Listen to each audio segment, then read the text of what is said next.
thank you very much. Please feel free to return to your baby jam at your own leisure.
Good morning and welcome back to the MODUS Super Series. Henry Deacon alongside me to discuss what we've already seen this week and, of course, look ahead to Groups B and C, which get underway today. Henry, Graham Usher, the first player through to finals night. Just sum up how impressed you were with him. Very impressed. I mean, we looked at the averages from Monday to Tuesday, and he upped the average by 9 points from Monday going into Tuesday, but yet got 2 points less. And we were sat here, or I was stood here with the two Chris's yesterday and said if he can play to a similar level to that, he's going to give himself the opportunity. Well, he played to that level, and he got 5 wins out of 5. That is what he had to do. That was a minimum requirement, I thought, at the start of the day for him to get through. He did that, and credit to him.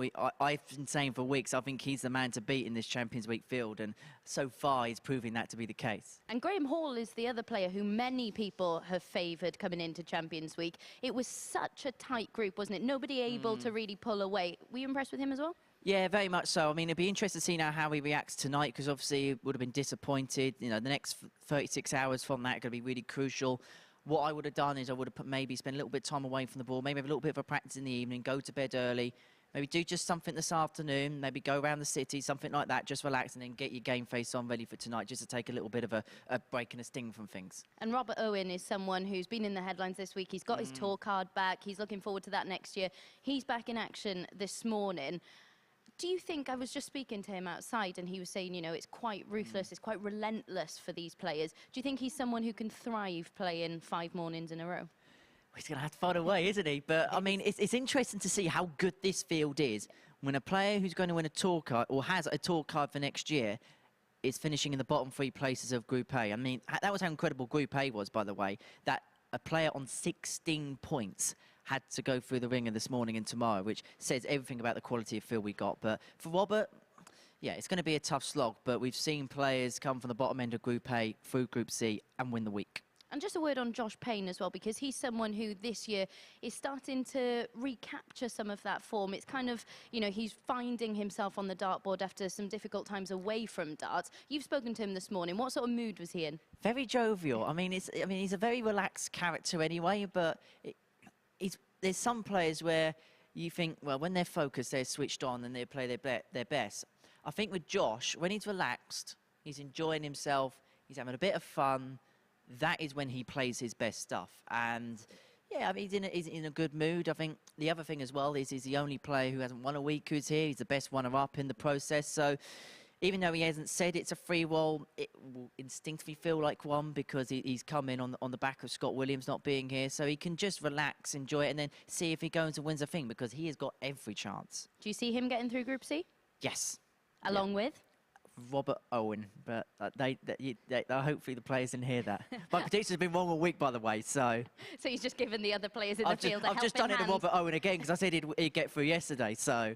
And of Group B, of course, we've got Chris Mason coming back. You've been with him in commentary this week. How's he been, and how's he been reflecting on his performances so far? He's been, I think he's been quite reserved about how he's done last week. I mean, in the commentary box, I think he was very quick to make sure, you know, this is a day job, and we know how much he loves doing it. And I think he's kind of, again, maybe a bit like some of the other players. This is basically a free hit for him. He never expected to be here. I mean, we didn't expect him to be here because he was on the commentary roster today. So he can just go up there, relax, and look, it's a 3 from 5 player group that gets through. So he's got every single chance of being here on Saturday night. So just relax, enjoy it, and if not, then you can be with Nico on Saturday, Mace. Indeed, and as Henry just said, he was meant to be in the commentary box today. Instead, you'll be treated to Martin Adams alongside Henry. So we get underway in just over 5 minutes. Come and join us on Sporty Stuff TV for the start of Group C.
the MODUS Super Series, brought to you in association with Bet365, Betfair, Betfred, Coral, Ladbrokes, Paddy Power, Unibet and William Hill.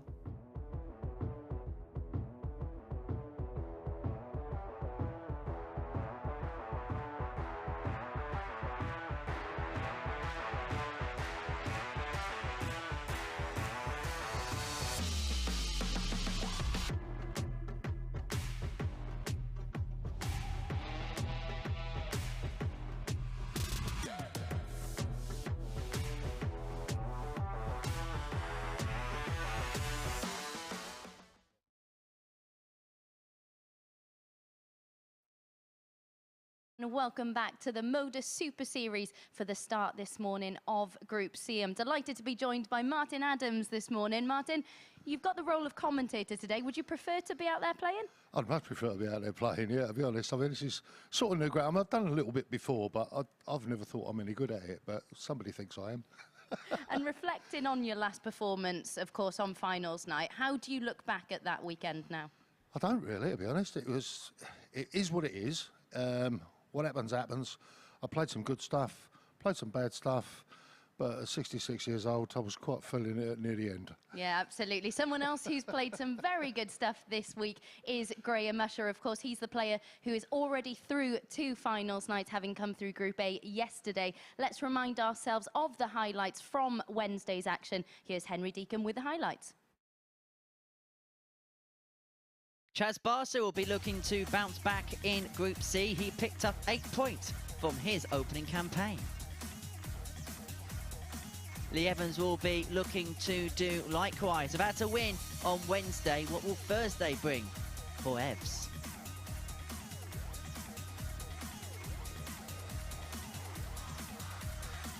As for Robert Owen, he ended on 16 points but will still have to come back for the morning campaign. He missed out to go 3-1 up against Graham Hall, and his chances of winning the group scuppered from there.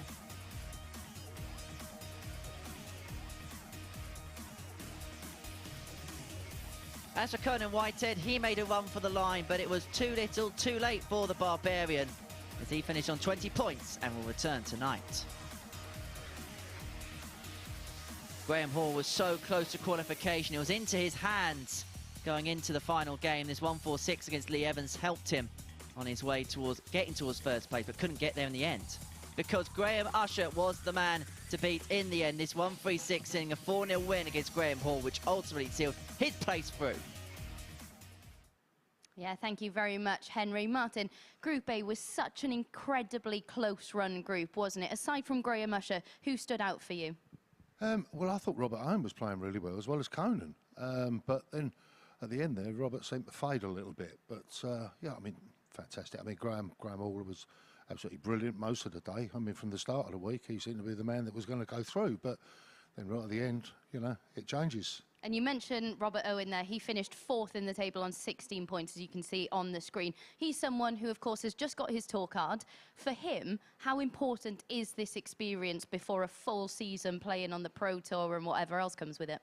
I'm not really quite sure how he views it. I mean, I should think he'll just be looking at it as, you know, this is all good experience, competitive. That's what I need to progress forward in the, you know, with my tour card. And if you're Lee Evans, of course, finishing bottom of the pack there, but his finishing is an aspect that really needs to improve today, isn't it? Well, it is, yeah. I mean, we can all sit back and say that, you know, we need to sharpen up on my finishing. But it's one of those things. You get good days, you get bad days. And for Lee yesterday, it was pretty much a very bad day. Yeah, it was indeed. We can have a look then at the draw bracket and see how things are going into Group C this morning, of course, and then Group B, which gets underway at 10 p.m.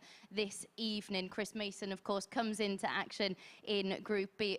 Looking at Group C, Barstow, Gav Carlin, Josh Payne, Lee Evans, Peter Jacques, Robert Owen. For Josh Payne, someone who is here because Scott Williams, of course, had to withdraw because he's played in the Pro Tour. For him, do you see it being just a free run? It's a free hit for him? He's going to be taking it seriously, though, of course. Oh, without a doubt. I mean, he's probably counting his lucky stars, thinking to himself, well, thank you very much indeed, Scott. It's very kind of you, giving up your place so that I can have a crack at this. I mean, when I watched some of his games, you know, before, he played really, really well.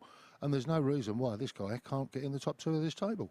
And he's somebody who darts has had to take a bit of a back seat for him over recent times because of things away from the hockey. But this opportunity, this year is really about reinventing himself, refinding himself on the dartboard. So this could be the perfect opportunity for him to really push on. Oh, exactly, yeah. I mean, he's got to be sitting there thinking, yeah, I'm really grateful for this one. Thank you very much indeed, Scott. I know I can now move forward. Indeed. Let's find out how grateful he was to have to speak to our very own Henry Deacon this morning. Here he is when he caught up with him this morning.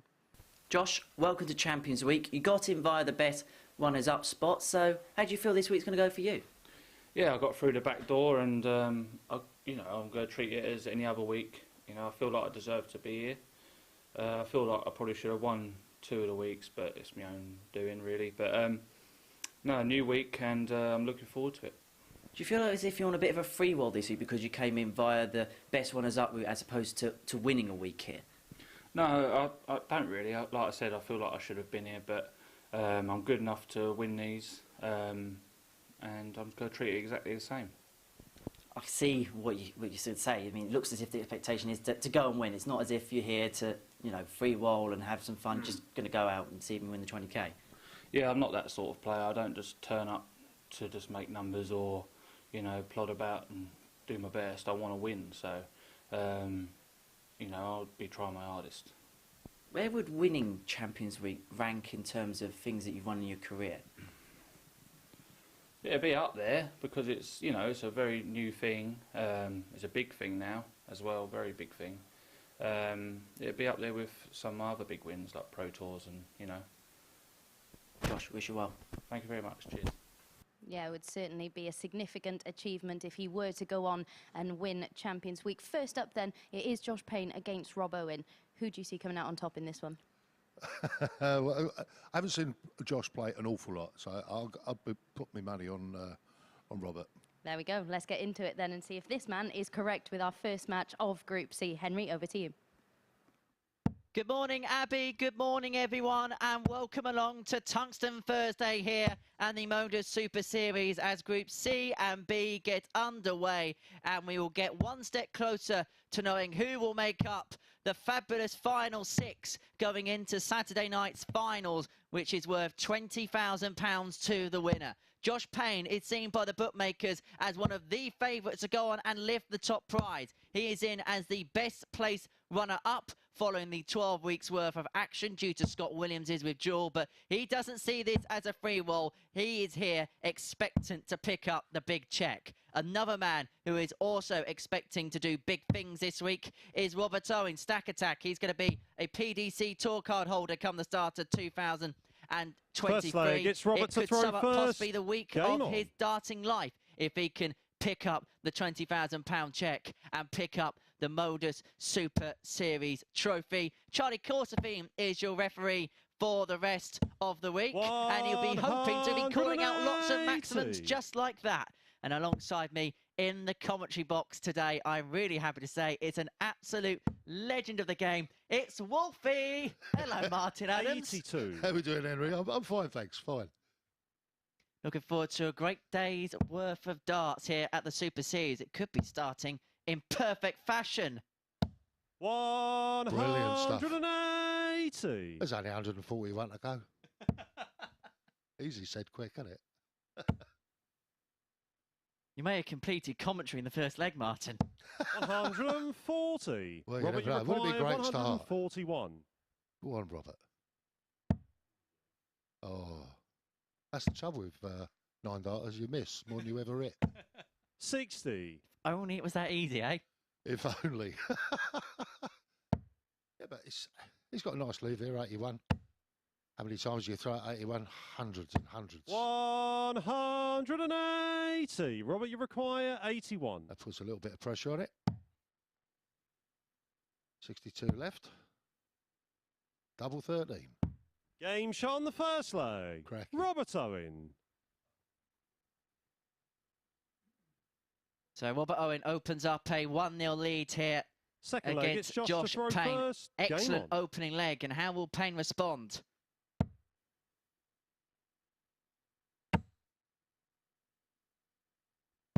$139. That's a pretty good response. Well, we're a leg and a bit in, and we've already had 3 maximums. 81. 140 and a 120. A 12 darter there for Owen to kick off the Group C campaign. 57. That's the bit you don't want to do, is miss a treble with all 3 darts. But it happens. It's one of them things. Robert's going to take a little bit of advantage. 140. Yeah. Just get his nose in front. Do you find with this format that you've just got to try and find a middle ground? Because you're going to have one really good game in the day, maybe one not so good, and just try and find something in the middle that's a good enough standard to keep you ticking over. Well, yeah, you have to find that little something to keep you ticking over. A lot of it all comes down to your mindset. And how you're seeing the game. And, you know, Robert's obviously full of confidence this morning. That's his 3rd 180. And he's left himself 100. Josh is chasing him. 140. Robert, you require 100. Now you've got to go out on that. Well, can he follow the 12 with an 11? Well, you could go back-to-back 12s, but he had to have got the tops to have done so. Josh, you he needs to sub double 10 upon his 68. return, and his 68 is just a whole throw within 14 darts. That's the standard that this game is delivering us so far. And Josh Payne does level us up in 14 darts. What a way to kickstart our Thursday here at the Super Series. A 12 followed by a 14. We'll take a little bit of that, Wolfie, won't we? Cool, not half, yeah. I'd love some of that myself.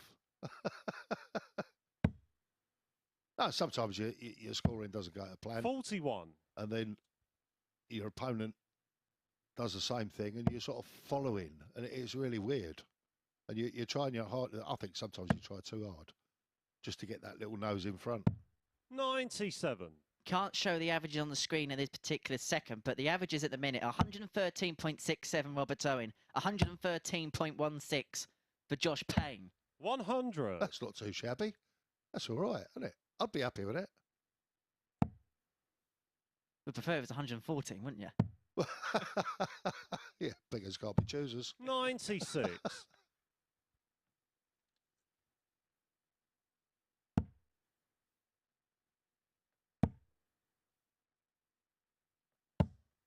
100.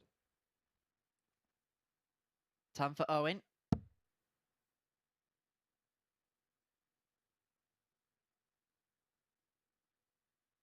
And it just shows the quality of this Group C that the first game of the group is Robert Owen against Josh Payne. Well, it is what it is. I mean, you got the draw happens and you just play for the draw. It doesn't matter who you play first Josh game. require 140. You know, you've got to play everybody through the day, so it doesn't matter which order you play in. I think Robert will be quite happy that he had to throw in the first leg. That sometimes can make a hell of a difference. And in some sense, actually having a really difficult game like this first up could actually help you, because in 44. one sense, it means you've got to get in from the get-go, and you hope that one of your opponents, I mean, these two are the favourite to get out of the group. Hopefully, because it's first up, they may get out the traps a bit cold. Well, they may do, but they're not showing any level of coldness 96. at the moment. They're both warmed up. 12 for 20 would be good here. No. 88. Robert, you require 60. So 20 for tops for Owen for a 2-1 lead. It's all gone with the throw so far.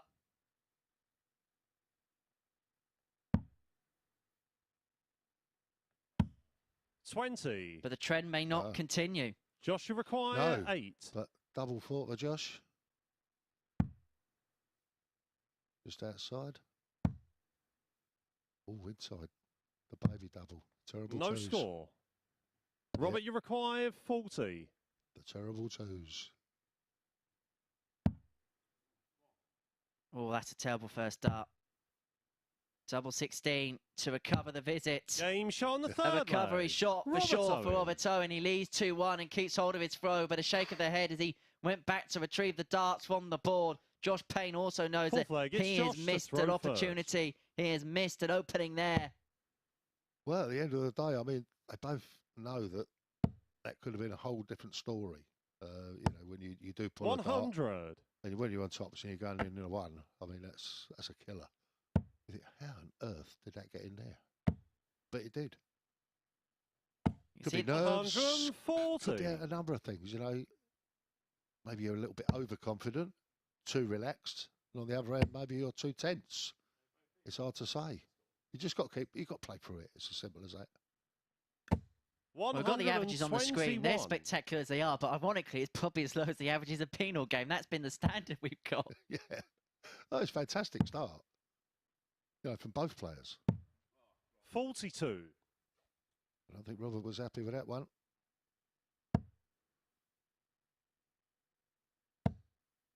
You get a really good angle here from the side-on camera, and I just wonder if we can get your take on both players' throw. First of all, Robert, as he comes up to the oche. Well, he's fairly upright, isn't he? You know, it's pretty much perfect stance. 99.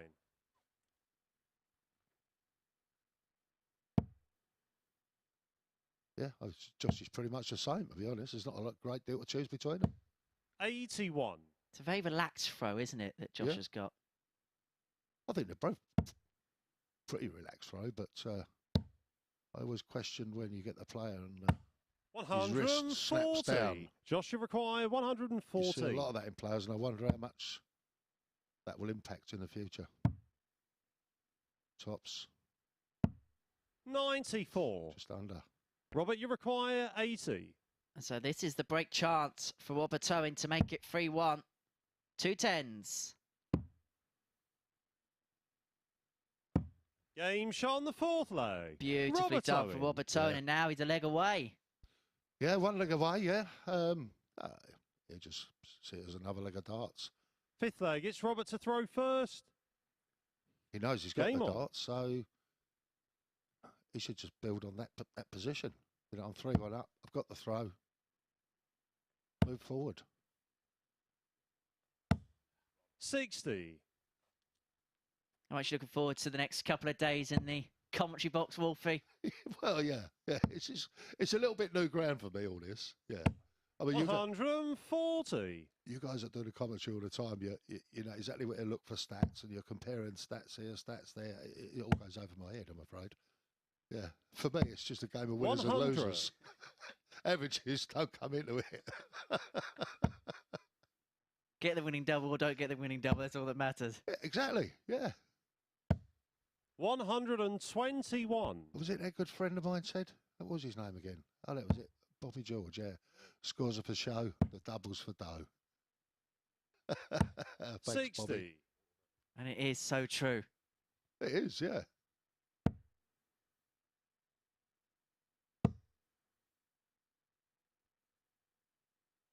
Oh, he looked down there. 100. Head dropped. That's the last thing you want to do. Let your head drop. Looks as if he pulled that second dart, didn't he? Yeah, yeah. 121. Josh, you require 140.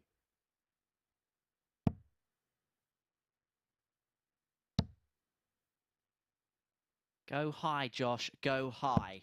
100. Robert, you require 160. You'll be surprised. There's first treble. There's a second treble. Double top for 160 out and a 140. Close. Josh, you require 40. Oh, Josh Payne's heart would have been in his mouth Game there. shot on the fifth But leg. he takes Josh full Payne. advantage of the second opportunity. Gets the break back, brings it back to 3-2. And again, you could see he wasn't happy as he came back to retrieve the darts Sixth from the leg, board. it's Josh to throw first. Game on.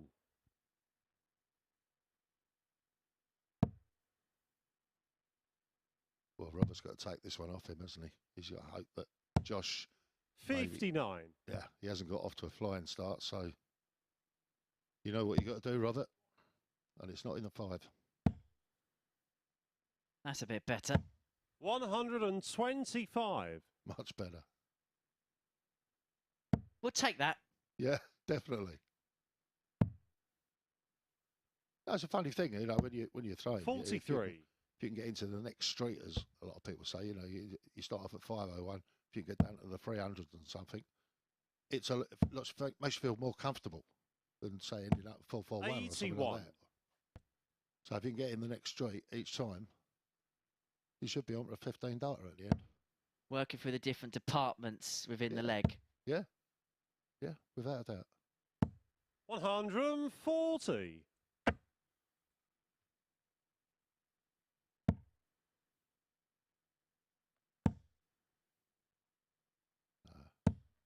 83. Yeah. Oh well. Never mind. That's what Josh does with this one. 120, that's good. 140. 119, that's not too bad. Robert's chasing. 180 would be good here. 140. Take 140 for a Josh second Require prize. 119. Yeah. It's a tough shot, 119. 59. Robert, you require So 72. the opening game of the day. Robert Owen wants 72. Another one of them. Gives him one dart at tops for the match. 52. And Payne will get his opportunity Josh, you require to 60. take us the distance. Tops. Game shot on the And our sixth first leg. game of the day will Josh have Payne. a seventh and deciding leg. Josh Payne brings it back from 3-1 down to level us up at 3-3, but it is Robert Owen who final has leg. the It's Robert to dart throw in the first. seventh Game and on. deciding leg. Yeah, he's probably very happy about that. He knows he had opportunities 140. to take this earlier, but, you know, Josh got yourself back in there, rightly so. How many games have we seen this week? All going 4-3. 59. Well, I called it Tiebreak Tuesday because I think we had something like 7 or 8 games go 4-3. Oh, it's amazing. Great to watch, I must admit. 123. Certainly making us work for it. Without a doubt. Yeah, come on, lads, we want some quick games, so we make a cup of coffee. 140. Don't mind if they're this good. No, it's amazing how quick it goes, actually. 94. Good dart. A gross to go.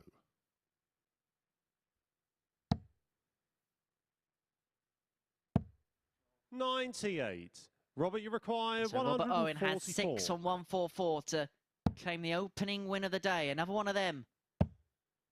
Would have left himself a dart at double 12 for 12, but he will take that as a second prize, leaving double 8 after 12 darts on for 13 darter to win the match.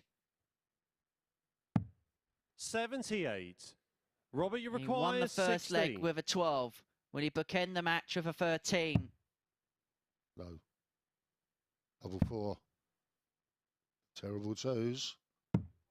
12. Josh, you require 126. I love this shot out, 126. I think it's fantastic. Another one of them, double 6. 2-19 leaves you the ball. Don't hesitate. Just get on it, mate. 101. He who hesitates is lost. Robert, you require 4. Has What a he match. lost now? Oh, I don't know. Game, Oh, shot, he's hit it. and the match. Robert Owen. And Robert Owen is our Yeah. first winner of the day in Group C. He got the better of Josh Payne in a thrilling game in Group C. Winner 4-3 with a 97.5 average, 4 maximums in the match. So Robert Owen beating Josh Payne by 4 legs to 3. We're going to take a short break. Upon our return, Chaz Barstow takes on Gavin Carlin.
Welcome back to the MODUS Super Series and your daily dose of darting drama, where Robert Owen has just come through in a last leg decider to get the better of Josh Payne. What a high quality start to the morning session from both players after Robert Owen teased us in the opener, starting with 6 perfect darts. No perfect leg to start Group C, but a very tidy 12 dart leg nonetheless. Payne's head didn't drop though, and from 3-1 down he forced a decider. Owen's finishing just deserting him slightly. 5 missed match darts in that one. He thought his chance had been and gone, but pinned 2-2 to finally get over the line. Now you can see 30% on his doubles, a 97.5 average for Robert Owen. Josh Payne up near 100. Superb standard from both players to start this morning session in Group C. Next up, we've got Chaz Barstow against Gav Carlin. It is Gav Carlin who's favourite with the bookies at 4-6 to get through in this one.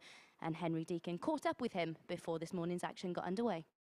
Well, Gavin, the last time we spoke, it was on the big stage when you won your week. How do you feel now being back here for the big one? Oh, that feels good being back. Definitely does. Hopefully I'll play a bit better this week. What's your expectations this week? Is it to go out and win the big one? Of course it is. Has to be. How big a week is this for you and your darting career? It's massive. Can't really put it on the words how big it is. Because there's an opportunity here to win career-changing, potentially life-changing money. Yeah, without a doubt. Well, Gavin, we wish you all the best of luck. Thank you very much. Of course, one of the notable meetings between these two was at Q School in 2019, and it was Gav Carlin who came out on top in that meeting. Let's find out whether it's the same or whether Chaz Barstow can get revenge for that one in our next match, and hand back over to our commentary team. Thank you very much, Abby. Game 2 of our day sees Gavin Carlin make his debut this week in Champions Week. His first foray in the big occasion is up against Chaz Barstow, who we saw in Group A on Monday, Tuesday and Wednesday. It's a new day, a clean start for Barstow, who finished 5th in that particular group, but won his last match on Wednesday against Lee Evans in that basement battle. He takes on Carlin, the 37-year-old from Derry in Ireland. Made the last 64 of the UK Open 3 years ago is the cannon. Will he be firing on all cylinders, though, Wolfie? That's hard to say, isn't it, really, at this stage? I would hope so. I would expect that to be the case. 81. We have to wait and see. Always interesting, these first games, aren't they? To see how the players are settled in. 140. I think he's Well, there's the answer. Yeah, he's firing. Don't worry, I've got those gags lined up for the whole day.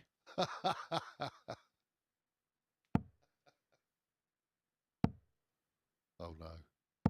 100.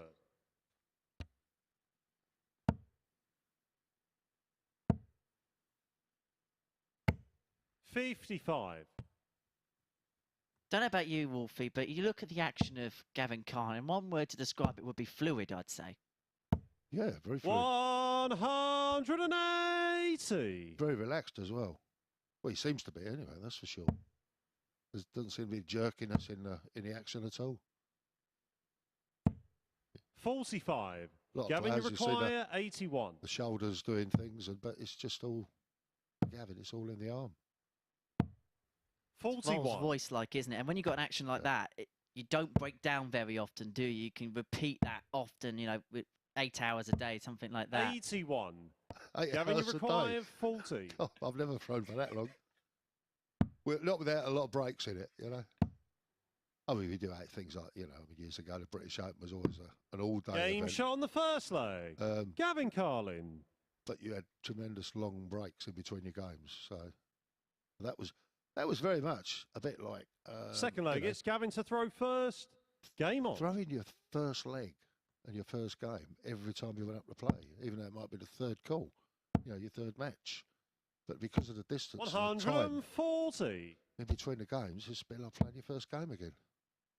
I suppose this is when us commentators talk about the difference between 97. floor tournaments and TV tournaments. For example, when you're playing on TV, you may be only playing one game a day, maybe with the exception of this format where you're playing constantly. But in these open events, 100. you have to constantly keep yourself ticking over, because depending on how quickly or how slowly the rounds go, you always got to keep your eye in. Oh, yeah, without a doubt. I mean, one of the hardest ones these days has got to be the 59. Dutch Open. When you got over 3,000 men enter the Dutch Open.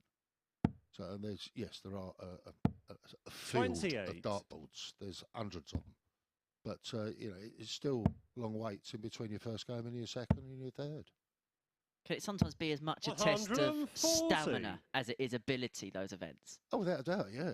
And the one thing you've got to do is, keep yourself under control with the liquid refreshments. 76. Control is everything, Martin. It is. I've seen many a player fall foul of that. Many a player. 59. Gavin, you require 157.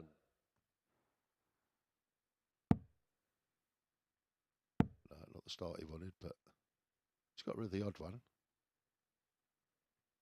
He's made it an even number again. Yeah.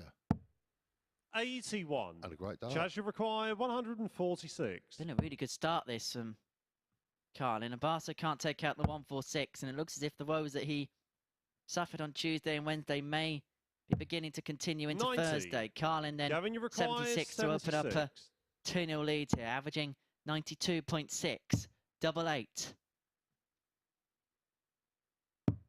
60. Ooh, that's unlucky. Jacques, you require 56. 16 for tops. 16. Ooh, he's done it again. Over the top and over the Gavin, top. you require 16. Double 8. The 2-0.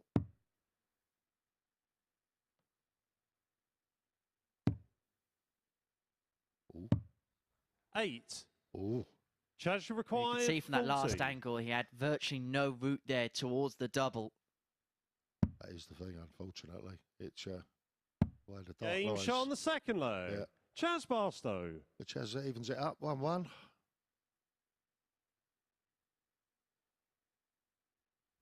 Third leg, it's Chaz to He'd just throw be happy first. to win that leg because Gavin was streets in front and he's just managed to find a way to go and nick it in the end. And it might just give 42. him that little bit of a spark to light himself up. Well, it may do, yeah, but it's you just have to keep plugging. And hope that your 135. opponent, continues to miss. It's not a very nice thing to say, but that's what you're thinking in your head. Well, I hope you keep missing it and give me a chance. When the chances come along, you've got to take them. Competitive sport isn't nice at times, though, is it? No, definitely not. Because, I mean, any sport, you're always hoping... 180. Particularly with a 1-to-1, you're hoping that your opponent makes a few mistakes and errors. A lot of them, can be 44. what they call unforced errors. But, you see it loads in tennis, don't you? So, 1-to-1, you just hope that the guy you're playing 140. has a few unforced errors. If you're playing Eddie Murray, you might get a few. We didn't really mean it, Andy, honest. 96. Gavin, Judy's you already require sending 46. a letter off to us at the Super Series. 6 for tops. Game shot on the third leg. Sweet. Gavin Carlin. That was an 11 dart leg for Gavin Carlin, average of 95.5. He's got going right from the get-go here. And fourth leg, it's Gavin Chaz, to throw although he first. won the second leg, is still struggling a little bit to get going.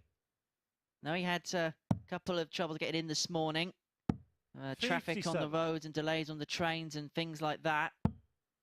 He is travelling to and from the venue back home 60. this week, being Winchester-based, whereas most of the other players be staying in hotels and B&Bs and things like that. Yeah. Well, at least he gets the benefit of sleeping in his own bed. So that can always be a bonus. None of the hard beds that you get at 60. certain hotel chains that we won't name. Well, yeah. Yeah. Oh, this is excellent from Gavin Carlin. That's his third max of the match. And if he upped the doubles percentage from 2 from 9, he'd probably be teetering around the ton at this present moment. Oh, without a doubt.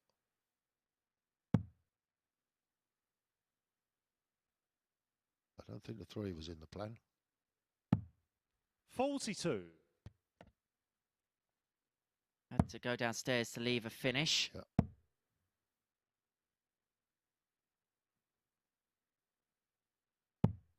59. Gavin, you require 164. He's got 6 from here for a 3-1 lead, so he didn't have to go for it if he didn't want to. 64. Squares it up for a ton.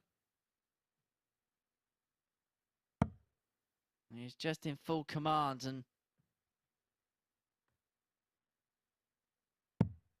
44. when the darts Gavin, go you low for require Barstow, 100. because he's got a big barrel, they can be a bit of a struggle for him to find and pitch something over the top. It can be that way, yeah. I don't know how you get around that, really. 60. Chaz, you require 138. 138. 77 scored. 61. 102. Gavin, you require 40. It should go straight out. Game shot on Puts the the fourth pressure leg. on, and Gavin Carlin's up to the task. Yeah, he seems to be at the moment. Fifth leg, it's Chaz to throw first. Game on. Well, there we see the averages, Martin, and Yeah. the reason why it's 3-1, because you can see the disparity there. You're talking 20 a throw difference, and that's quite massive, really. Jazz is constantly a throw behind if you look at the stats like that. 44. Yeah, indeed. Yeah.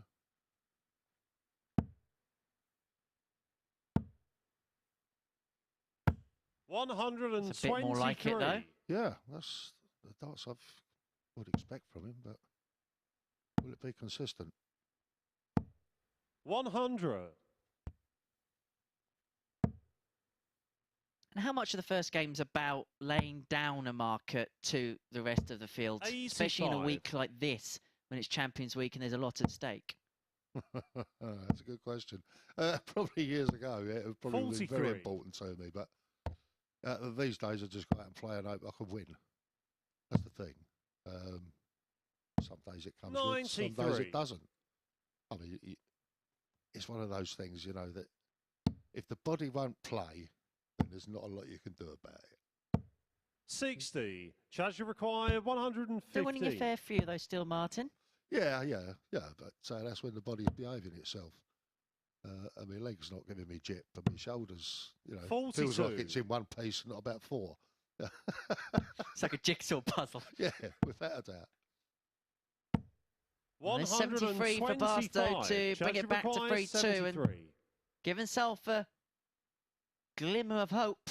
54 to go. All in the tops. Game shot on the fifth leg.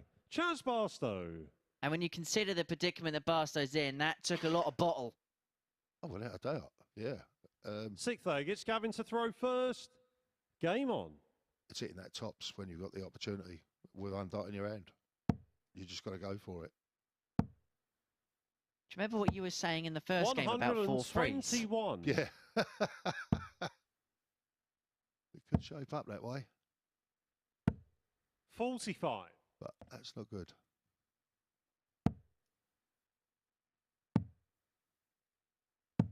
$96.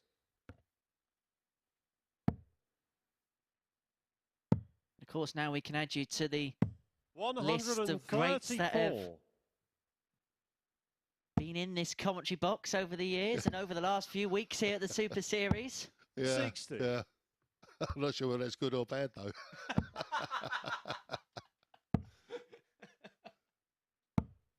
No comment. Playing is so much easier.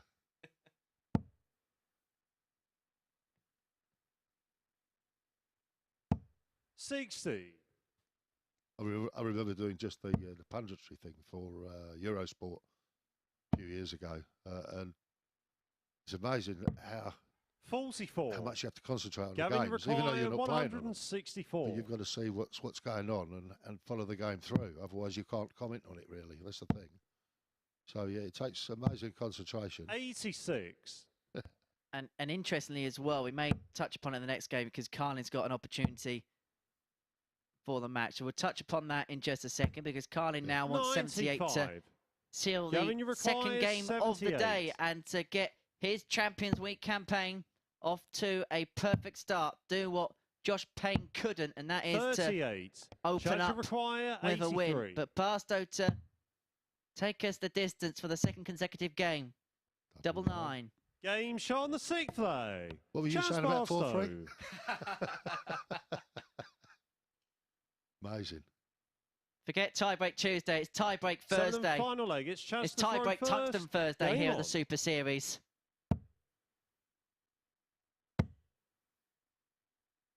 What a tungsten turnaround it would be for Chaz Barstow. I'll try and say a sentence without using the word tungsten in it soon.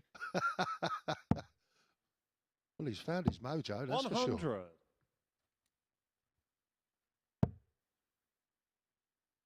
Okay, Gavin missed a couple of opportunities where he could have taken 43. Taken the match, but you know, you got to hit them doubles. 58.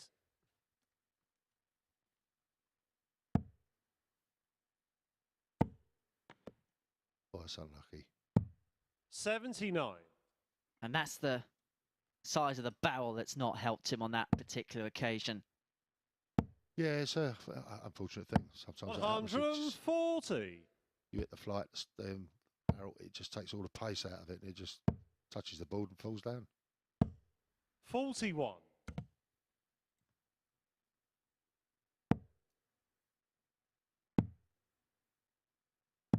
134. Don't know whether you're a Blondie fan, Martin, but this could be a turnaround for Barstow. And every now and then... 123. Gavin, you require 69. When you're the opponent, you can get a little bit nervous when they get close to the finishing line. Yeah.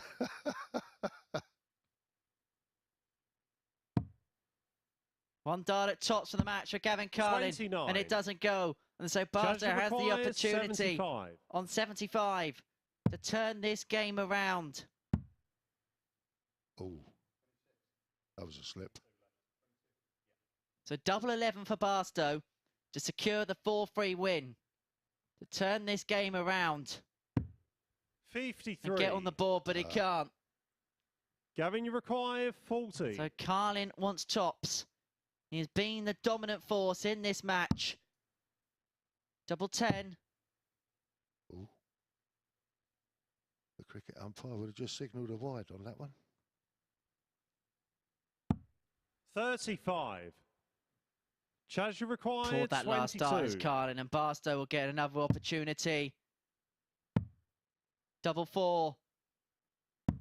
Game, and he doesn't pass this one by. And Barstow secures the comeback win against Gavin Carlin by 4 legs to 3. That is now 2 wins in succession for the man from Winchester with a 75.27 average. 3 maximums for Carlin. He got out the gates quite quickly, but Barstow kept him on it, kept him on his heels and managed to catch him right on the line. So it's victory for Chaz Barstow in his opening game of the group. After the break, we would have seen all 6 players in action as Lee Evans takes on Peter Jacques.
This is the MODUS Super Series.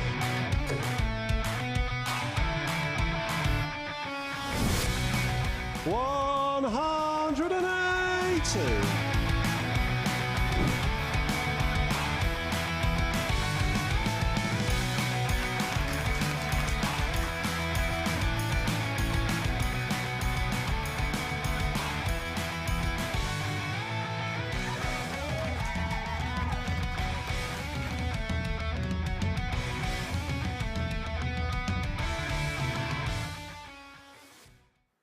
Welcome back to the live lounge here in Portsmouth, where we've seen two intriguing ties to kick-start this Thursday morning's session. Another last leg decider, Barstow coming through 4-3 in that one, coming from 3-1 behind in that match. Gavin Carlin scoring heavily early on with 3 maximums, an 11-dart leg in there as well, and it looked as though he was going to run away with that tie at one stage. Barstow had other ideas though and forced a last leg decider. Both had chances to get over the line, but it was eventually Barstow, who looked dead and buried in that one, who was able to get over the line with 4 out of 9 on the outer ring in that one to get his first 2 points on the board in Group C. Next up then, we've got Lee Evans up against Peter Jacques, and Henry caught up with Peter just before this morning's action got underway. Peter, welcome to Champions Week. What's it like to be here? Oh, it's fantastic. Yeah, that's what we're waiting for. When we come, you have your week and then you want to get to this. So play with the best that's been so far. Had a couple of weeks off, obviously you won one of the later weeks. Do you think that's potentially an advantage for you going into this? Yeah, your confidence can be a bit high because obviously you've been here not long ago, so you're used to the surroundings. It's not like you're having to start fresh again, so hopefully that will bring me in good stead. And crucially, you've won here as well before, because there's a couple of players obviously won at the other venue in Southampton. So do you feel that experience of winning on this particular stage gives you a distinct advantage? I wouldn't say an advantage because they can all throw, but yeah, it's in your head. You know you can do it on this stage. Like the other one were no good to me. I lost in final. So yeah, this gives you good memories. You know you can win games here, so that's the main thing. What would winning this competition mean to you? To make the wife happy. It'd be brilliant, wouldn't it? You want to play with the best players that there is outside the top 128, and this place you're doing it, so to beat these guys and to win it would be fantastic. You wish you well. Good luck, Peter. Thank you. Of course, these two players have met before in a Euro Tour qualifier in 2018, and it was Jacques who was the 6-0 winner in that one, a real convincing victory for him in that one, and he's the 4-7 favourite to come through in this one as well. Lee Evans, of course, has played 15 games already in Group A this week, winning 3 of them. Will he be able to get off to a winning start this morning? Let's find out and hand back over to our commentary team.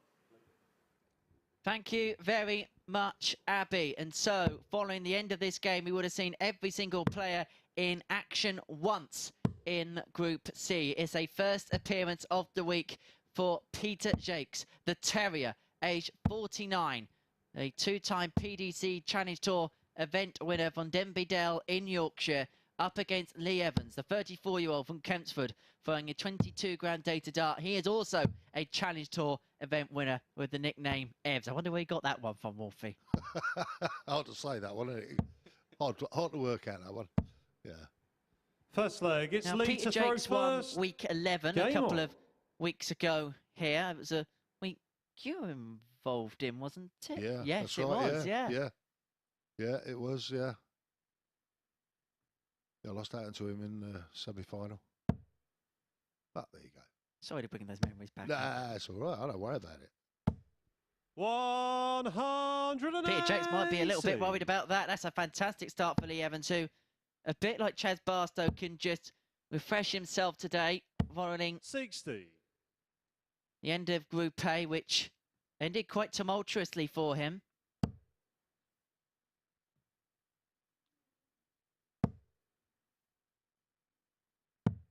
$91. It was a good recovery.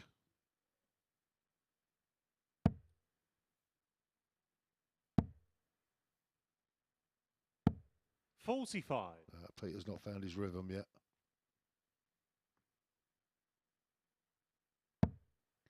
Winning week 11, it's one of the closer weeks towards Champions Week. Do you think that's an advantage? Because he hasn't had time to kind of dip in and out of form. Whereas, of course, the players who won week 1, week 2 of the process, that would have been in July and August time. So there would have been time for them to kind of maybe fall off the form that got them here in the first place, potentially. Lee, you require well, that's right. 145. Every possibility, but it depends on your practice regime and what other darts you're playing throughout that period of time.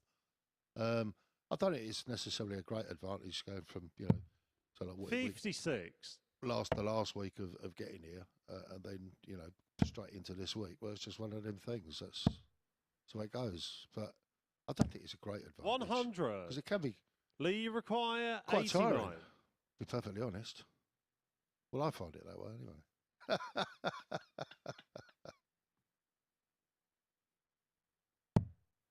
You always seem fresh as a daisy, Wolfie, so I don't believe that.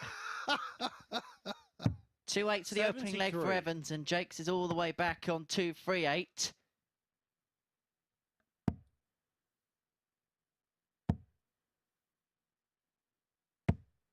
$100. Lee requires 16. Well, it's 8-8 then. For 2-0. No, sorry, 1-0. What am I talking about? 2-0. Getting a leg ahead of myself here. Game shot on the first leg. And as you can see from that camera angle over the top there, a perfect guide into the bed. In some ways, when the darts stand up like that, it actually makes the target area a little bit bigger. In some ways, yeah. But if it's like the trajectory of your dart is such that, you know, 100. It's very, very easy just to clip the flight and ping on the single side of the bed rather than straight in the double. So there's a little bit of luck involved there somewhere. Better to be lucky than to be good. Something like that, yeah. Well, Peter Jacques is a postman, so Postman Jacques, for example. Postman Jacques. 100. Well, he's hoping to deliver, isn't he? That is a first-class pun. Has he got his cat with him? 100. Well, early in the morning, just as day is dawning, winning matches will make Peter a very happy man. Yeah, indeed, yeah. 100.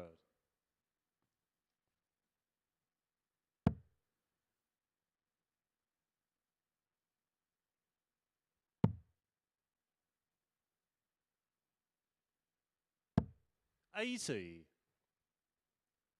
Well, he's stamped his authority over this leg, hasn't he, Wolfie? He certainly has at the moment. I mean, yeah, he's, you know, I think he's found his rhythm. That's what it is. 130. Just moving on with it. And sometimes it can just take a leg to set yourself into it, can't it? Oh, without a doubt, yeah. I mean, many a time you lose the first leg. 80. But, don't worry Peter, about you it. require Just carry on. 71.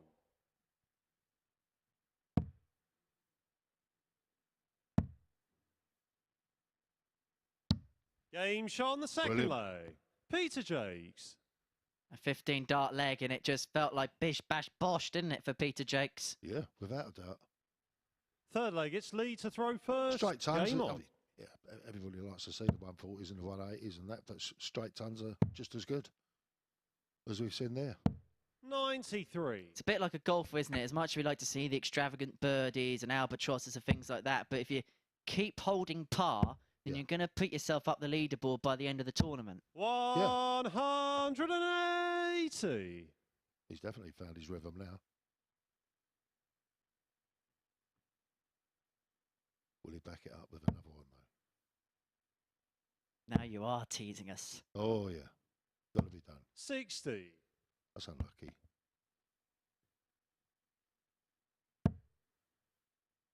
Not to be this time. Nah.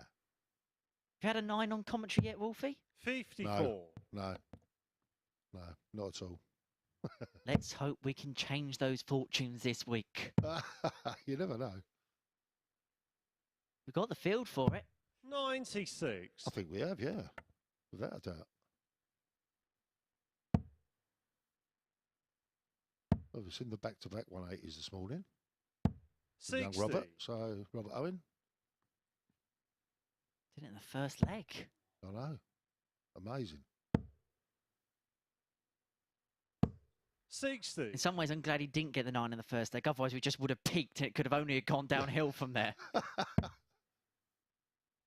That is one of the things. Sometimes you say to yourself, you know, first 3 darts, you hit a 180. 131. Oh, no, there's only one way this is going to go, and that's downhill. Fairness, that happens to me when I get a 26. Lee's not happy with that. 60. Yeah. Peter, you require 76.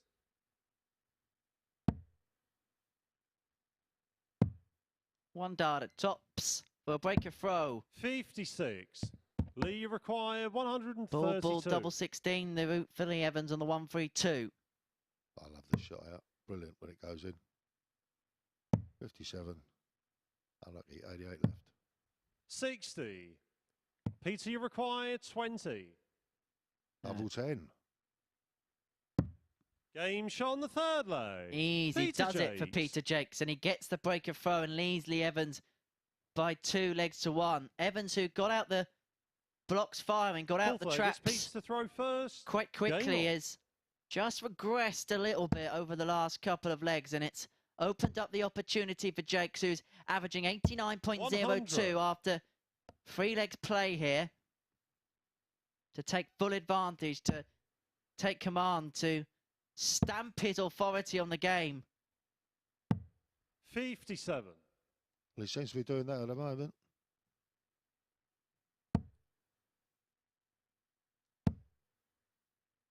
He is delivering. 100. Seems to be. They're not on strike this week, are they? Post office. Maybe that's why he's Well, here. Yeah. And I'm sure he's using up his annual leave. 58. I'm surprised he hasn't turned up wearing shorts, because you know how much the posties like to wear shorts. I know. I find that amazing, particularly when you get it in the winter. 100. You know, it could be chucking it down with rain, blowing a gale, and there's a postie walking down the road, still got his shorts on. I always think to myself, you must be mad. Your socks must be getting 82. soaked.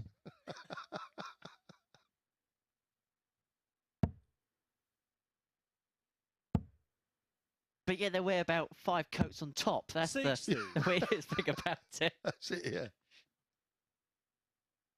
I reckon they keep a change of socks in the van myself. 58. He's Peter, you struggling. require 141. Double 19 and double 12. Game shot on the 4th Excellent. leg. Peter That's Jacques. Brilliant. That is absolutely brilliant. Well, that could be the shot that lights up the tungsten blue touch paper 5th on leg, it's Thursday Lee to here throw first. at the Super Series. A Game on. 1-4-1 for Peter Jacques to open up a 3-1 lead, and Lee Evans needs the lot from here. But we've seen 2 games at 3-1, and they've ended up 4-3. Will this repeat history here? I see exactly where we are heading. 44. Come on, Lee, don't let me down. Enjoying being sat in this commentary box too much. I think I have, yeah. 100. That's good darts there from Peter. As you say, steady tons. He's had 11 of them in this match so far. That is Evans' second max, mind. 180. Fantastic darts. Those are the averages. Evans with more maximums, 95. but Jacques with a high average by about 14 points. I don't worry about averages. 60. Nice to have, but I've never paid too much attention to them, to be honest. Go on, get rid of them. Get them off the screen. There we go, It's all about guys. the win. It's all about winning. It's a game of winners and losers. 171. That's brilliant. That could be a match-winning shot for Jacques. It could well be. 43. But the question is, will Jacques get the Peter, you shakes require towards the finishing line? 135. Who knows? Having just pinned a 1-4-1. But 63. you'd think that the 135 would have been a breeze, but there we go. He's got 3 more darts, guaranteed. So There's no need to panic there, not by any stretch of the Imagination. 42. PC requires 72. Lee's very unhappy with that. Double 12.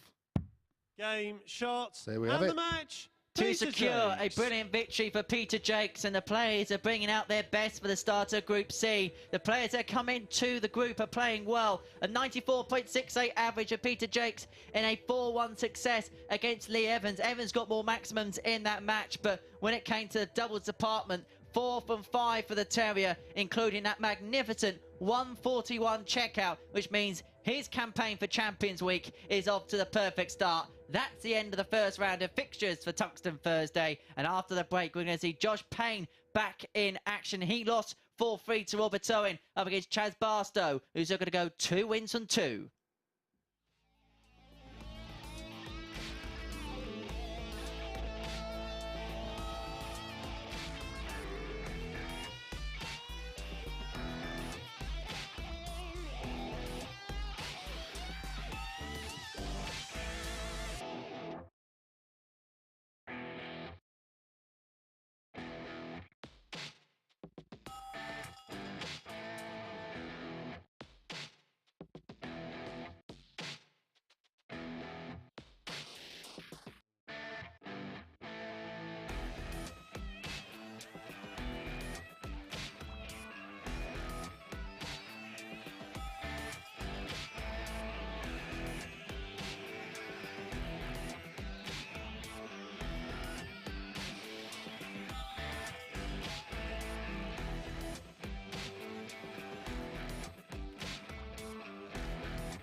Welcome back to the MODUS Super Series here at the Live Lounge in Portsmouth, where we've just seen Peter Jacques get his first win in Group C. It was a 4-1 win for him over Lee Evans. Jacques really showing his quality in that one, a game he always looked in control of, and a superb 1-4-1 out to put himself in a commanding position and move within one of the match. Really saw him take control of that one, and that dominance from Jacques highlighted there with the 20-point difference in the averages.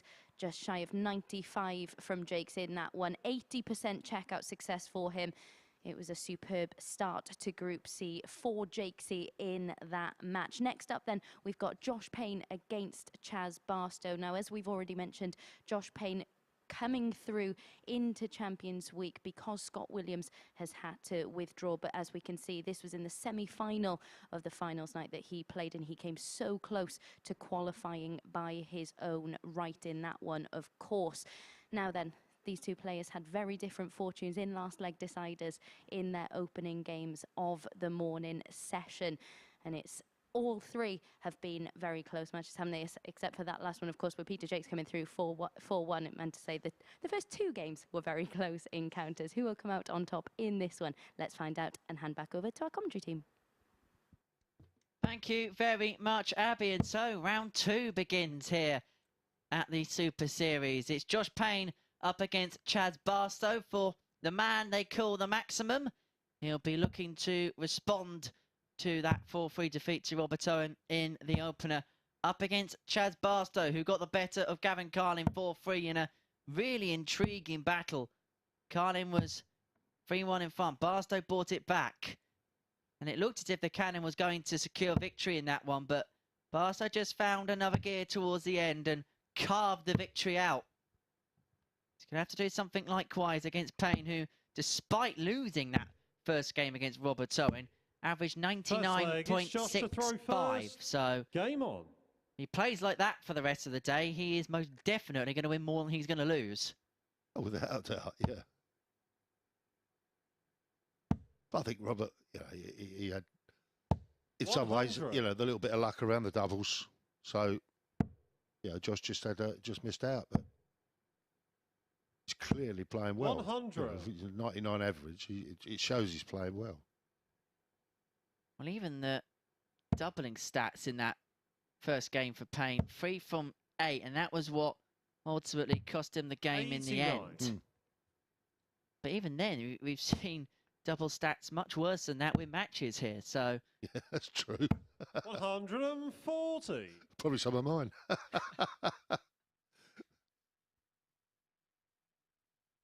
Couldn't fit it on the graphic.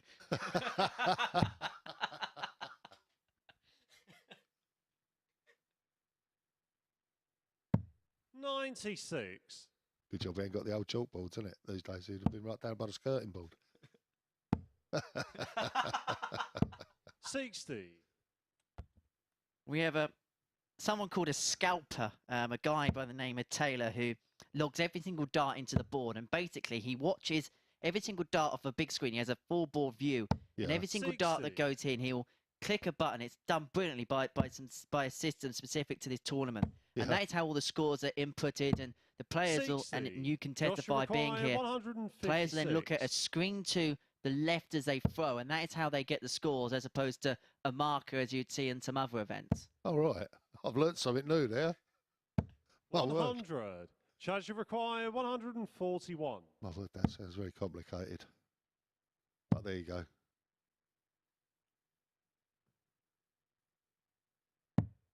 93. Yeah, does a very good job, does our Taylor. 56. 16 for tops. Game shot on the first leg. Josh Payne. So Josh Payne gets the opening leg on the board. 88.41 average after the first leg, but 1 out of 1 on the doubles. That was his concern in the last game.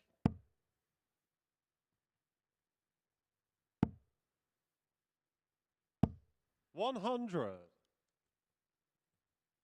But it does look like Chaz has just gone back to the drawing board overnight and just forgotten about what happened over the first 3 days and has refreshed himself for the Thursday and Friday charge. And usually when we see him go through to the finals, it's usually in the Thursday and Friday groups as well. So he likes this particular format where you've got 2 days and you've got to be at it from the get-go.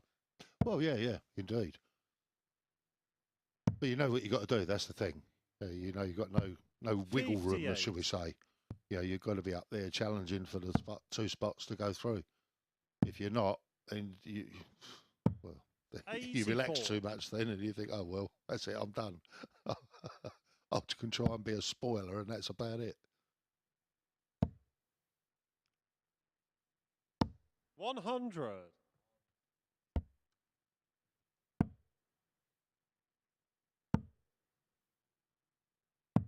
137.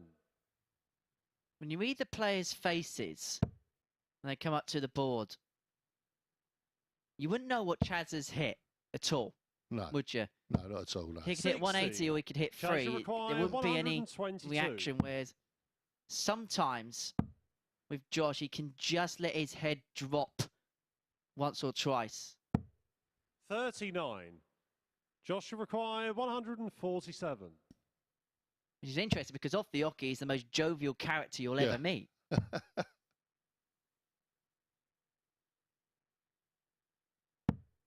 95. Charge require 83. Double 16. 67. Oof, close. Josh require shake of the head there. 52.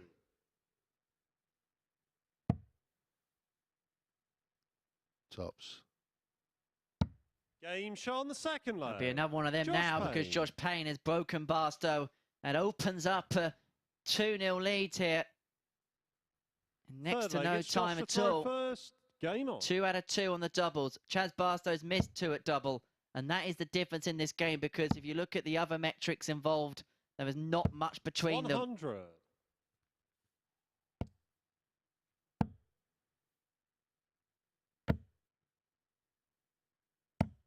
100. And Chaz is one of those players that this tournament has unearthed. Yeah, that is very true. 97. I mean, I'd never met Chaz until, we started playing when we were over in Southampton. So I'd never actually met the guy. So, I didn't really know 99. what sort of player he was. But, yeah, he's a tidy player. I mean, last year, I like to use the example of Connor Scott, who just came bursting on the scene at the Live League in Southampton and then 56. goes on to win his PDC Tour card. He was actually the bookmakers' favourites to go on and win the Lakeside tournament in April. That was how much of a darting rise he had, courtesy of this competition. If you are watching Connor, good morning to you. Yeah, morning, Connor. What happened at Lakeside, mate? Oh, I was gutted for you, mate. Gutted. He's a South London boy like myself, you see.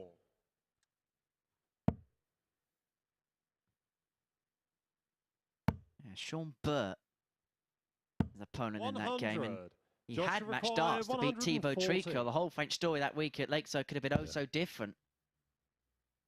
Thibaut, yeah. He's a great player, that boy. As is Josh. He wants tots for 114. 94. Pitch just below. It's the first he's missed in the match. 104. 104 to get one leg closer to him. No, not happening this time. 88. Joshua required 20. Double 10.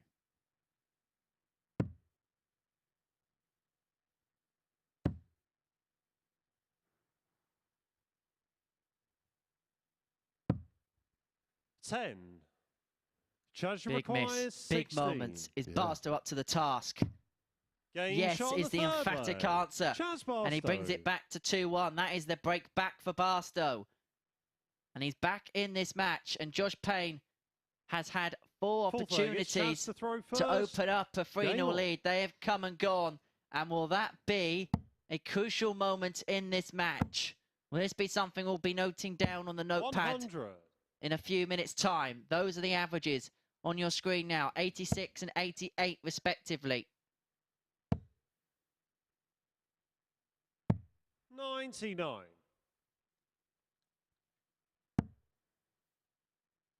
Pretty close overall on the scoring front. 136. Pretty much even.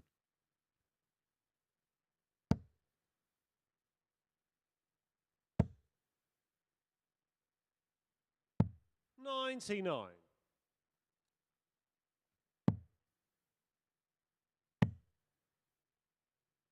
Excellent setup play. Perfect setup play for Chaz Barstow, leaving himself on 94 after 9.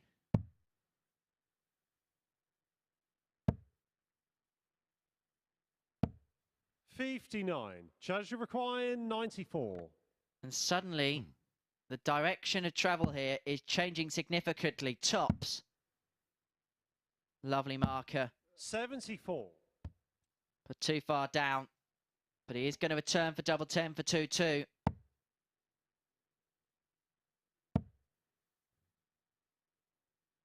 $100. Chaz required 20.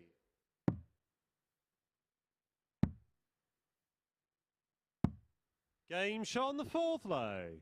Chaz Barstow. That's a horrible double to have to throw it. Double 5. I don't know why it just is. It's so easy just to drop into the single. Josh to throw first. Leave yourself 5. It's horrible. And is it because as well you've got to readjust from the 10s up to the 5s? It's not a nice switch across the board, is it? 41. I don't think it really makes too much difference because you'll switch from double 8 to the double 4. So the switch 97. side of things is pretty much the same. It's just that you don't want to hit that single. It's like throwing a double 3. You don't want to hit the single. That leaves you free. 1 double 1. No one wants to go up there. 60. Richard Ashdown's the only person that has 186 left and goes for the 180. That's right. He knows he's not going to hit it, that's why. 41.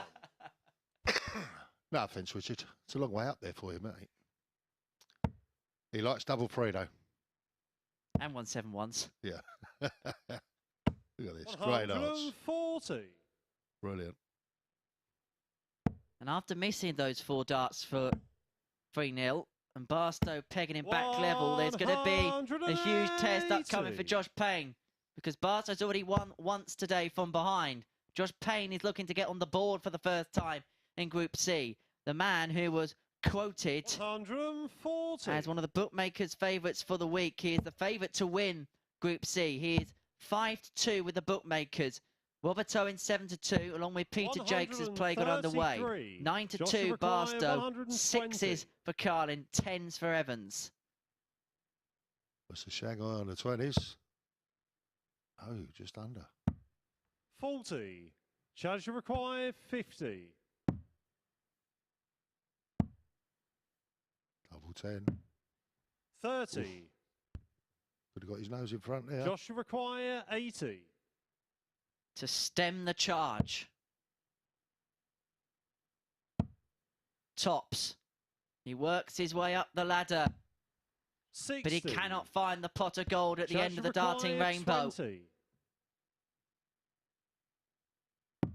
Game shot on the 5th And leg. Barstow Chaz Barstow completes the tungsten turnaround. He's 3-2 up. And has the darts to complete a 4-2 victory to make it 2 from 2 at the start of his Group C campaign. It'd be a 3rd win in a row, having not won since Game 5 of Tuesday's session. Actually, Game 1 of Tuesday's session, his last win before Lee Evans was against Lee Evans. 180. But Josh Payne is not going to let him go. We've had a damn good fight. Quite right, too. 81. Another 4-3 in the making.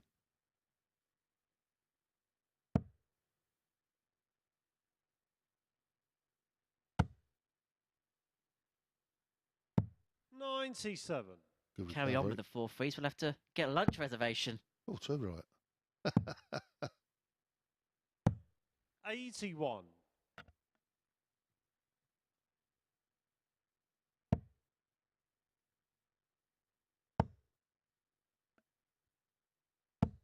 60.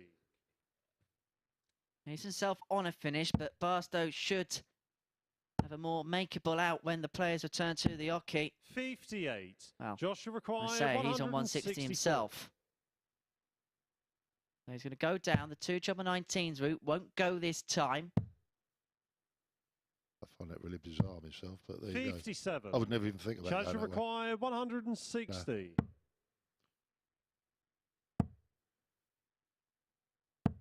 60. Old school, Joshua that's me, that's the trouble. 107. It's interesting. We were having the conversation last week, me and Chris Murphy in the commentary box, when we had the legends in last week, and how the way that players go for certain outshots has evolved from generation to generation. Yeah, that's true. 83.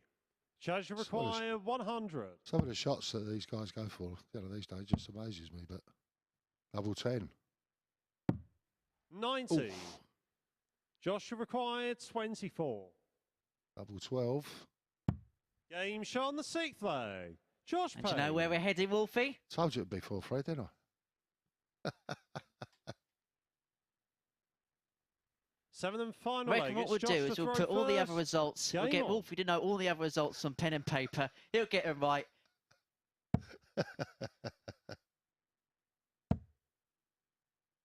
Mace did give us some aces earlier on this week. He's in action tonight in Group B, and you can get him as the 9-2 outsider to go on and win the group. Graham Hall, the favourite, at 9-4. Del Pilgrim 3-1. Kieran Tian and Conan Whitehead are at 4s. And of course, a reminder: if you are having a flutter on the darts today, it is 18+. BeGambleAware.org, and of course, when the fun stops, stop. Indeed. 60. Good news is, in the commentary box, the fun never stops, does it, Wolfie?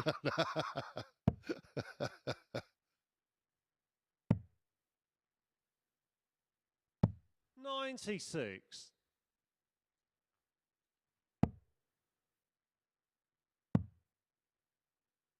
I just stayed upstairs. 57. But that's me.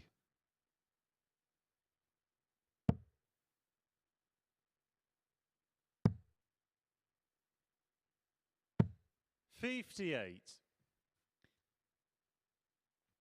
Chaz can crank in a couple of trebles here or make this leg very interesting. He won't. And so Payne will have 60. 6 starts Joshua from required 157 to 157. secure his first win of Champions Week.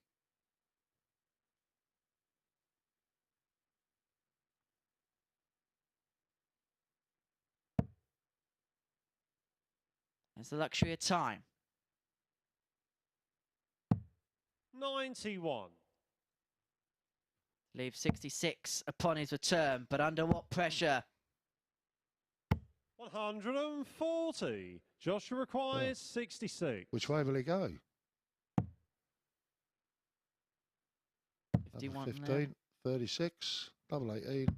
Game shot. He loves double and 18, and he gets the double 18. And Josh Payne is a 4-3 victor against Chaz Barstow with an average of 86.2, one maximum apiece in that match. But it's the double statistics for Barstow which has costed the game at the end. 3 from 13 on the outer ring. A high check out of 66, as we've seen just there for Josh Payne, is enough for him to secure victory. His first points of the group. He gets the better of Chaz Barstow 4-3. So we have 4 players all locked on 2 points. Wilbert Owen could make it. Wilbert Owen and Peter Jakes are hoping to be the first players to make it onto 4 when they go toe-to-toe after this short break.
Welcome back to the MODUS Super Series. 4 games in, and we've already seen 3 last leg deciders so far this morning. Josh Payne coming through the last one, 4-3 to get the better of Chaz Barstow. Both players performing at a very similar level in the scoring phase of that one. It looked like there was going to be a real turning point when Josh Payne had multiple opportunities to take a 3-0 lead, couldn't take them, and Barstow hauled himself back into the match.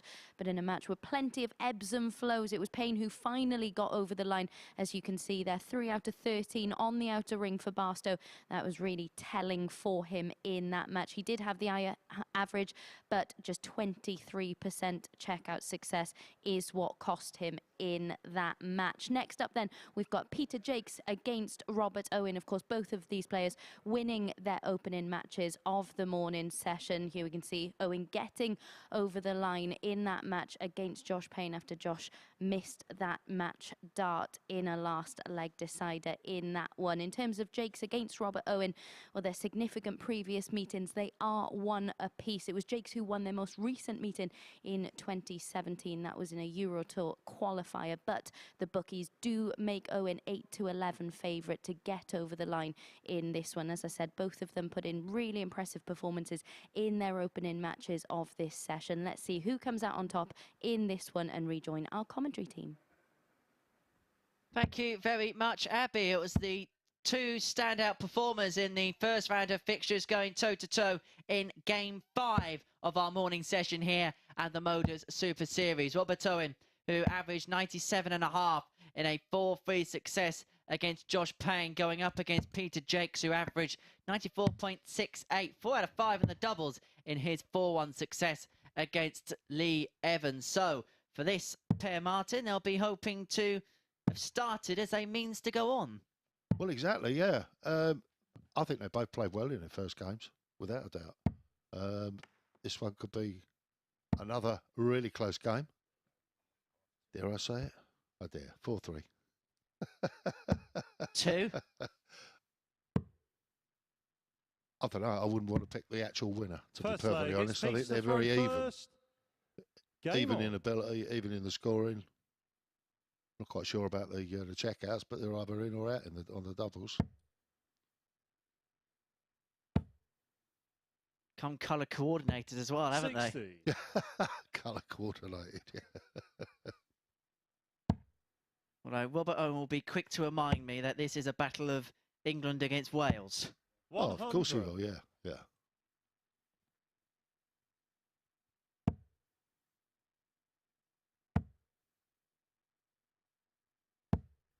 Makes he a proud man of Yorkshire as he piles in the game's first maximum from Huddersfield. 60. Which is why he's nicknamed the Terrier. Of course, Huddersfield Town nicknamed the Terriers. Oh, of course, yeah, yeah. 60. Also famous for their rugby league as well over in that part of the world. Huddersfield, yeah, without a doubt. 100. The Giants.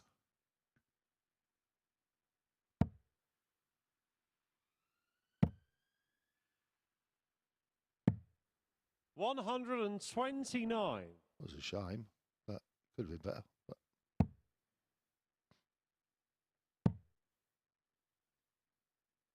I was just glad to realise Robert Owen wasn't here the week England play Wales at the World Cup, because I don't think we'd ever have heard the end of it if Wales got the better of that one. no, of course you wouldn't.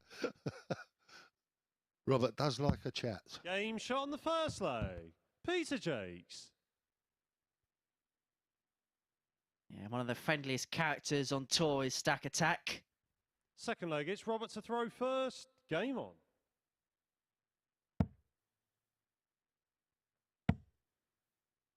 That's the way to do it.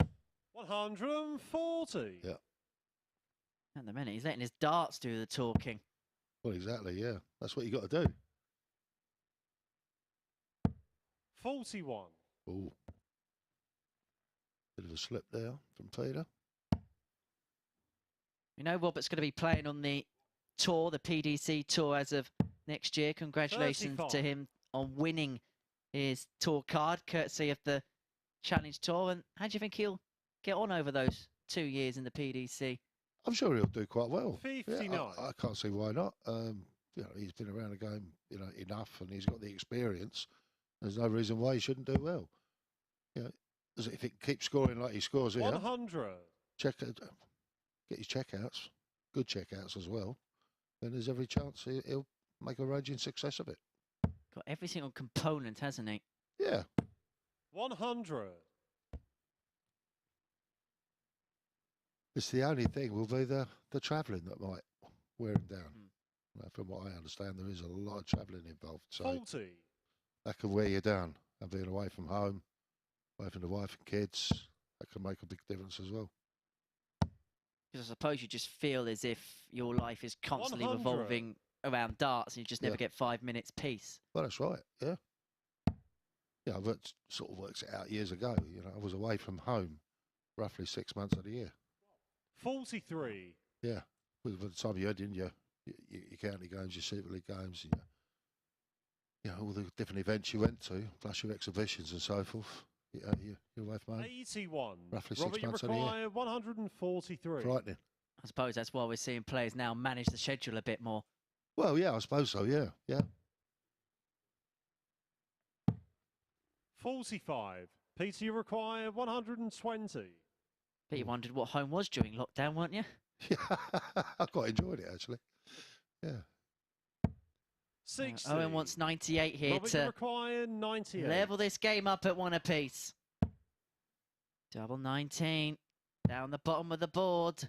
And that's a nice marker for him. He can lay one over the top. That's exactly what he does. And Robert Owen levels this game at 1 apiece.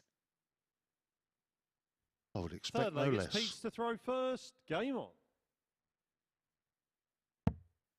Both 50% on the doubles, 1 from 2 to get their respective legs on the board. 100.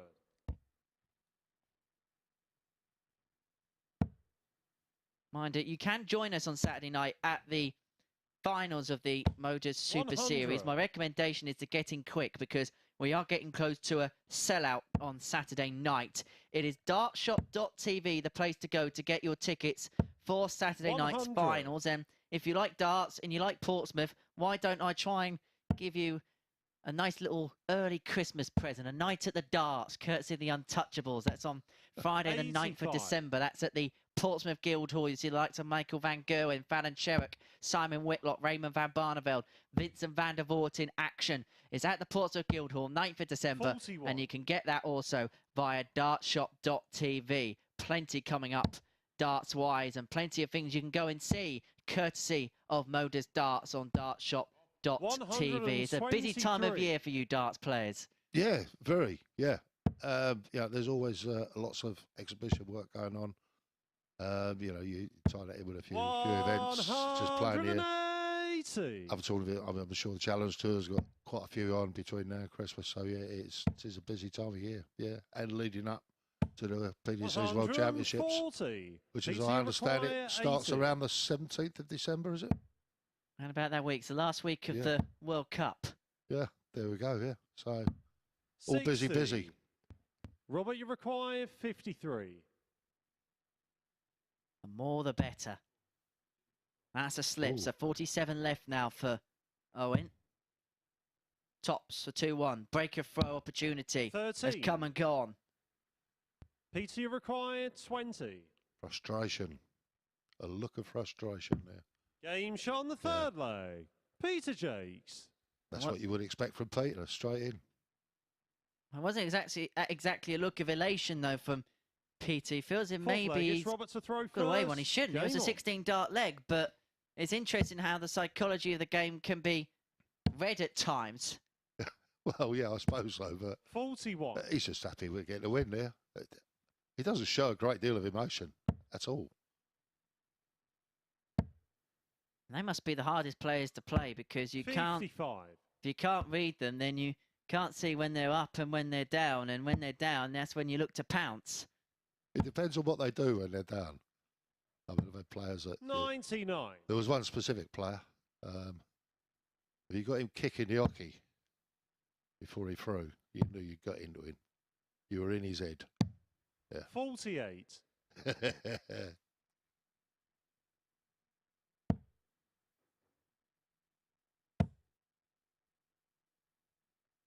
100.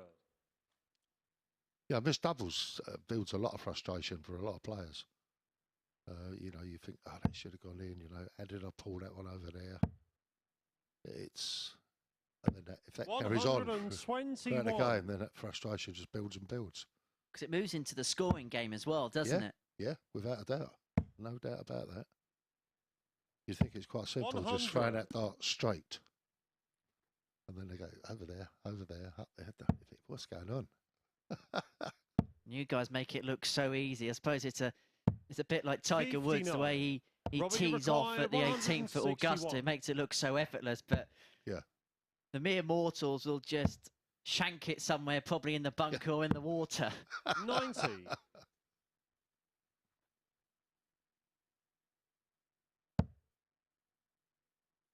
71 for 2-2. Owen did have the opportunity to open up a 3-1 lead. We've said that before this week in a crucial 71. Game. Had the opportunity to go 2 legs clear against Graham Hall, and how everything could have changed yesterday as a result of that. And so the bullseye to level us up. 46. But the opportunity comes and goes, and Jake's Shanghai for the break.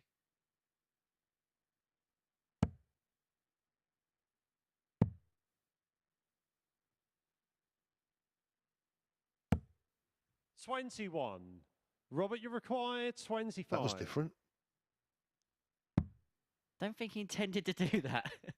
He didn't want that double 9 either. No. So double 2 for 2-2. It's all the twos. Robert Owen. Oh, he just, go away. Fifth leg, it's Pete's to throw He'd first. be happy just to see that leg go by. Happy it's in his leisure. And now it's a best of 3 once again. It's another close 58. Game here in Group C. Did say 4-3 from the start as well. Yeah. 140. Yeah, so someone's got to, you know, move forward now. You've had enough practice darts, boys. 60. Come on, Charlie, hurry them up. Yeah. Well, Peter's struggling a little bit to actually find the treble. He's just above it or to the right of it. 140. And when you try and readjust, is that when we can say that players go in the realms of trying too hard? And I'd say that as he does that. 125. He gets a 1-2-5. Yeah.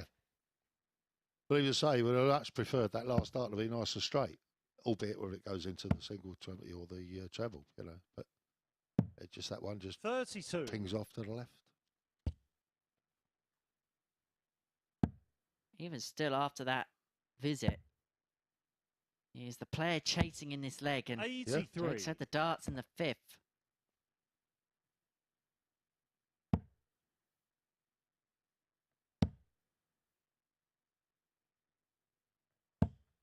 $81. It's not such a bad finish, 108.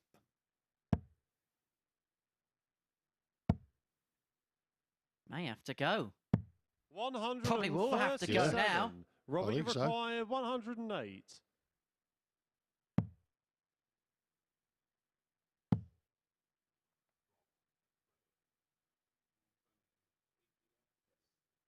That's in the treble 3, that second dart. 29. And that one quite clearly 38. In the single 1. So Jake's back for double 19. Goes straight for it. 3-8. 2 8s. Game shot on the 5th. To put Jake's in front and 1 away from a second consecutive victory at the start of the group. One player will be the first on to 4 points in Group C. Jake's is leg away from doing just that.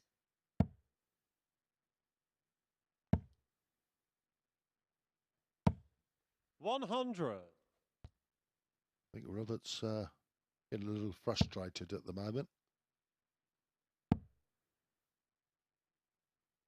140. Feel even worse after that. He can't believe it.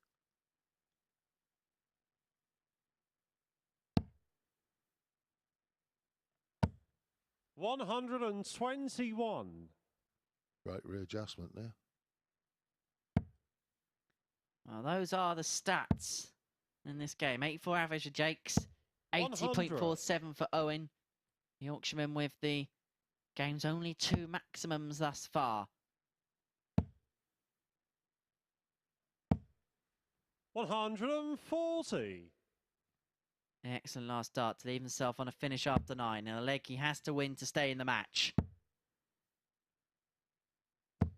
60. Robert, you require 140. So 6 at this 140. May only need the 3.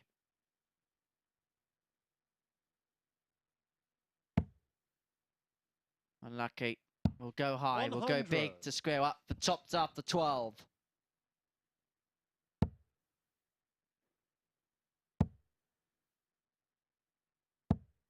$100. Robert, you require 40. 3-3 again? It should be. Game shot on the 6th leg. Robert Owen.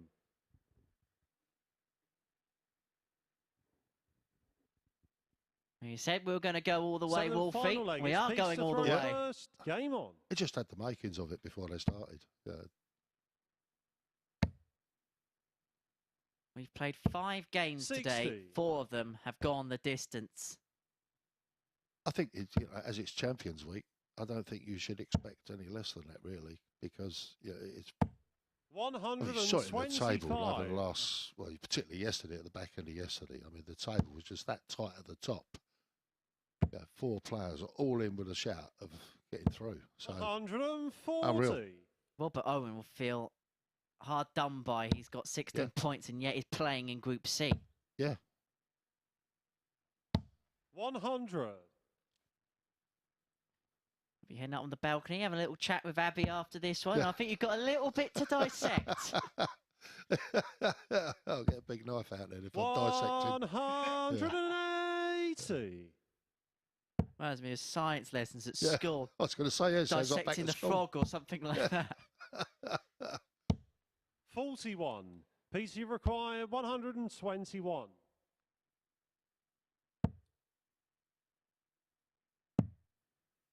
Tops for the match, for the win, and it would have been in some style for Peter Jacques.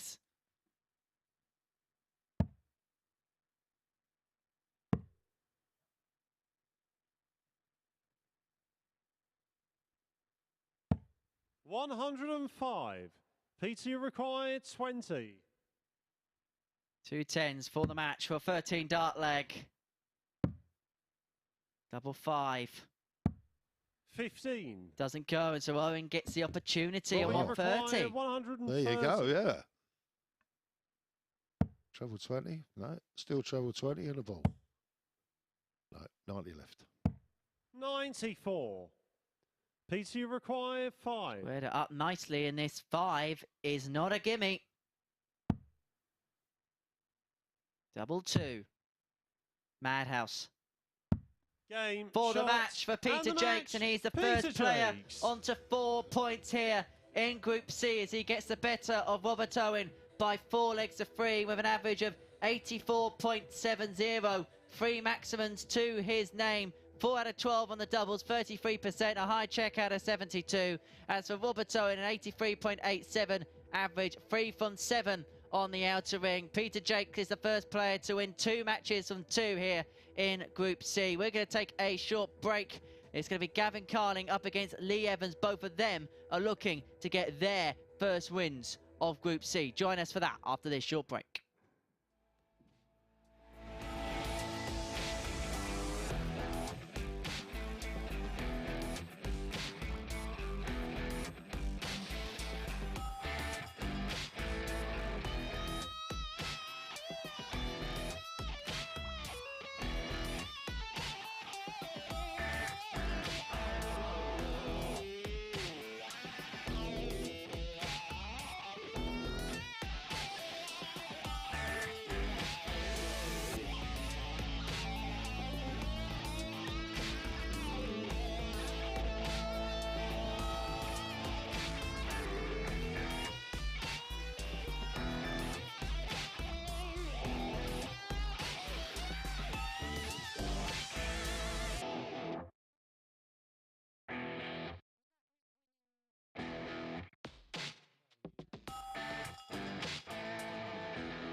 Welcome back to the live lounge here in Portsmouth. 5 matches played, 4 last leg deciders. Martin Adams, what have you made of the first third of the action here?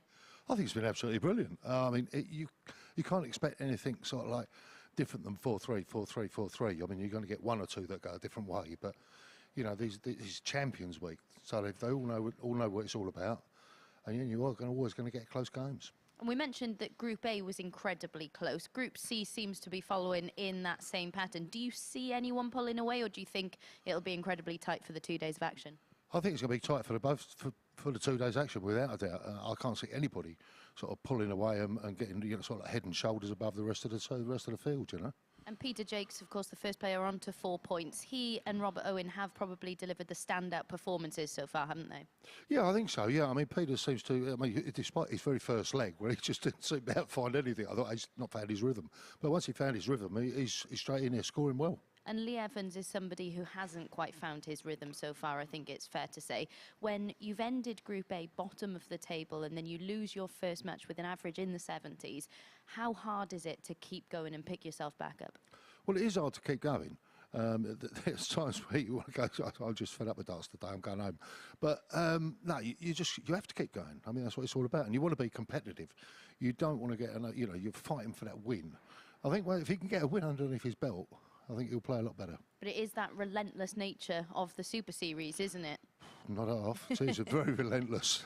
And he's, of course, playing Gav Carlin in our next match. We've got footage of him here reeling in the big fish. This was to knock out Lucas Venig in the group stages on finals night. Superb finish from him in that one. The bookies have him as favourite. They, of course, met at Q School earlier this year in MK, and it was Gav Carlin who came out on top in that one. Do you see him getting the win in this one? I've got to be honest, yes, I do. I think he's playing some great darts, and I think, yes, he's going to be one of the contenders. Right then, he's got just about everything else right so far this morning, hasn't he? So I wouldn't go against what he's saying. Let's get into this one then. Henry, back over to you. Thank you very much, Abby. Yes, great to have the legend that is Martin Adams with us in the commentary box for the next couple of days. And a legend like Wolfie knows everything we need to know about the game. What he doesn't know isn't worth knowing about the great sport of darts. Gavin Carlin will be looking to respond to a 4-3 defeat to Chaz Barstow in his opening match. He led that game by 3-1 before being pegged back by the man from Winchester. As for Lee Evans, he's trying to end a winless one and try and get himself on the board as soon as possible in Group C and hope that those Champions Week woes do not continue. Carlin, as you mentioned earlier on the balcony, Abby, winner of Week 10. Thanks to that 170 finish against Lucas Venig, as we saw in the VT. And that knocked Thibaut Tricol, or helped Thibaut Tricol through, not Lucas Venig out, and helped Thibaut Tricol through. And it did literally come down to that leg. If Carlin lost that leg, Venig would have gone through. Tricol would have been eliminated. That was the drama of that 45. Particular night.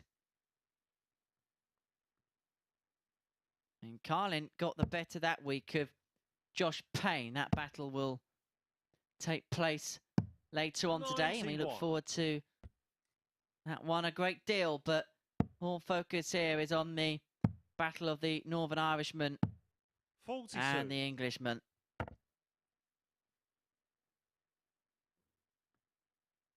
And you just get the sense that for Lee, he just needs to get a victory, no matter how, no matter why, as quickly 58. as possible, just to try and arrest the slide and slump that he's had over the last couple of days.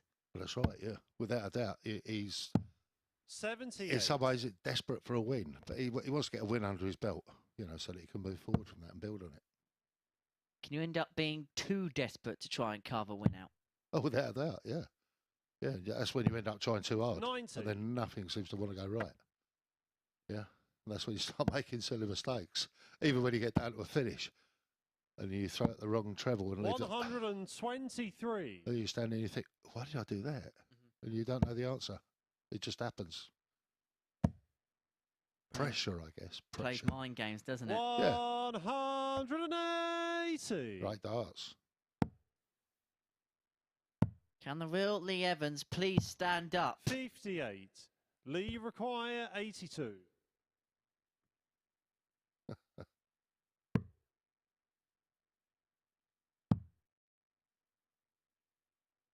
One dart at top, so he needs one dart at top. Lee Evans. 15 dart breaker throw to open up for Lee Evans. And suddenly here, Gavin Carlin might have some questions to answer. Lee to throw first. Game on. On the back of that opening defeat to Barstow, where he did lead and he gave up that advantage to end up losing 4-3. 58.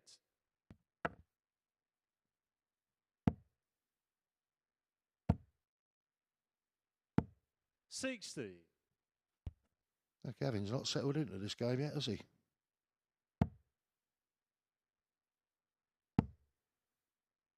I wonder whether what happened in the game against Chaz may have translated over into this. 100. Welcome back.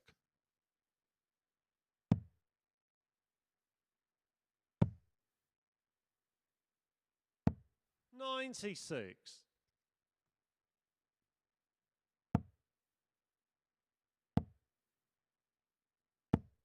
45.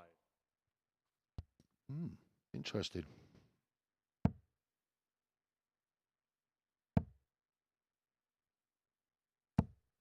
$100. Much better this from Lee Evans. That's as good as we've seen from him all week. Yeah, without a doubt. 98. Lee require 110. Well, you've got 6 darts at it, that's for sure. Double 19. 78. Didn't go that way. Didn't have to, did he? No, I would have done, no. Boom, first dart, see you in the next leg. Yeah. Lee required 32. But also, the run that Lee Evans has been on, is he playing it safe maybe as a confidence thing, knowing that he feels safe on the double 16, knowing his opponent comes back, so he's firing at a double he feels more familiar with. That could be compared to part double of it. 19. That could be part of it. But I don't. Game shot on the second leg. Lee Evans. You can't get into another dart player's head, you know. But at me, I'd have just gone straight for the double 19. Third leg, it's Bang, Gavin thank to you very throw much. first. Game on. Thank you, ref. Give us the call. Yeah. Start the next leg. Yeah. 83. Charlie Corsafina, official for the rest of the week. Owen Binks has made the trip up to Barnsley. We've got Charlie with us for the rest of the week. One of the best officials we have in the game, Charlie. 96. It's part of a good team of referees. It was nice to see Marco refereeing last week. Or was it the beginning of the week? 59. No, last week. Last week we had Last Owen week, yeah. here this week. Yeah.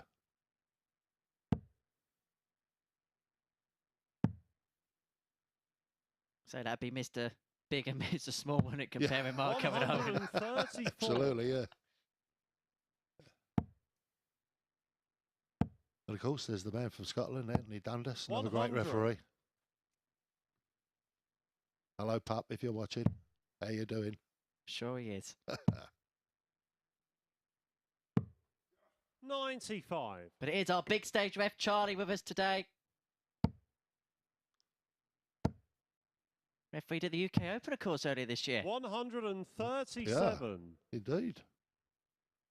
There we go. Oh. Yes, because that showed a different... I think there's just something going on with the screen here. So let's have a little chat in the interim period. Right. As we just try and sort one or two things out. So we're just making sure everything's readjusted and recalibrated. I think we're good to go again. Yeah. Yeah, we're good to go again. I think there might have been a little bit of finger trouble on a keyboard somewhere. No, it's like fat thumbs and all of that. Yeah, oh, yeah, 60. yeah. Gavin, you require 122. Okie doke. Well, The cardinal sin. Yeah. Well, some people say that, but I don't. But dropping it in the 4 is not a good plan. 106. That's a good one, though. Lee, you require 116. He's worked that out well as well to go that particular route. Double 18 for the double break for 3-0. Shot on the third leg. And the blue Lee touch Evans. paper has been lit for Lee Evans. 3-0 up with the double break of throw, and he is a leg away from victory against Gavin Carlin, Lee to throw first. whose concerns Game in on. Group C begin to mount.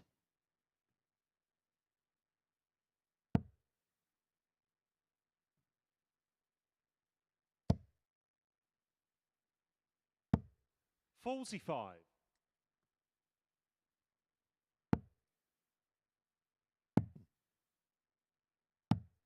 84.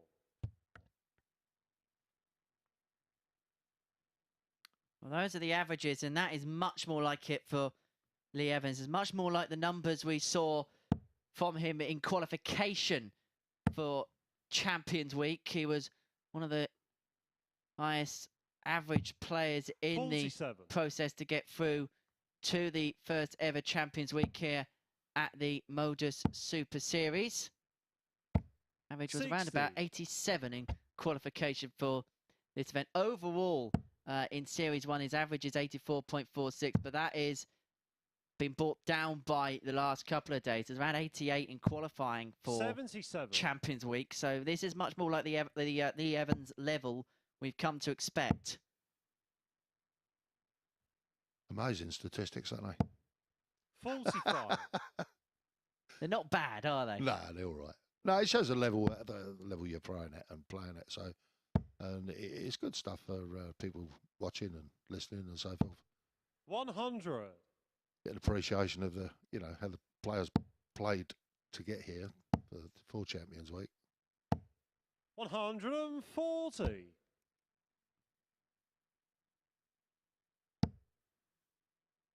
Of course, Josh Payne has qualified here for having the best average as a runner-up. That was in week 10. That was 95. The week Gavin went on to win. Won that final against Josh by 4 legs to 3. He actually lost 2 finals by that scoreline, did Josh. He actually lost out 60. Del Pilgrim in the final by that same particular scoreline. So has earned his opportunity back. And up for tops there, Evans, for the match. 117. And quickly readjusted and leaves himself double 10. 112.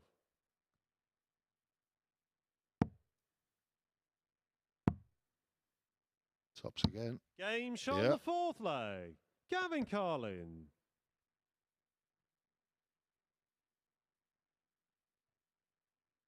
Well, Gavin's 5th got leg. the first step on the ladder. Game on. 3-0 down, brings it back to 3-1. If he wins another, might be threatening 97. yet another 4-3.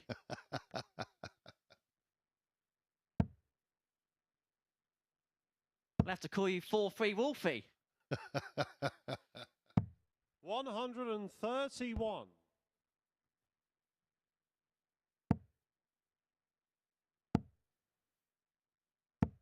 123.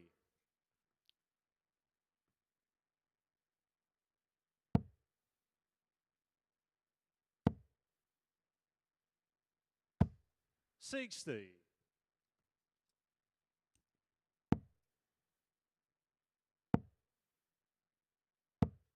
62.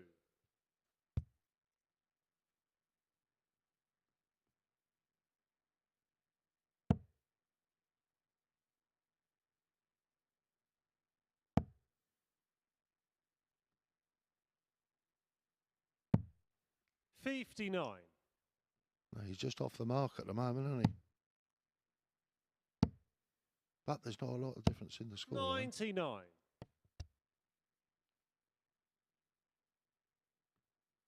Big one here will make a lot of difference, I think. It's been the big moments where Evans has come up trumps, and he does so again. 180. Gavin, you require 120. Oh my, this would be magical.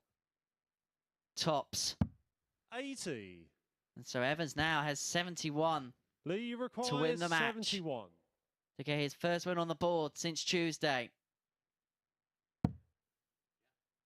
Double 16 to end the Baron run. Game. And Lee Evans is a victor. He beats Gavin Carlin by 4 legs to 1. He picks up his first 2 points of Group C, courtesy of that success against the Cannon with a 93.19 average, 2 maximums to his name, 4 from 6 on the doubles, a 116 high out. Gavin Carlin himself got himself a 112. So Lee Evans, a 4-1 victor against Gavin Carlin in that one.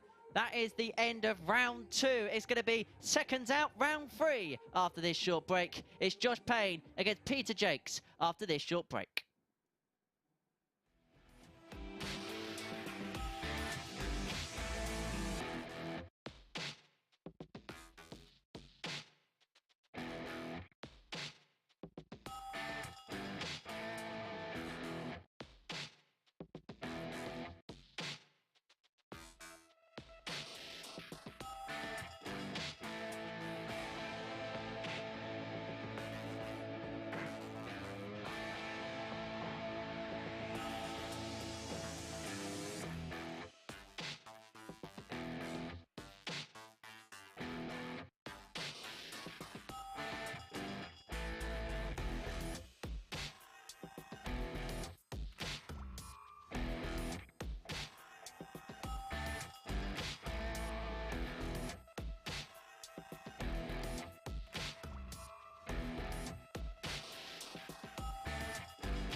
This is the MODUS Super Series.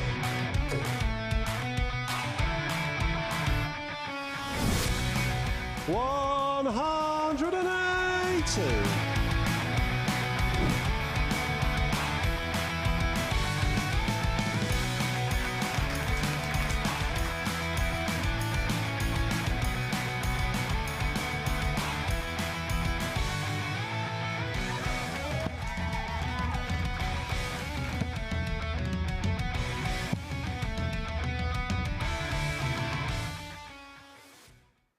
Don't forget, you could be here yourself. Tickets for finals night are free.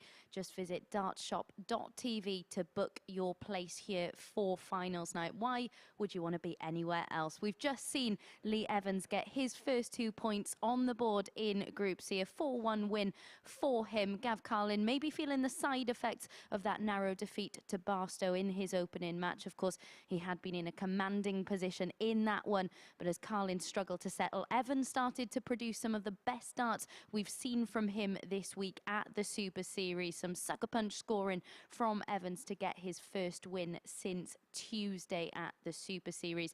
That as well, that 93.19, his highest average of this week, and some superb finishing from him as well. It was probably his most complete performance of the week. Next up then, we've got Josh Payne against Peter Jacques. Jacques, of course, beating Robert Thornton to qualify through to Champions Week. Here he is pinning the winning double to get through that one. Now, Josh Payne is actually the bookies' favourite to get through this next match and get the points on the board, despite Jacques winning both of his opening matches. But much like in that week that Jacques qualified for Champions Week, we've seen a mixed bag from him in his opening 2 matches. Some really clinical finishing in his opening match, but then squandering a few opportunities in his second, despite getting the points on the board. So what will we see in this one? Let's hand back over to our commentary team to tuck into the next match. Thank you very much, Abby. So Josh Payne up against Peter Jacques. It's JP up against PJ, and I imagine there's probably still 1 or 2 people tuning in to us on Sporty Stuff TV, probably watching us still in their PJs. It might be a lazy Thursday for a few. Duvet day. That'll be it. Oh. There you go, eh? What is one of them? But fair play to him. That's what I say. Whatever makes you happy.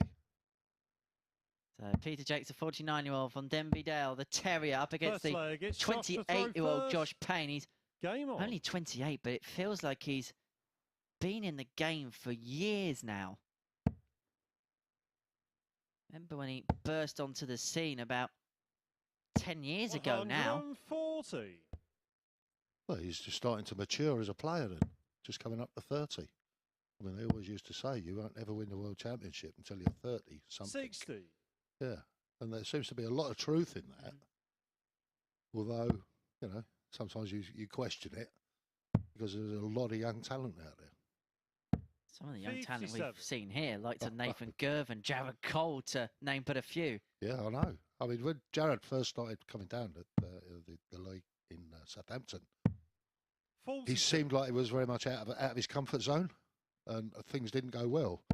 But then as he started to get used to it, next time he was down, he played a lot better. And the next time he was down after that, played better still. 180. A maximum from maximum. Will he be the maximum man at the end of Saturday night and pick up the maximum check, I wonder? 1-2-4 for the opening leg. It's still on. And downstairs for level 16. That's actually the 137th max of the week. My word. 137 maximum. 100. Joshua required 32. Should easily crush the 200. Game shot on the first leg. Josh Payne. One up for Josh. Peter's got some work to do now. Second leg, it's Pete's to throw first. Shall we set the players a little target? Say that again. Shall we set the players a little target on the maximum count? No, that'll just... 85. It'll just nosedive then. I was going to suggest, can we get to 250 by the end of the week? I know it's ambitious, but come on, we want to see good darts. I think it'll nosedive now. That's it. 84. Might get 1 or 2 now for the rest of the day. In this series, over the 13 weeks, this is staggering. You've had 2,679 maximums over 13 weeks play. It's incredible. Absolutely incredible. 177. I've seen a fair few 177s as well. Well, we should get past 2,700 by the time we're 140 done in this phase. Be an excellent achievement. Just shows some of the great darts we've seen over the past 3 months here at the Super Series. Now, if we've had that many maximums, I wonder how many 140s we've had. 140. Because the 140s come along more frequent than the 180s. I'm sure that we've got 1 or 2 people we have in the stats cave that can probably find that for us. 100. Just a steady ton for Josh for a potential 11 dart leg. Tots for 12. Not to be on this occasion. Jacques is back for 110 60. to level us up at one apiece. 110.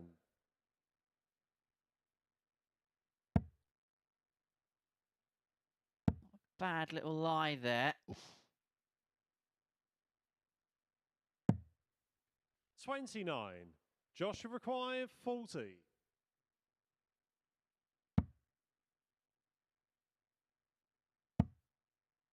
Double 10. 20. Peter, you require 81. Despite his brilliance in the scoring phase, he's 1 from 4 on the doubles, and Jacques is back for 81. Treble 17, I would suspect. Or treble 19, rather, not 17. Game shot on the second leg.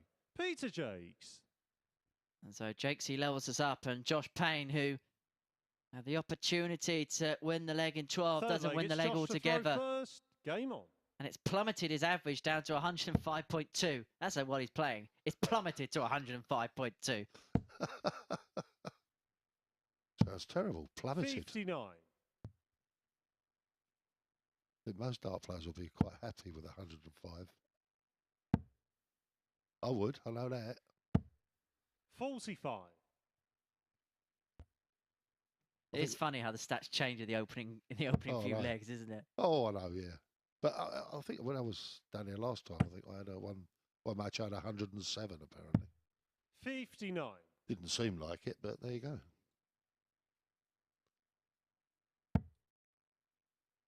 Seen some brilliant stuff this week as well. We saw an average quite similar for Graham Usher yesterday. Yes, of course, yeah. Great player, Graham.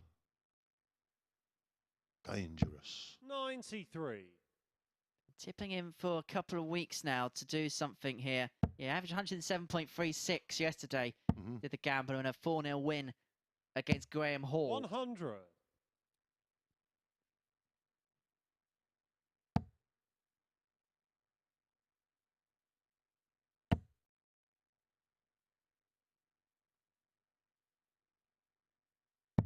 $177. Clock that one up then. I think I've counted that as his third in this game so far. Yeah. 42. Joshua require 113. 113 for 2-1. This really has been an excellent performance. Tops. 73. Ooh. Can't believe it. What?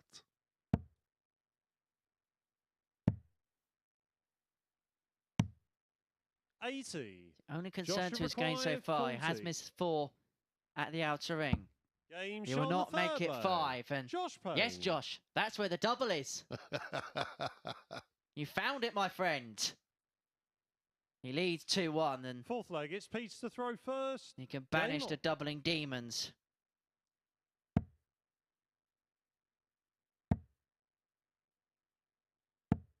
$45. Peter's having a lot of loose starts in this game at the moment.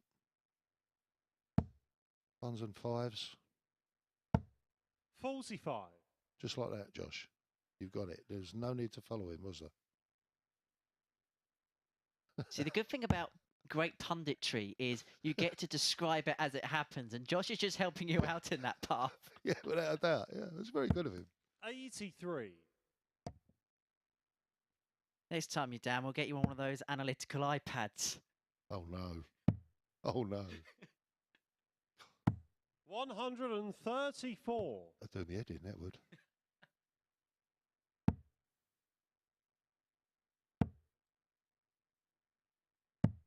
40. You get one of those big touch screens that you see elsewhere.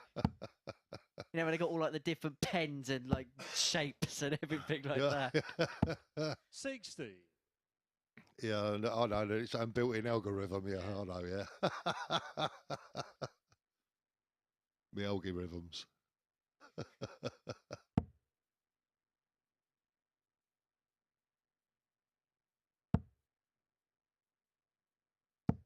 $100. That's better. Much straighter. Because if you look at the scoring visits for Jacques, He's had 40, 83, 45, followed by an 80, 42, 98. 1, 2, 3, 45, 26, and 85, 42 in this match. Well, it's weird, isn't it?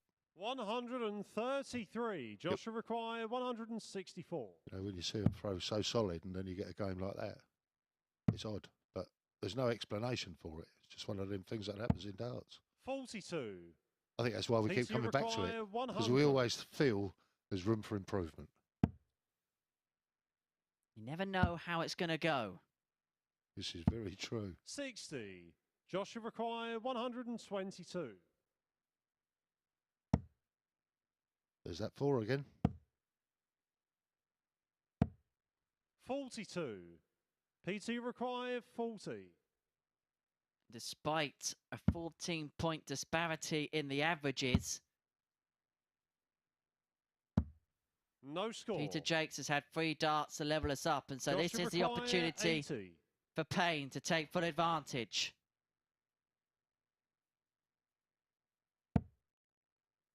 Double 10. Game Yep. shot on the 4th leg. Josh Payne. He doesn't seem very happy about it, though. Maybe that's just his way. 5th leg, it's Josh to throw first. Game If on. you actually look at the averages throughout the course of the day, 99.65 in his first, 86.2 in the second, 93 bang on the money here in the third. 96. Playing well, but obviously he feels that there's another gear to go. Yeah, I think you're right. Yeah. 82.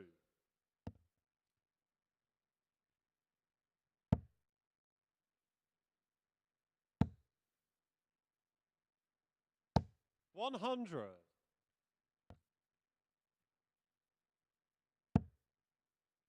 He's not happy with his throw. 180. Wouldn't have been happy seeing that either. No, definitely not. But it's cheered Peter up, I should think.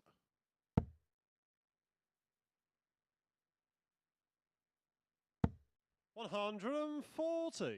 It's a brave dart. Oh, he's left himself on 165. 97. And Jacques is on a finish on 142. Will he get out of jail here on this one, Josh Payne? 133. Excellent PT visit. require Excellent visit to leave 142. 32 after 12. 82 to go. 98. Unlucky. Joshua required 32. For the match.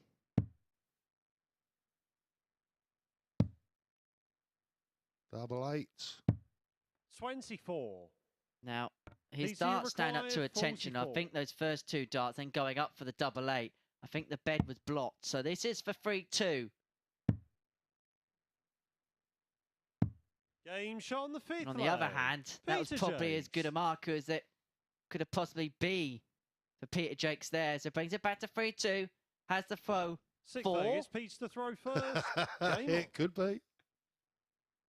Could be 3 all after this one. 96. Much better. A lot straighter.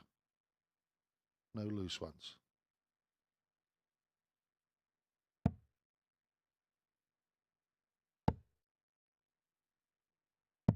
82.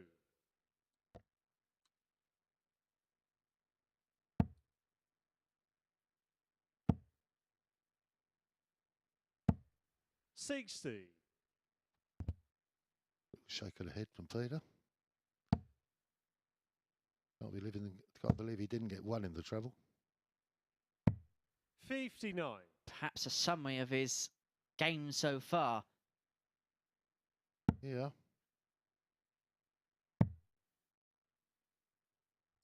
96.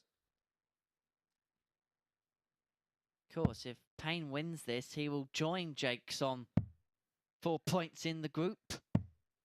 42.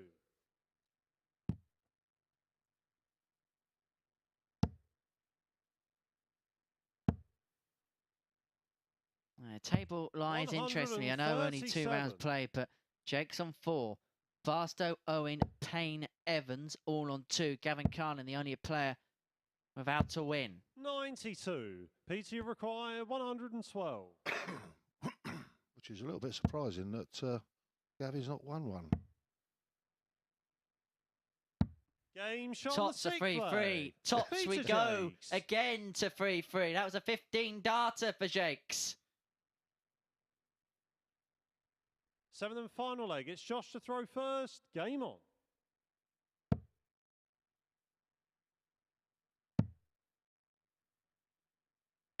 $134. 6 games, only 2 have not gone the distance so far. Yeah. 100. I think it was always going to be like that, to be honest.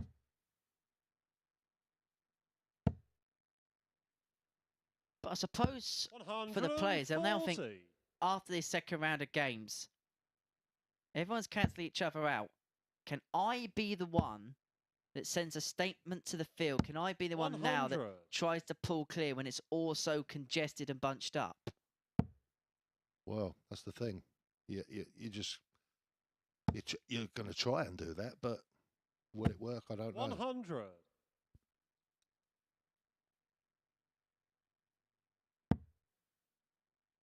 But Josh is in a good position in this leg.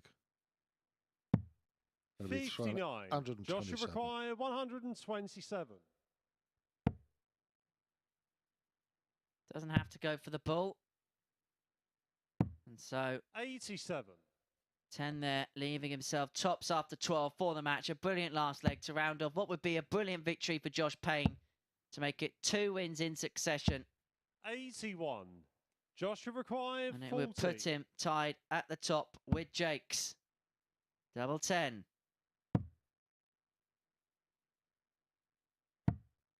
No score. Wow. Wow, wow, wow. He's decided to bust it. 161. He's deliberately done that.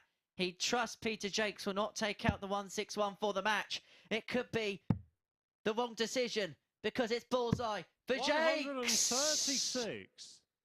That would have been incredible. Josh requires It certainly would have been.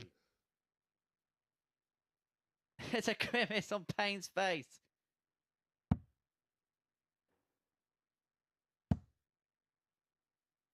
Double 10. 30. And has Jacques' go at the bullseye. 25.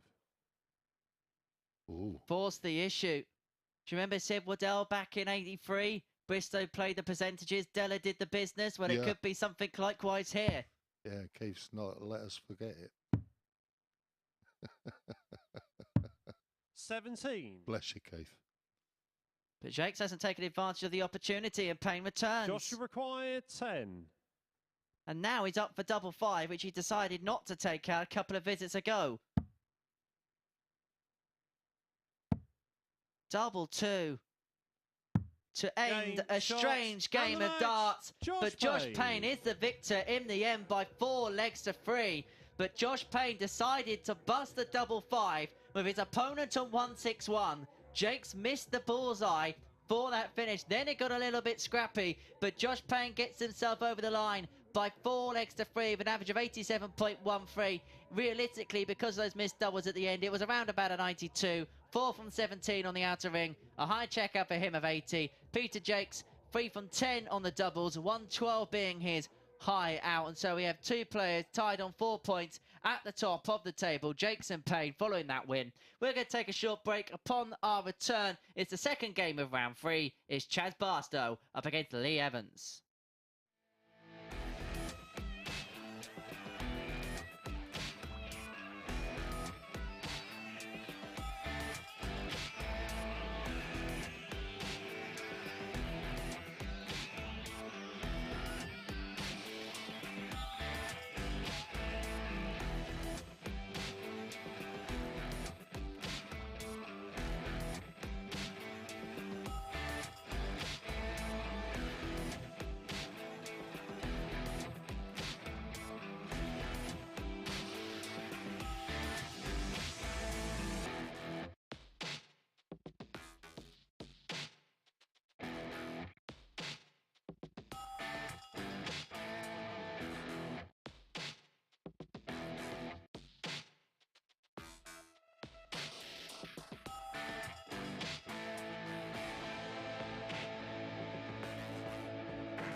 Welcome back to the live lounge here in Portsmouth, where we've just seen our 5th last leg decider of this morning's session. All 3 of Josh Payne's matches so far today have gone to last leg deciders. He's won 2 of them. The 28-year-old has played very well indeed today. He actually put in the highest average of the day in defeat to Robert Owen in the opening match of the session.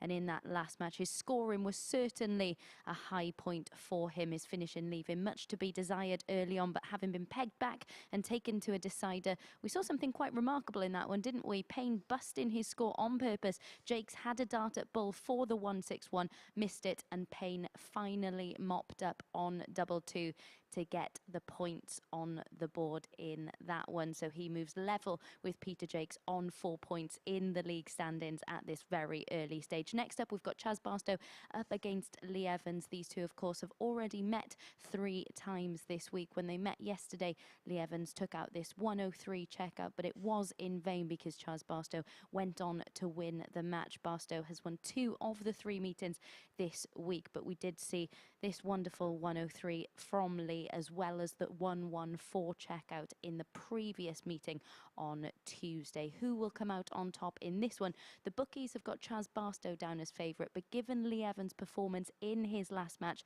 I don't think this one is a certainty at all. What do you think, chaps? No such thing as a certainty here at the Super Series. And if we've learnt one thing from this group so far, it is difficult to prize these 6 players apart.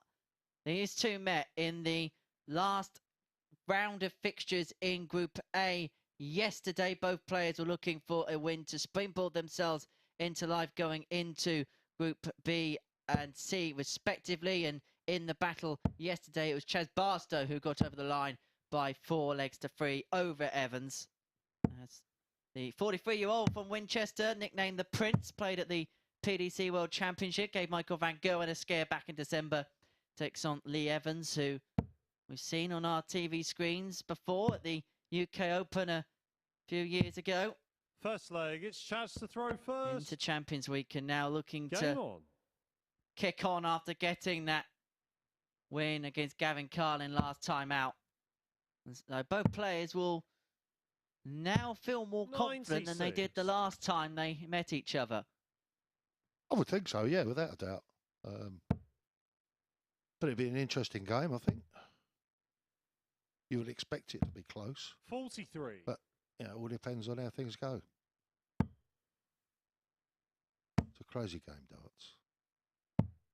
59. That's something Jimmy Greaves used to say, wasn't it? It's a funny old game. It's a funny old game. That's the one, yeah. 96.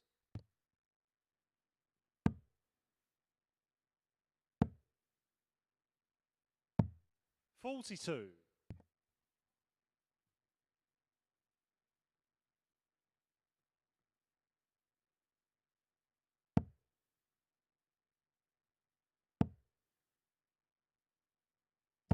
125.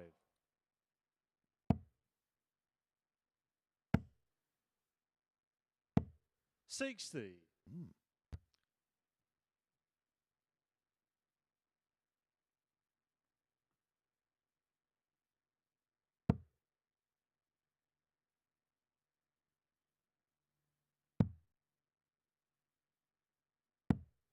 57.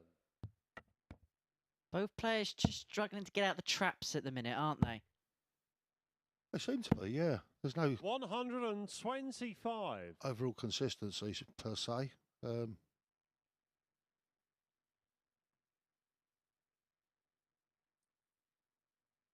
plus a piece, but that's the rest of it's been, you know, average.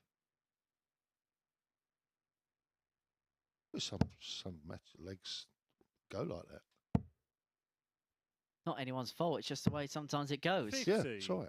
Chaz, you require 190.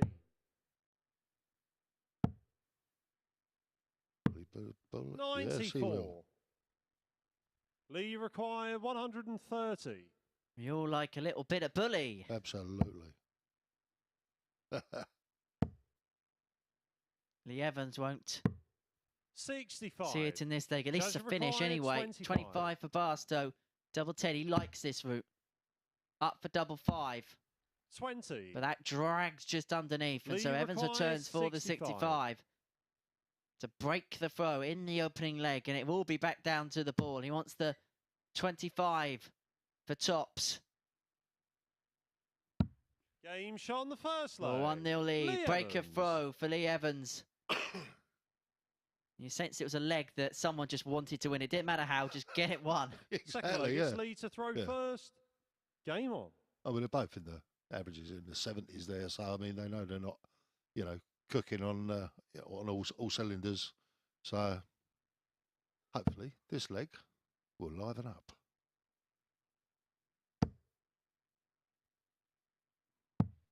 Bit like a Lancashire hot pot, slowly cooking up to the boil.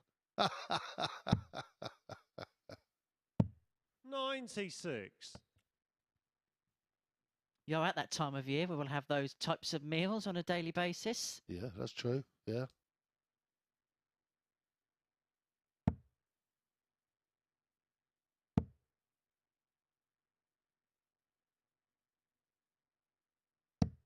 $94. I think that with the price of energy these days, there'll be a lot of people 82. experimenting with the slow cooker.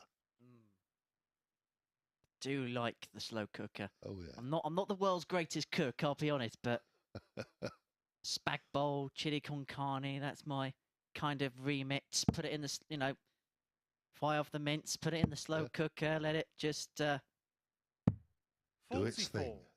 Oh yes. Nice beef stew and dumplings. Oh. 80. My word.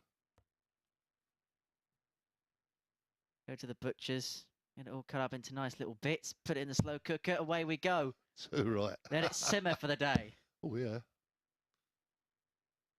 139. Shouldn't really chat about food around lunchtime, should we? That's livening up a bit now. 54.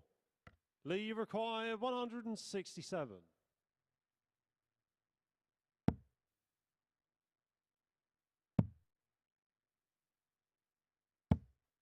59.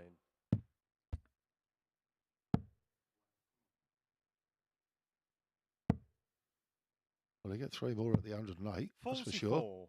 Lee required 108.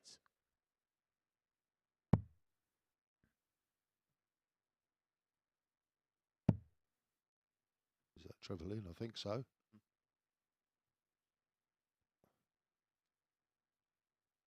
Yeah.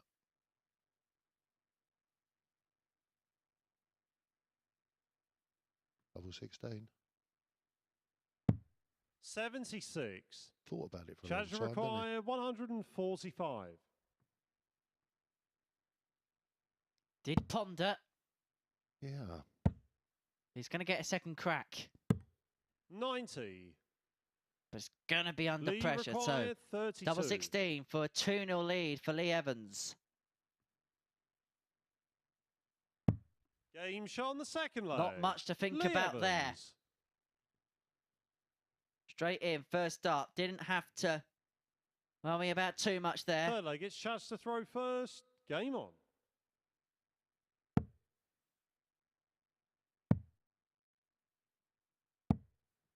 $44. It's like at times Lee can be found guilty of perhaps overthinking things.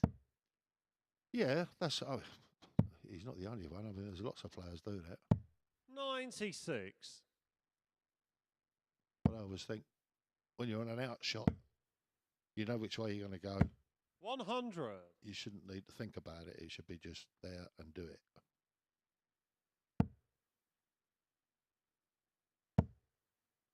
They sometimes say that the brain is the worst tool in a dart player's arsenal. Absolutely. Quite so.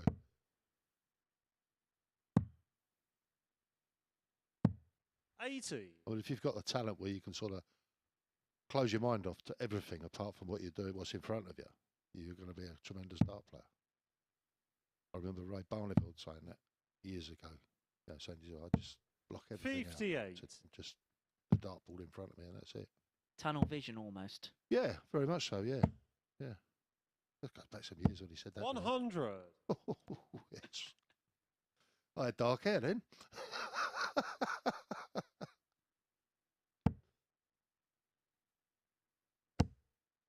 Bringing all of your experience and your stories to the commentary box. We're absolutely loving every second of it, Martin. There's a lot of stories you won't want to know. 137. Great darts, 137. Lee requires 70. 70 thrown. He uses a lot of that powdery stuff, doesn't he? Yeah.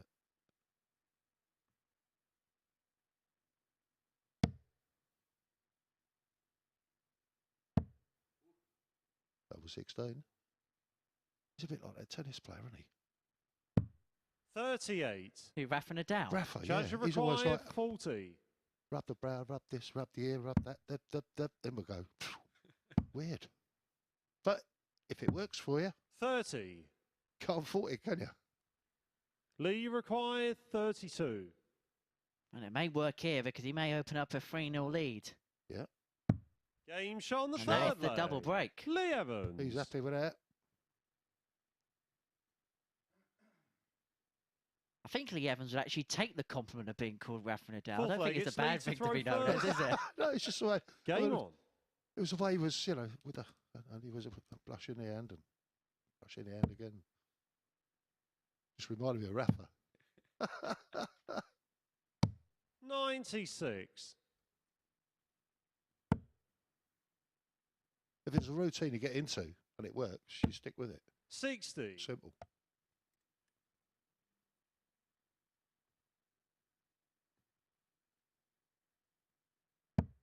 I suppose the interesting thing is, how does that sort of routine start? Is that instinctive? 58. Is it maybe it happened once and it's worked and they've stuck with that? Interesting to see how those sorts of things 85. brim.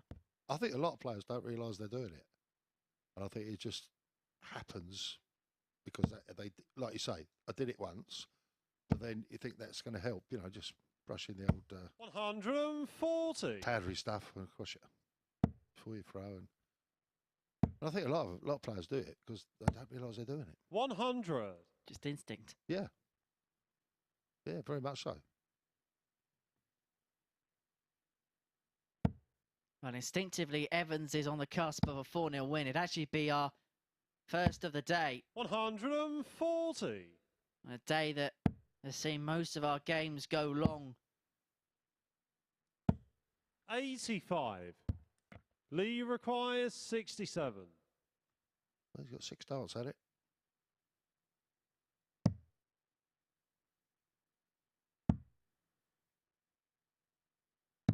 Game shot. Double and the 16 match. seals a Lee 4-0 win Evans. for Lee Evans against Chad Barstow with an 85.89 average, a performance watertight for Lee Evans.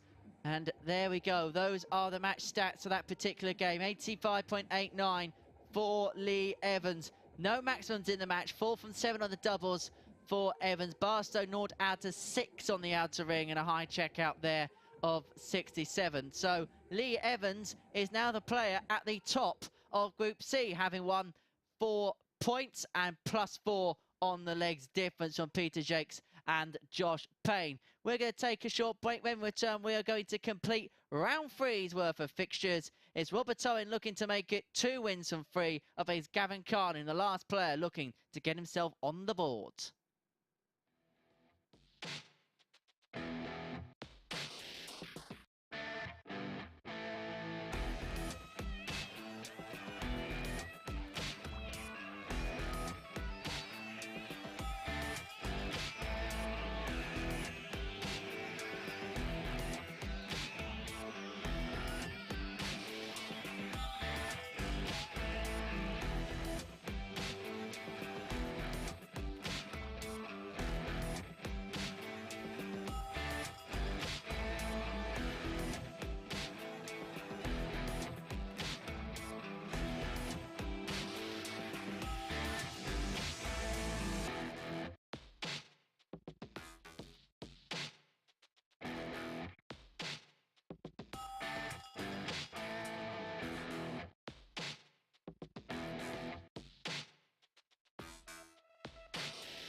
Good afternoon and welcome back to the MODUS Super Series here at the Live Lounge in Portsmouth, where we've just seen Lee Evans complete our first whitewash victory of this session in Group C. A 4-0 win for him over Chaz Barstow in that one. Both players struggling to settle into their rhythm early on. It felt like a bit of a slog in the opening couple of legs, but fair play to Lee Evans, shown a lot of character in this session, having not won a match on the final day of Group A. He then followed that with a below-par performance in his opening game today, but he's responded incredibly well and averaged just shy of 86 in that one. 57% checkout success in that one as well. As I said, that makes it 2 wins from 3 for him on this opening day of Group C action. We can see then what that does to the league table after 8 games have been played so far. It is Lee Evans who sits top of the table thanks to his superior leg difference over Peter Jacques at the moment. Of course, Robert Owen has the opportunity to join them on 4 points in the next game. He takes on Gavin Carlin, who is yet to pick up a point in Group C. Of course, Robert Owen was defeated in his last match to Peter Jacques. He did take out, though, this superb 98 checkout in that 4-3 defeat. Of these 2 players that are up next, then, they've met 9 times in the competition previously. The Welshman winning the first 5 encounters before Gav Carlin went on to win the next 4. Will that have any say in how this one turns out? Probably not, because it has been Robert Owen who's been the better performer so far this morning. Let's see then how this one unfolds and hand back to our commentary team. Thank you very much, Abby. But this is the interesting thing about the Super Series. Yes, the stats will point in the direction of Robert Owen, but anything can happen. As they say, darts is on the day. But today, Robert Owen has played some good stuff at 97.56 average against Josh Payne to open up the show, and then defeated by Peter Jacques by 4 legs to 3, averaging 83.87. So it has been a tale of 2 games for Owen. He's looking to make it a 2-1 record here. And so we're into game 9 of our day. The end of Robert to throw first. 3rd round. Game on.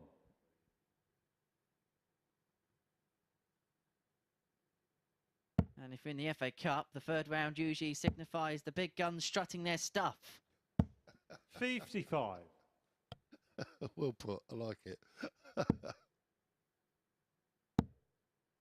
Luckily, there'll be no replays if it goes to 3-3. 140. No penalty shootout. We'd have to overlap the evening session we went to replays today. 100.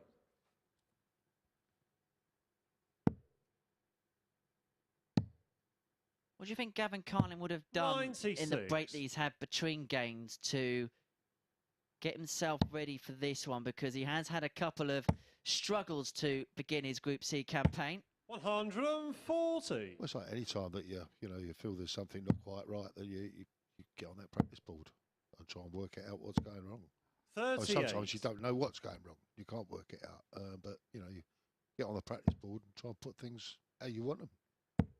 Doesn't always work. 140. Just try and fix what goes on. Yeah. I mean, he's clearly not hit the mark as he would like. Robert, so you far require today. 66. We've still got this one and got 2 more games to play after this. So, yeah, anything can happen. 34. Gavin, you require 127. So 127 for Carlin for an opening leg break. Won't be done on this occasion. So Owen returns for 32. 30. 2 loose ones there. Robert, you require 32. Double 16.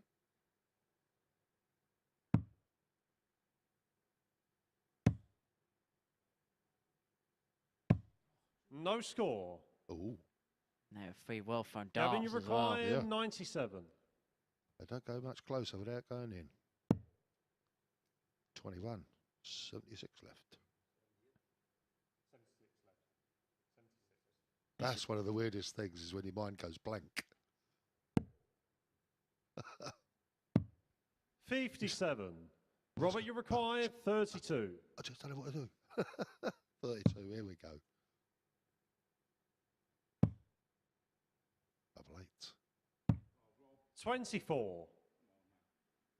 Gavin, you require Cry of come on 40. Rob there after he missed that double. He knows that we should be in the second Game leg shot by on the now. first leg. And it should be Gavin 1-0 to Carlin. Robert Owen. But it's neither. Gavin Carlin takes the lead with a break of throw. He's in front against Robert Owen. Second by a leg, leg it's Gavin to nil. throw first.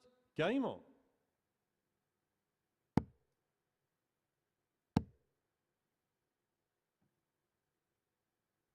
$140. It's a really weird thing when you do lose your way with your counting. And he will have done that loads and loads of times. 100. Just gone straight out of 76, but for some reason your mind just goes blank. What have I got left? And the mind won't kick in to actually work it out. It's 43. bizarre. But Ref, what's left? What's the route? 100. I think it's just the algorithm broken in your brain. That's what it is. Bit like a computer. Yeah. Absolutely. 100. Now, if you type in a load of words into a Excel system or something like that, if you type one letter, one number at a plate, computer says 83. no. Yeah, indeed. Just try and turn it off and turn it back on again. It's usually the best way. 60. At least a finish, 158.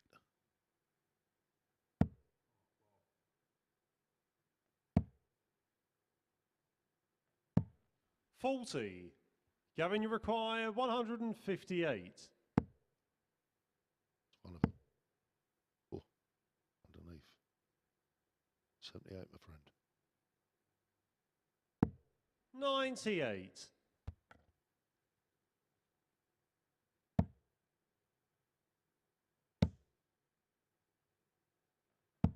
$138. What a lead. Gavin, you require 60. But how this game may have changed courtesy of those missed starts at double 16 and double 8, because Gavin Carlin here, double 10 for 2-0 lead.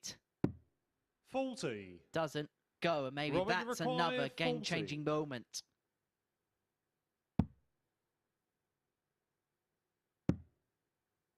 Oh, that's well below.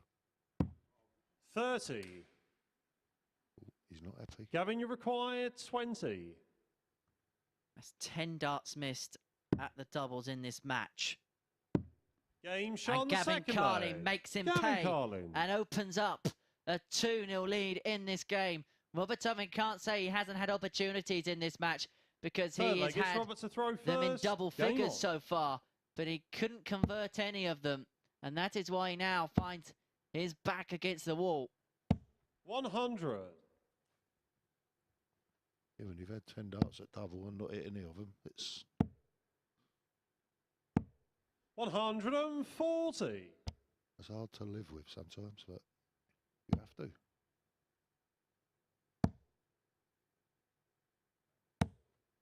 $55. This is what we were mentioning earlier about in a day you're going to get a game like this at some point. It's just the law of averages suggests. 140. Oh, absolutely, yeah. These are the games where you think, well, it's not going all that well, but if I can just nick it, yeah, if I can nick it, I'll be a bit of a burglar. 100. Happy days. But some days that don't work either. It's just one of them things. That's darts. That's why darts is darts. You know, that's why we love it, I think. Anything can happen. 41. Be like a darting skunk. You know that it's been a bit smelly, but you just try and find a way of getting over the line. That's right, yeah. 81. It's like wins, you know, any win. It don't have to be pretty, just as long as it's a win. 160. I might use it on my Tinder profile.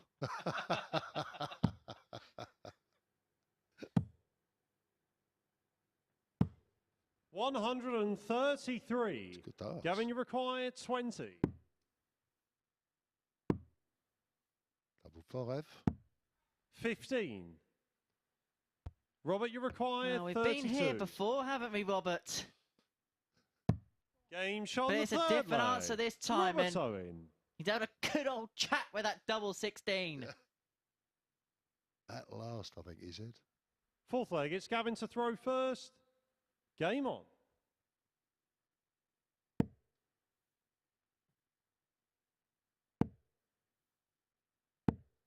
That's his 26. first dart at double converted from 11 attempts. How this game could have been so different. Yeah. 61.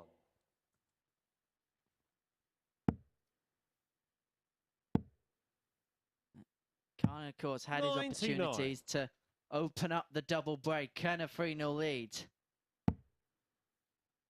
He didn't go. 100. Can Owen punish?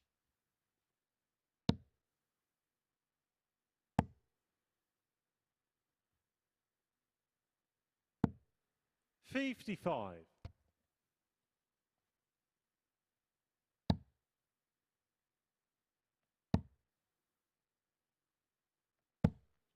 43.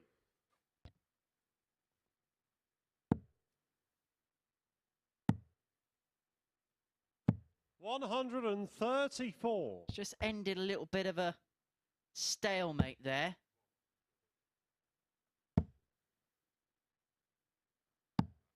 44. Yeah. Robert is struggling again. 96. You would have thought it would have been the other way round, where Robert would have got a bit of confidence on getting that first leg on the board and have banished the doubling demons. 60. Yeah. Gavin, you require 91. No, Gavin's on 91. Tops to go. Double 10. 81.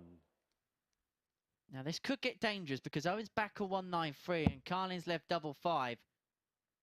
Miss on the inside and Owen is still a live 100. contender for the leg. Gavin, you require 10.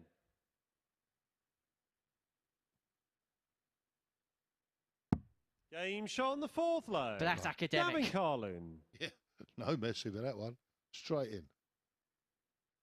But I think that's the only way you could be in that situation. Don't Fifth leg, it's think Robert to about throw the split, first. don't think about Game anything on. else. Just go straight for it, attack the double.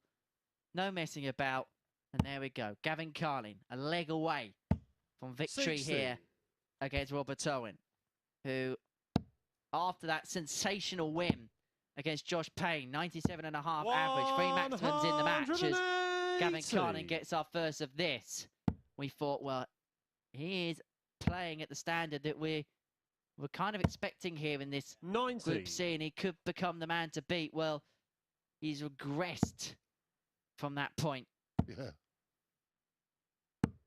41.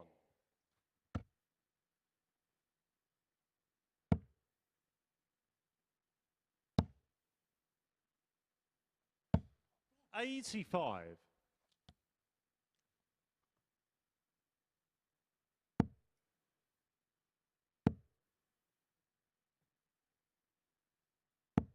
60.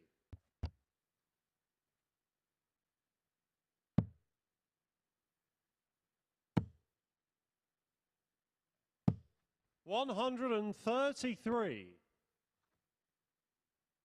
Well, that's half the score, but you might be under severe threat. 85.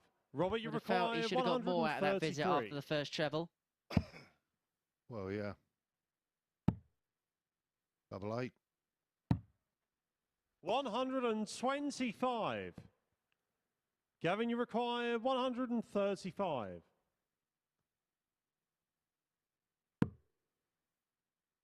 Won't be this time. At least he's smiling. 34. Robert, you require 8. And after that dart, he won't if this goes in. That's an awkward Game first. shot on Is the it fifth awkward? Of course leg. it's not awkward. Robert Owen. And Robert Owen brings it back to 3-2. I don't know anything, Wolfie. Well, Sixth leg, it's Gavin to throw first. Game on. one of those situations where you think it's all going to go one way and then yeah, it turns and changes. 77.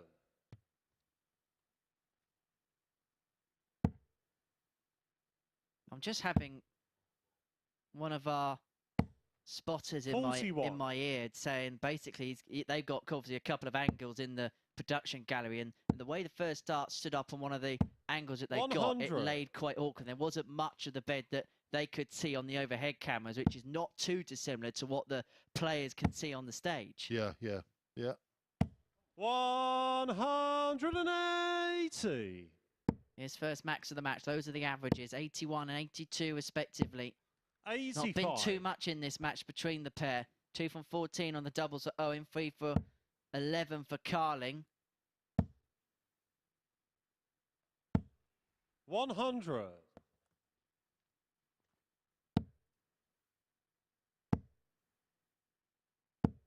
60.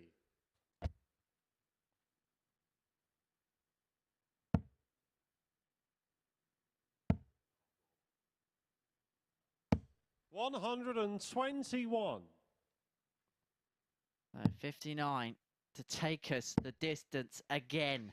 Did you expect anything less? 59. Absolutely not. Robert, you require 59. Big 19. I feel it needs to go. Game shot on the sixth leg. Robert Owen. And so we go the distance once again. A sporting acknowledgement between the pair. Seventh and final leg. It's Robert to throw first. Once again. Game on. We have a game that goes the full 7 legs here in Group C at the Super Series. Yeah, let's scrap tiebreak Tuesday. It's definitely tiebreak Thursday.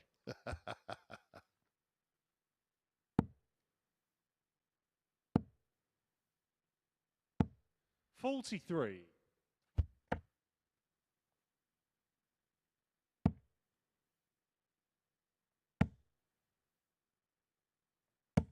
180. Excellent darts and an excellent time from Robert Owen in the deciding leg. 55. Puts himself in control on the back of that ton start.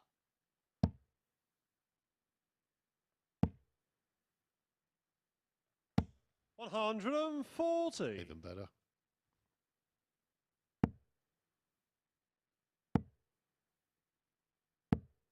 41. Robert, you require 81. On an 11 dart leg to seal victory. Triple 10. These 32. He had troubles 49. on this to start.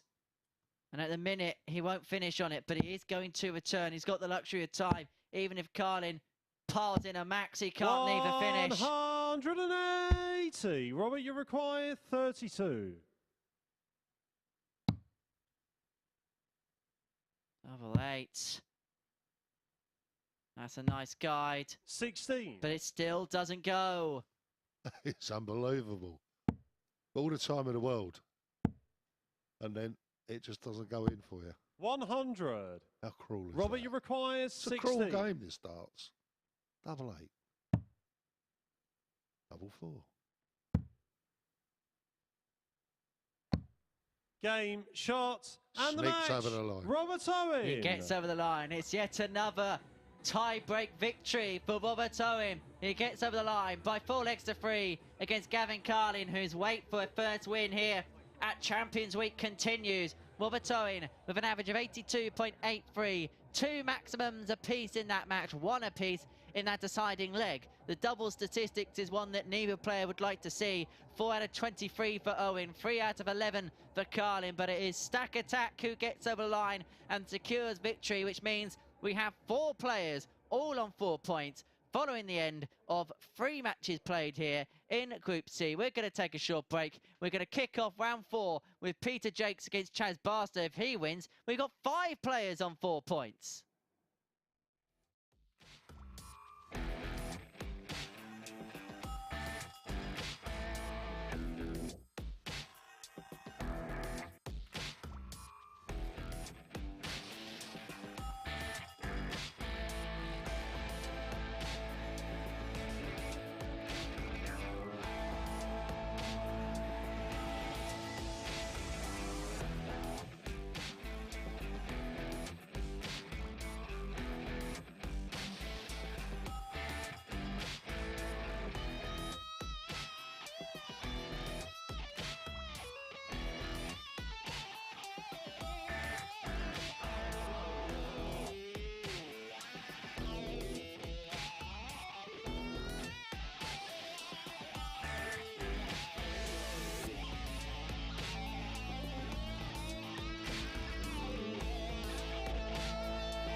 Welcome back to the Live Lounge here in Portsmouth. 9 matches played, 6 last leg deciders. Robert Owen coming through the last one in that 4-3 victory over Gav Carlin. There you can see the averages, 82.83 for Robert Owen in that one. Owen in the early stages growing increasingly frustrated with his finishing.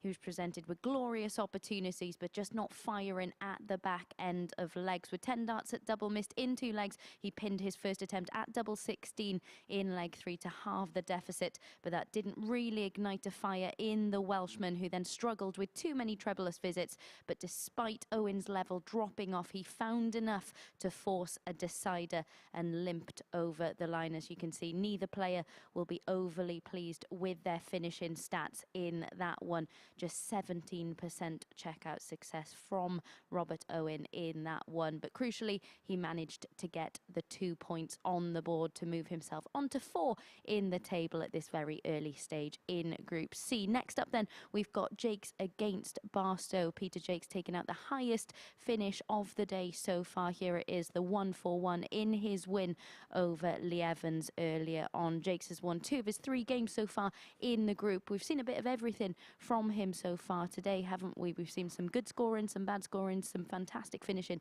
and some below par finishing from him as well. These two met, of course, at the Challenge Tour earlier this year in Hildesheim. It was Jacques who came out on top in that one. He is 4-6 favourite to get the win in this one as well. Will he come out on top?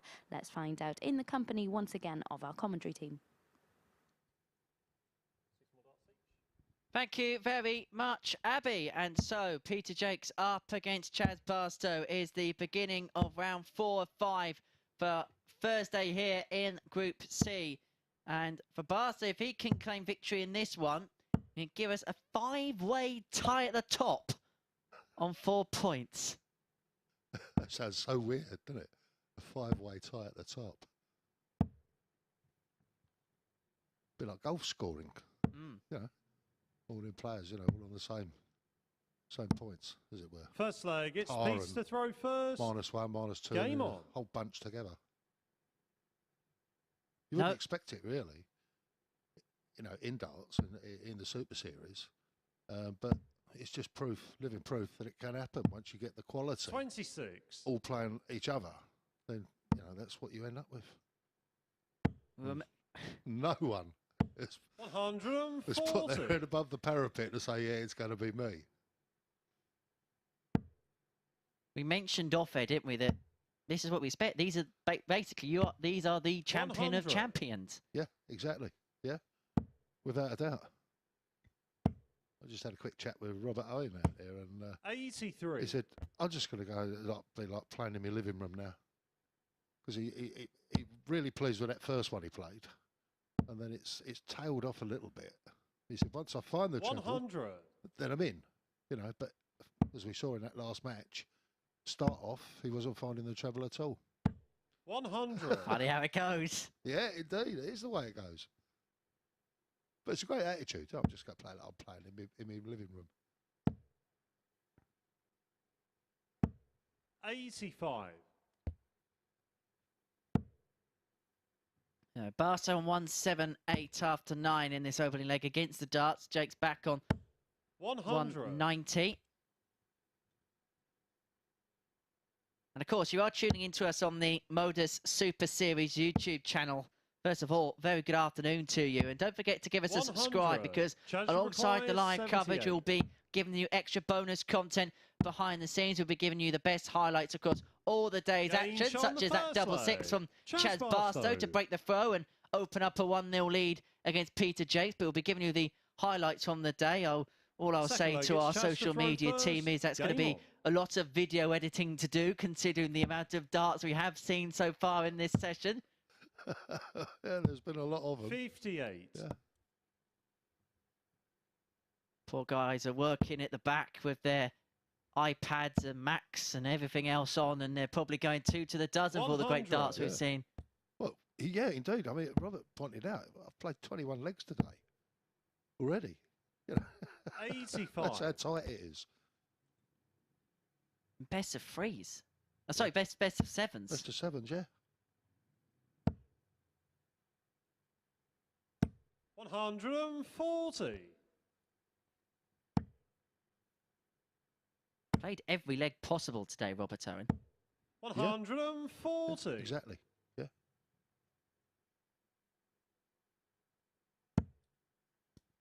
They have a good night's kid tonight, put it that way.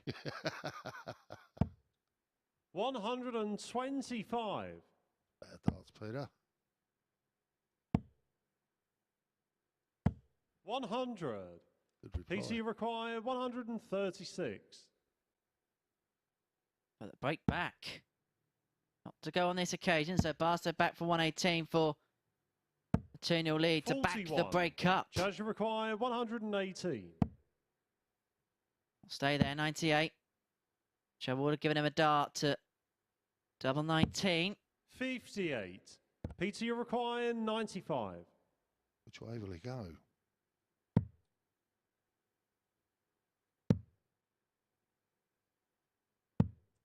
$57. Judge requires 60. That was weird.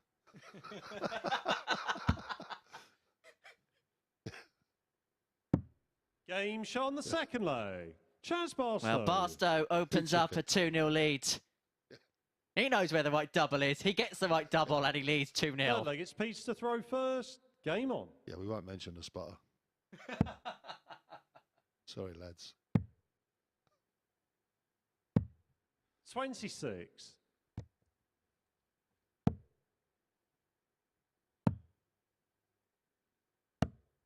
44.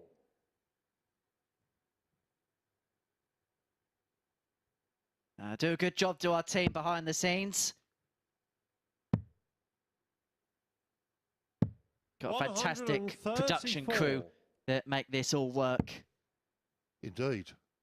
And they've had their own room now. They don't have us players walking through after each match. So, yeah, it's a lot more peaceful for them, I think. Yeah. Well, they don't get us breaking their concentration. That's the thing. 121. When we were at Southampton, we used to have to walk back through the production office, didn't we? So, you know, it's always a bit of a distraction at times. 93. Yeah, particularly if you've got a player who's not very happy with the way he played. I was quite lucky in the old place. The commentary box was right in the corner, so I was just stuck in the... Well, basically, 60. don't put Henry in the corner, but they did put Henry in the corner. It was like a little cupboard, wasn't it? It was. Yeah. Basically, they just wanted to get rid of me. 115. PT required 160. Well, not this time. 80 left. 140. Excellent darts. Yeah.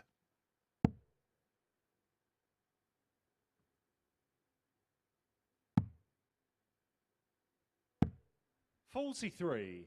PT required 20. Double 5. Under it again. The amount No of those score. we've seen missed. Judge required 147. Double 5's missed today. That 20 split has not been fortuitous for anyone thus far. No, it hasn't, no. 59. No. PT required 20.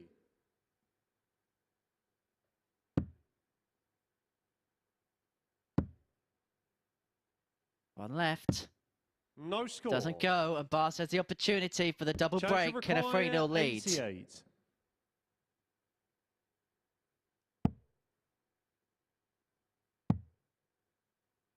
66 left. Yeah, I'm not surprised, yeah. 52. Not happy with that. I wouldn't have PT been either. required 20. Back we go down the darting road that is double 10. Game shot And on the Peter third Jacques has leg. reached his Peter destination. He gets his first leg of the game on the board. He leads 2-1, but it is still a rocky road ahead. Fourth leg, because it's Chaz to throw first. Chaz Barstow leads Game on. 2-1.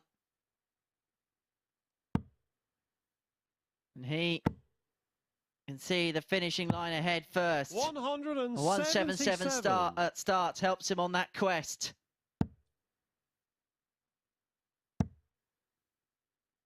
Dare I say it? 80. There's a possible 9 in this. Maybe. Yeah. Maybe not. 93.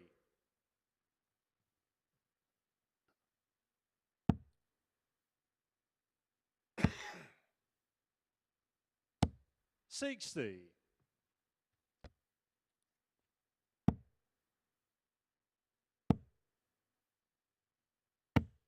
60.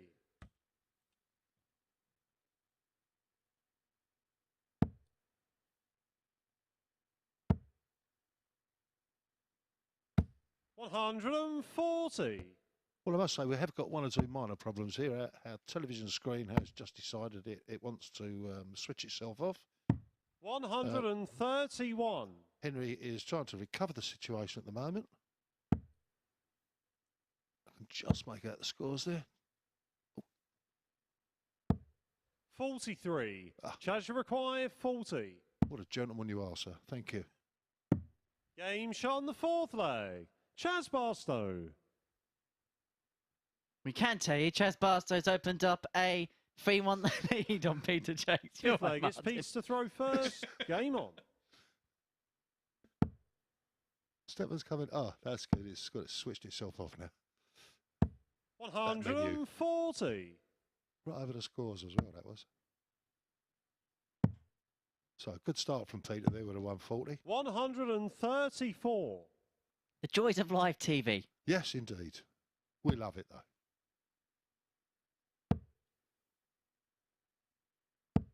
81.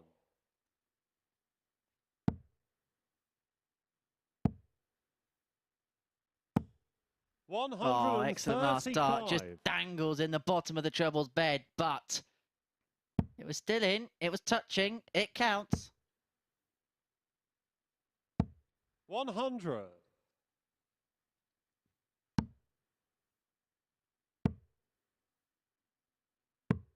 90.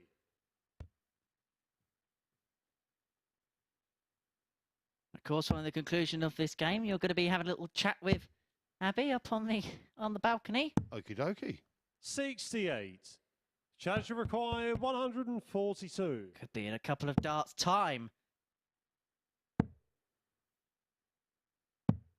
40. Peter, you require 112. So 112 to bring it back to 3-2. Double 16. Game shot. Oh, hello, Peter Jacques. An excellent finish, a 112 to bring it back to 3-2. And that just arrests his slide on the doubles. He was 1 from 9 before that. But Barstow has the darts here in the 6th. 54.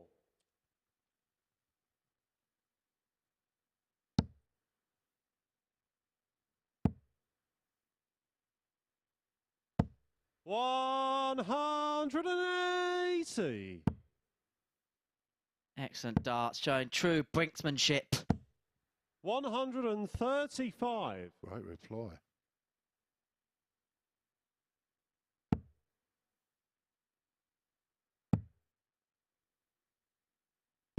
96.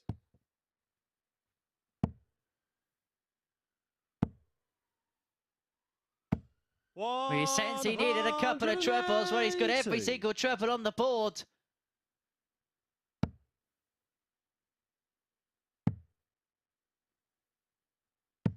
$96. Charge required. Switched that 1 in 3 rounds, and now he wants this for the match. 64. Peter, you require 129.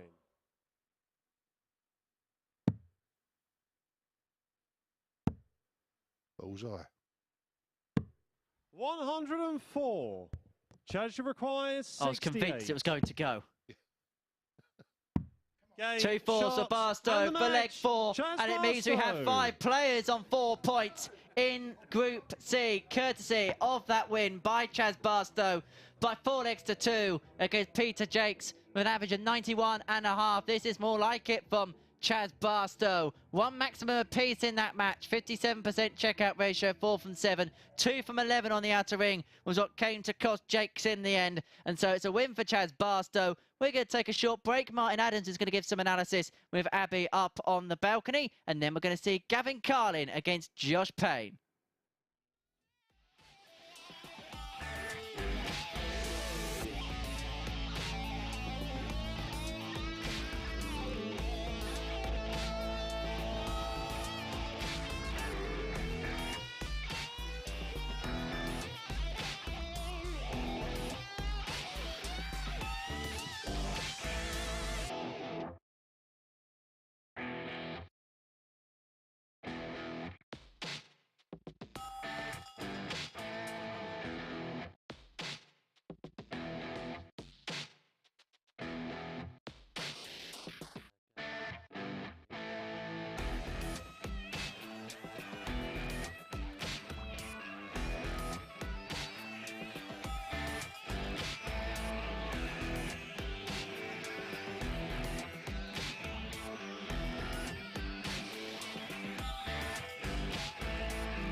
Welcome back to the MODUS Super Series, where Chaz Barstow has just come through the 4-2 winner over Peter Jacques in our 10th match of the day. There you can see the stats from that one, an average in excess of 91 for Barstow. In that one, some impressive doubling as well. Peter Jacques just down at 18% on the outer ring. Martin Adams alongside me. Well, the unpredictability of this group continues to deliver, doesn't it? It certainly does, yeah. I mean, we've now got 5 players all on 4 points. I mean, in all honesty, that's just unheard of in the Super Series, or even, you know, the Live League beforehand. It is indeed. And a word on Peter Jacques, because I think we've seen a bit of everything from him today, haven't we? Yeah, we have, yeah, Peter, yeah. He's, sometimes he's flying, and then it sort of tails off, and he can't find it again. Then he finds it again, he's flying again. It's really quite weird, but that's the game, that's the way it works. And Josh Payne is up next, of course, against Gav Carlin. All of Josh Payne's matches so far have gone to last leg deciders. Does that have any impact on you mentally when these days are so long?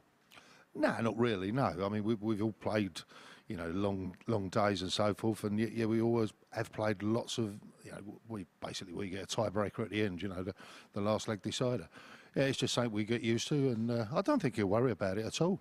And in terms of Gav Carlin, still yet to pick up any points, how do you stop that from playing on your mind at this stage? I really don't know. I think if he's honest with himself, he'll say, yeah, there's a win in this somewhere for me, and let's hope it's this game now. You know, that's the way he should be thinking. Whether he is or not is another matter. And I guess it would help him if we stopped talking about it so loudly up here as well, wouldn't it? Right then. Sorry, boys. Let's get into this next one. He can probably get away with it, me not so much. Let's get into this one. Henry, back over to you. Thank you, Abby. Yes, the darting legend that is Wolfie, of course. Everybody sits up and takes note of every single word that he says. We'll be sitting up and taking notice of the darts that Gavin Carlin and Josh Payne are about to throw. The 37-year-old from Derry made the UK Open last 64 in 2019. Up against the maximum. 2 times a PDC Pro Tour event winner. Has played on all the biggest stages in the world of darts. But this week, he's admitted to himself in his pre-match interview, is one of the biggest weeks of his darting life. The opportunity to win £20,000 and to call himself the first ever MODUS Super Series champion. He came in after Scott Williams has taken the invitation to play at the PDC Players Championship this week. So he comes in as the best runner-up performance over the 10 weeks, and that came in week 10. The winner of week 10, Gavin Carlin. These two met in that final. It went all the way to a 7th and deciding leg, and it was Carlin that won out. And so will revenge be on the mind of Josh Payne in this particular match, I wonder? 60. And if Gavin Carlin can win this one, the group would just further congest 100. itself. You'd have Evans, Jacques, Owen, Payne, Barstow, all on 4 points. Carlin would then put himself on 2. You'd have 2 points 60. separating all 6 players at the midway point of the 4th round. 96. Have you ever known the like of a group to be so tight so quick? I suppose we should come to expect it because it is the Champions Week. And Champions Week this time round is the week of champions. 100. I was just mentioning on your way back down to the commentary box, Wolfie, whether the week 10 final that Carlin beat Payne in 4-3 will have any bearing on this particular matchup. Oh, I don't know. 60. It may or may not, but I wouldn't have thought so. Gavin, you require 105. Dwell on that sort of thing, you know. It's more, don't look backwards, look forwards. Mm-hmm.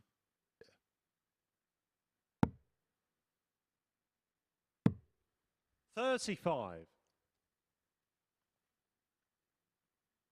Squared it up for 70. Could have left it maybe a little bit more handier from 105, his opponent not on a finish. 85. Gavin, you require 70.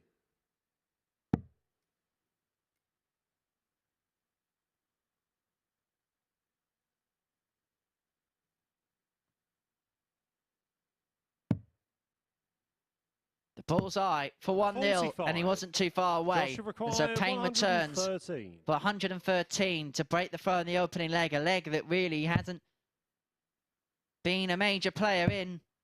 And so tops for the break. 93. Would have been for a real steal. Gavin, you require 25. 988, I would think.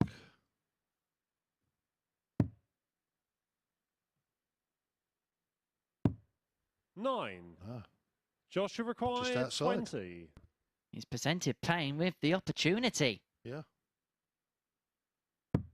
Game shot on the first leg. Gift wrapped and delivered. That's where you say thank you very much. Don't mind taking that one.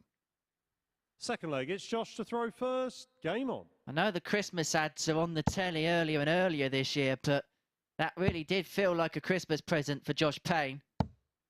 100. I did have a Spice Girls line lined up. I thought I'd leave that one out. That's probably just as well. Yeah. 46.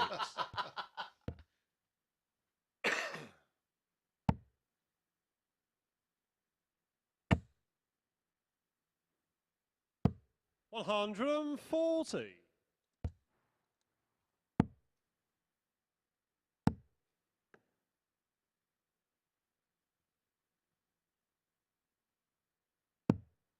47. Have you found your first day in the commentary box at the Super Series so far, Wolfie? That's been interesting, that's for sure. Yeah. No, I enjoy it. I enjoy it. 60. I'm never sure whether I'm any good at it, but you know, I enjoy it just the same. Can't be any worse than me. 60. I better not comment on that. Some of the other commentators might be listening. One of them's playing tonight. 130. Always amazed me when you got the shots of Chris on in the previous venue. 60. Joshua requires So 71. laid back. He was laid back any further, he'd fall over. Magic, Chris, magic. 31. Well, that's not a disaster for Payne because Carlin's all the way back on 288, so he can rectify the situation somewhat here.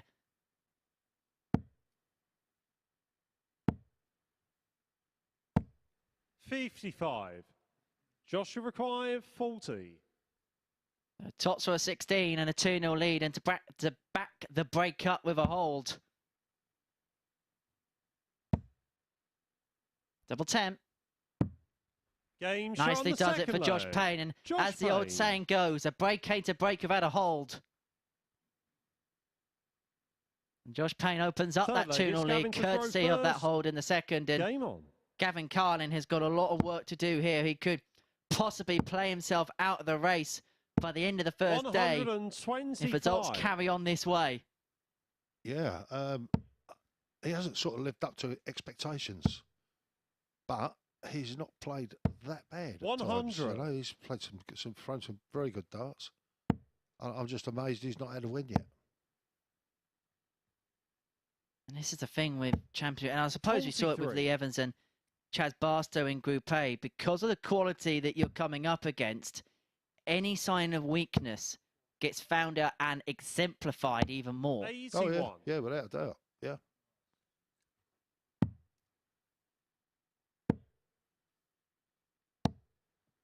$99.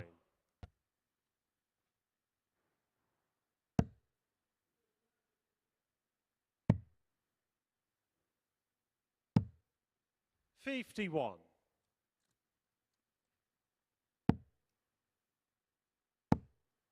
Excellent visit. Excellent timing. 180.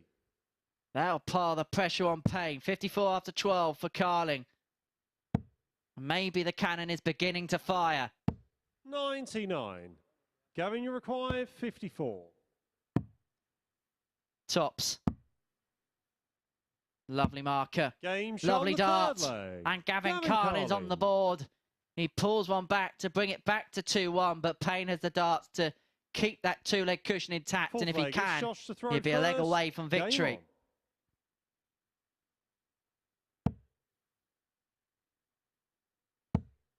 Well, this is an excellent start. 140.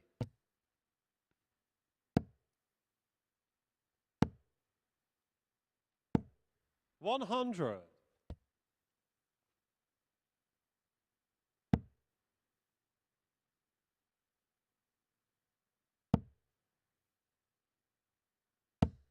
60.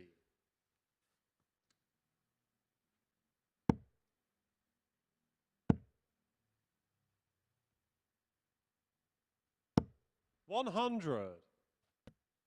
Well, one each to be level.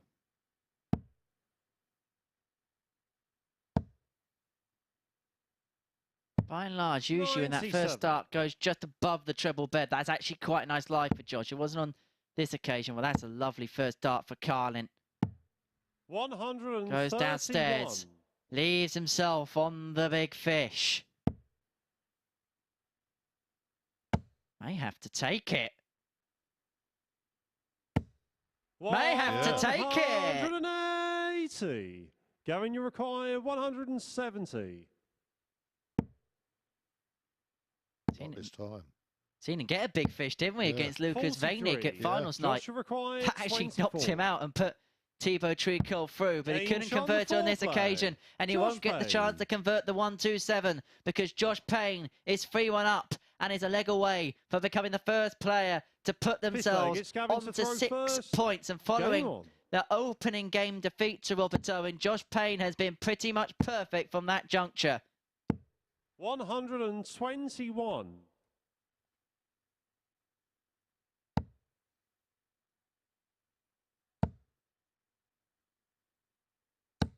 140.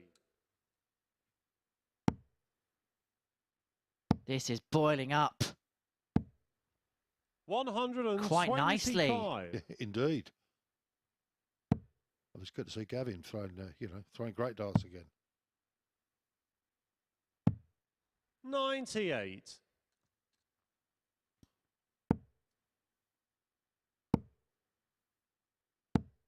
$66. Having said that, oh dear. It's just opened the door here for Josh Payne. Another one of them would be nice. 96. He'll take it. 167 left after 9, but Carling is going to leave this incredibly handy. Leaves himself on 54 after 12. And if Payne is going to get it done right here, right now, he needed to take out the 167. So Carling will return to get another leg on the board. 97. Gavin, you require 54. 14 for tops. Double 10. Game shot on the 5th leg. Well done, sir. Gavin Carlin. Well, this is a leg now, isn't it, Wolfie, for 6th leg, Josh it's Josh Payne. to He throw has the first. darts to Game on. get the job done. Well, he does, yeah. But will it go 3-all? Who's to say at the moment? With a start like that, this may well go 3-all. 93. Good recovery.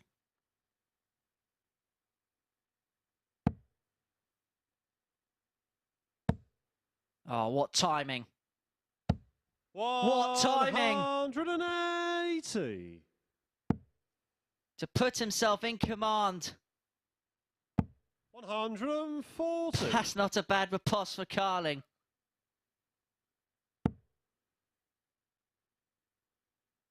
Remember we were speaking about that Lancashire hot pot earlier? Yeah, this is coming up to the boil. 59.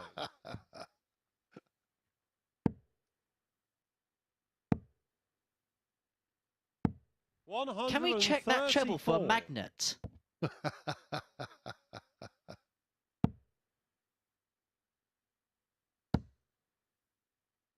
It's begging for mercy. 180. What's going on here? 134.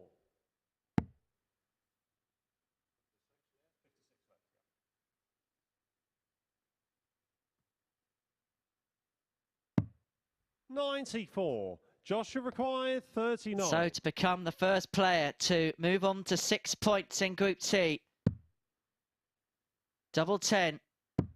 Game, and Josh Payne puts Josh himself Payne. to the top of the Group C table. The bookmakers' favourite to win this group is top of this group with a 4-2 victory against Gavin Carlin with a 94.3 average. 3 maximums in this match, 4 out of 7 on the doubles, 57.14% that equates to. He gets the better of Gavin Carlin, who's still looking to get his first victory on the board in Group C. We're going to take a short break. When we return, one of Lee Evans and Robert Owen will join Josh Payne at the top of the table.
Welcome back to the first session of Group C action here at the Live Lounge in Portsmouth, where we've just seen Josh Payne become the first player to move on to 6 points in the league table with that 4-2 victory over Gav Carlin.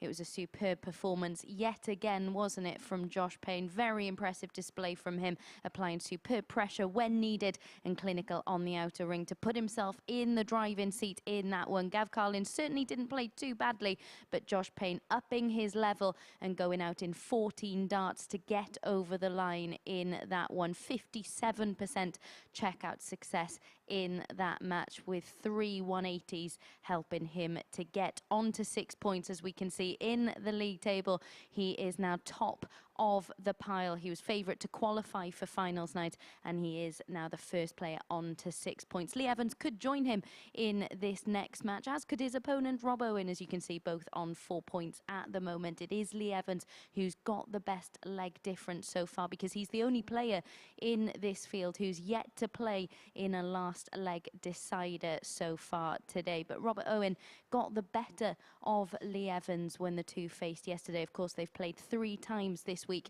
Evans coming out on top on the Monday, Robert Owen winning the next 2, only dropping 1 leg in those 2 matches on Tuesday and Wednesday. As I mentioned, Evans the only player not to get embroiled in a last leg decider so far today. Who's going to come out on top in this one, lads? Who've you got? Hard to say, Abby, and guessing by my predictions this week, I'm best off sitting on the fence, because whoever I do back will probably end up losing. But Robert Owen has played all 21 legs today. Every single game that he's played has gone 4-3, incredibly. He's won 2 of those last legs. Lost out. And it's Peter Jacques, though, in the other one of them. As for Lee Evans, as Abby mentioned, the only player who hasn't gone the distance so far in Group C. Will the darting gods dictate that he's going to have to go down the darting well at some point? First leg, it's Lee to throw first. Game on.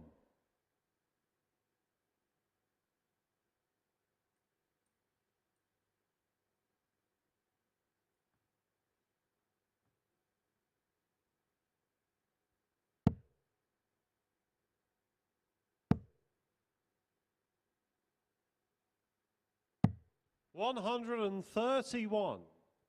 Cracking start. It's the sort of thing you want. Starts, you mean to go on.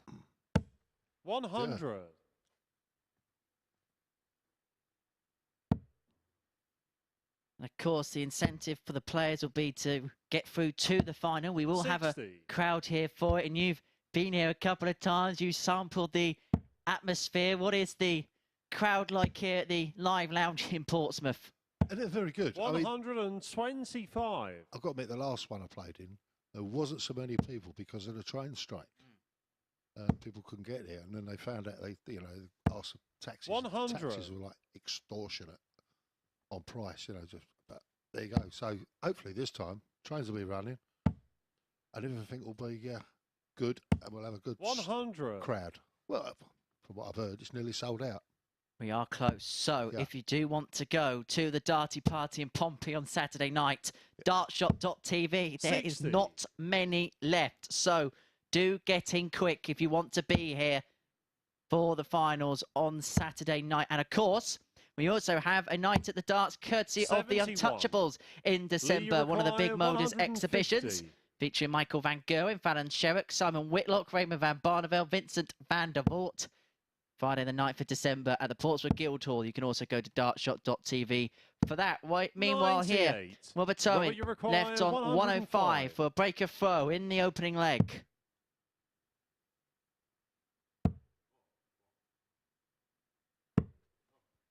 $35. Oops. Lee, you require 52. Very much so. That was at 4 again, wasn't it? Going for the 18 and they hit a 4. It's weird. 52 throwing. Double 16. Game shot on the first leg. Lee Evans. So Lee Evans gets it done within 17 darts. Hold a throw as Owen was threatening the Second break. leg, it's Robert to throw first. Game on.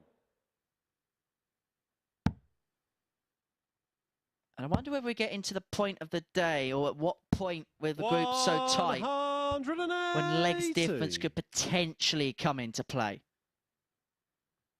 Well, yeah, well, that's a thing for tomorrow, really, more than today. But yeah, it could well go down that route.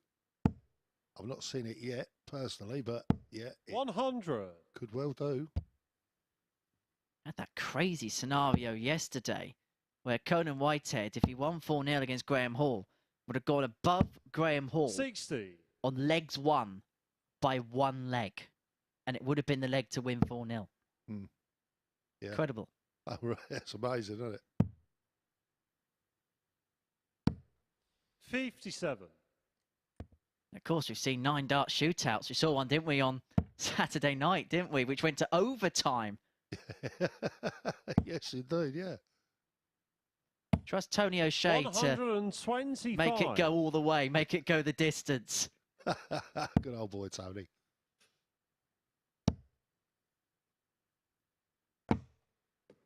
$120. Robert, you require 136. Yeah, cannot account for them.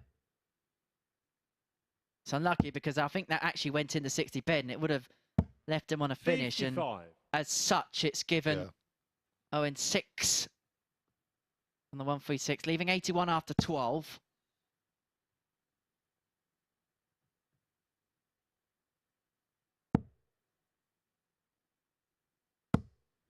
$60.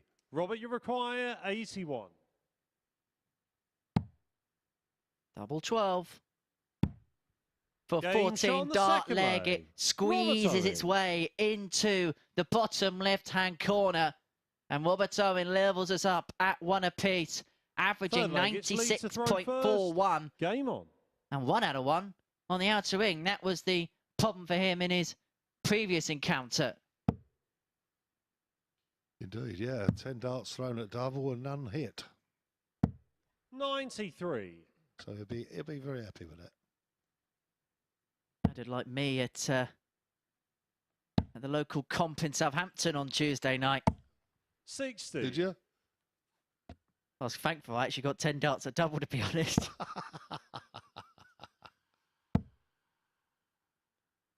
Our friend and colleague Chris Murphy went on a bit of a run in the plate competition. Did he, by Jove? Yep. But we've got to give a shout out to our scalper Taylor. We got to the quarterfinals. Oh, right. Oh, that's nice. 60. That's good. Heard he's going to get a call up for stage 2.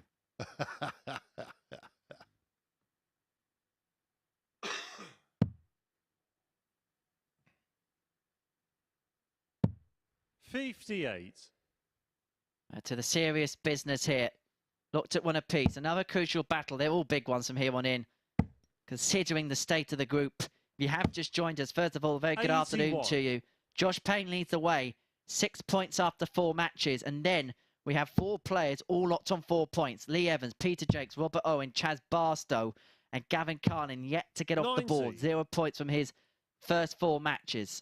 So the winner of this will join Payne on 6 and at the top of the group. 100.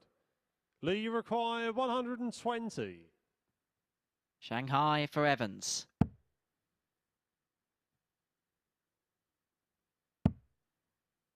Topsy once. Game shot on the third leg. Lee Evans. Great shot. Absolutely excellent from Lee Evans. Opens up that 2-1 lead against Robert Owen. And that could potentially be game-changing. We actually haven't seen a dart at double missed yet in this match. 60. The average is 91.3 for Evans, 88.1 for Owen. Quality encounter.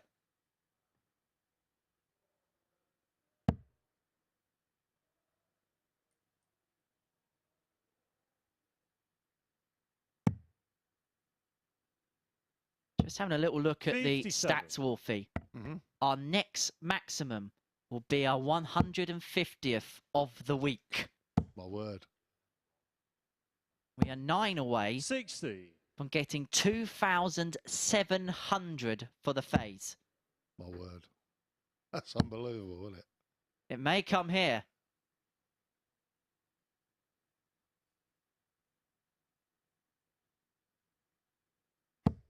$140. They'll leave us waiting. So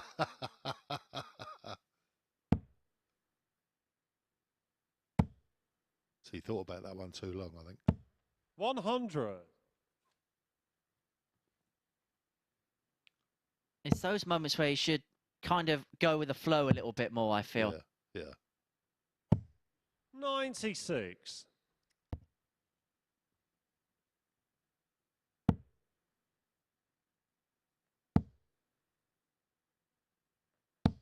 60.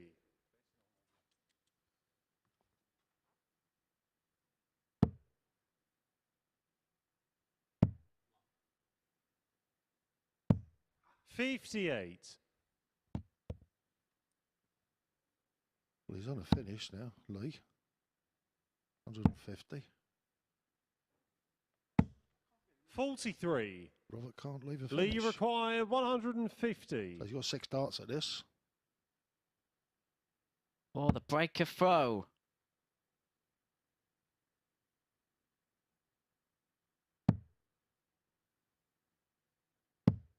$96.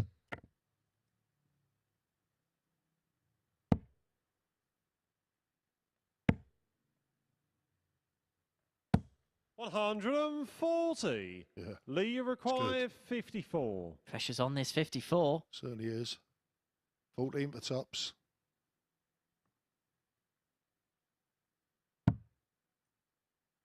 There's the 14. Game shot on the Yes. fourth leg. Brilliant. Lee Evans. Puts him 3-1 up. And one away from victory, and crucially as well, in this fifth leg, Fifth leg, it's Lee he to throw has first. the darts. Game on.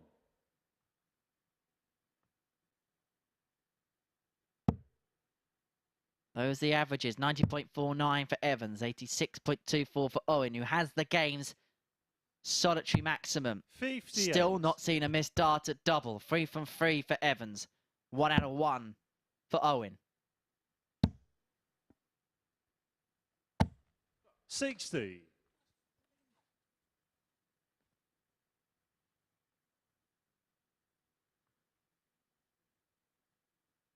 Yes, I think Robert's getting a little bit frustrated with his game at the moment. Standing there, keeps looking at his darts.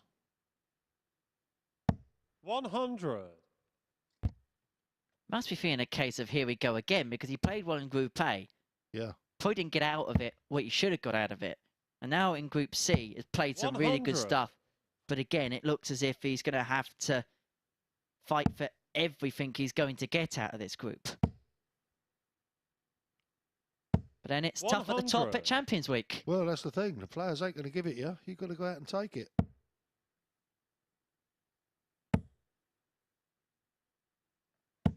$100.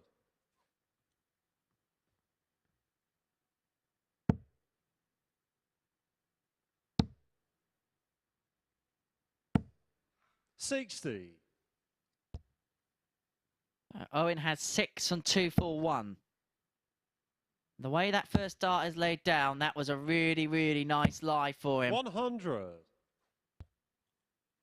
Ton leads him on a finish after 12, but Evans can leave something really handy here of a big score, 2 treble visit.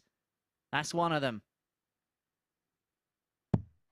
96. Robert, you require That'll do. 141.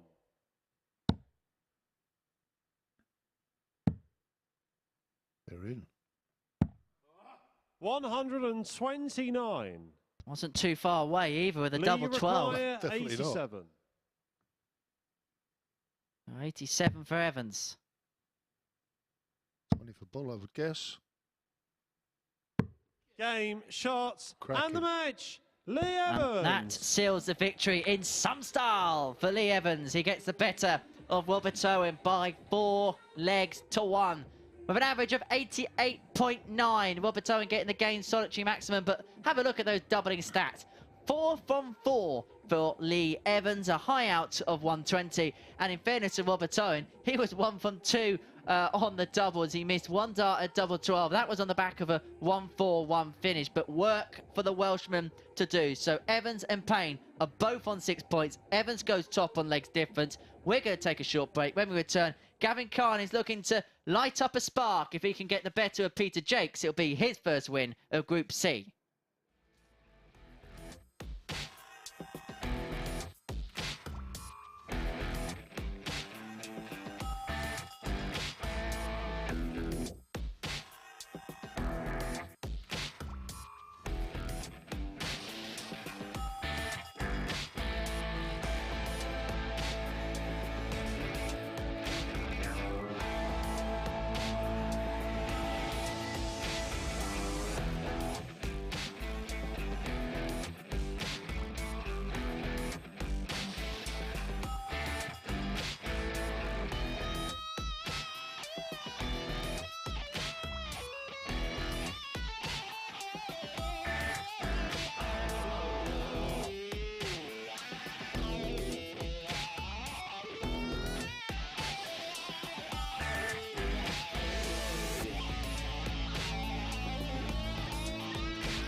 This is the MODUS Super Series.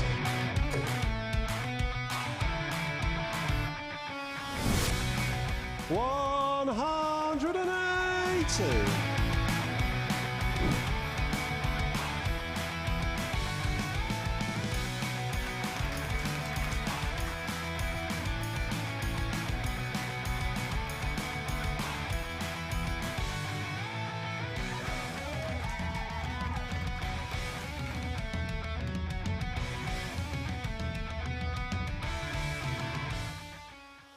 And a reminder, of course, that you could be part of the action on finals night. Just visit dartshop.tv to book your free ticket for the action here at the Live Lounge in Portsmouth. Back to today's action. We've got 3 more matches to bring you, but we've just seen Lee Evans come through, the 4-1 winner over Robert Owen. As you can see, very, very similar averages in that one, but it's the double-in stats that tell the story. 4 out of 4 for Lee Evans, not really giving Robert Owen a sniff in that department. And we said Lee Evans at the start of the day that he might struggle given how yesterday went for him, but after putting in an average below 75 in his opening match of the day, he's found inspiration from somewhere and won his next 3 matches. Superb finishing from him, that 120 checkout, a fantastic finish from him in there as well. We can take a look at the league standing then, with 1 more match to be played for each of our 6 players, and it is Lee Evans who sits top with that superior leg difference. As I mentioned earlier,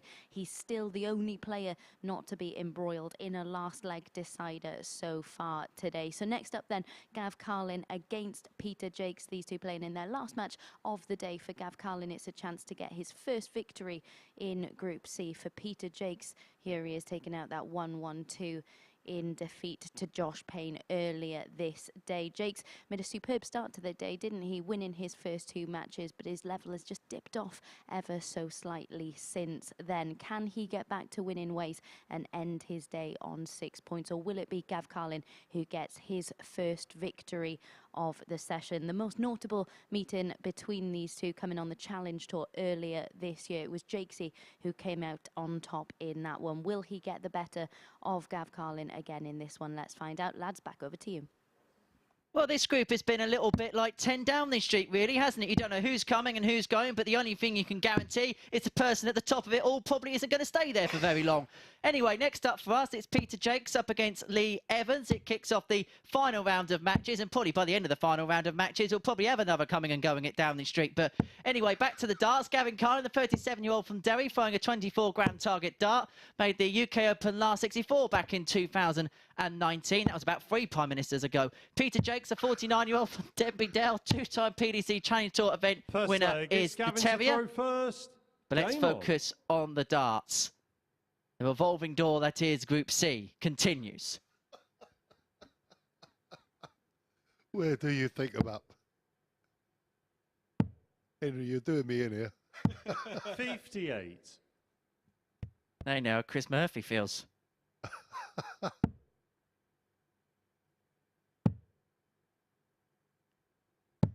96.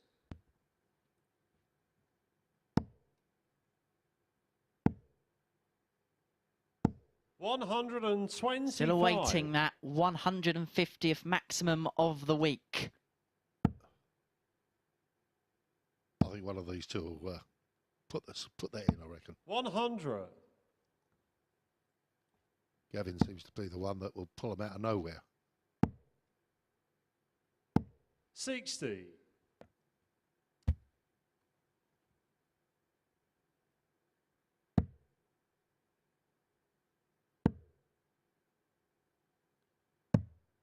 93.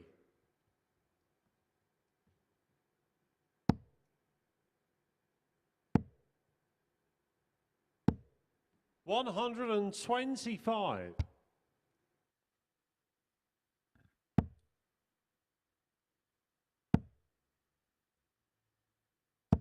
100. Gavin, you require Time for Jacques, leads him on 112 after 12.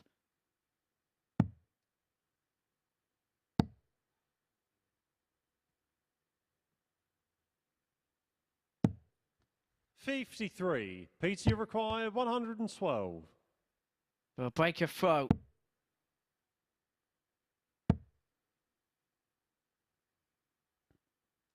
Not this time.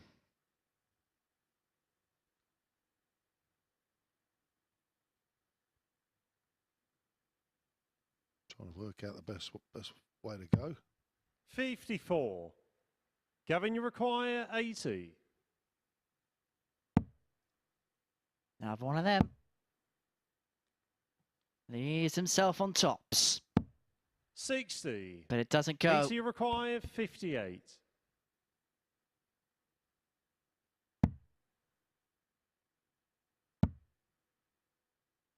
Double 10. 38. We'll have to call that the Liz Truss, Gavin, a mess at double 20. 10.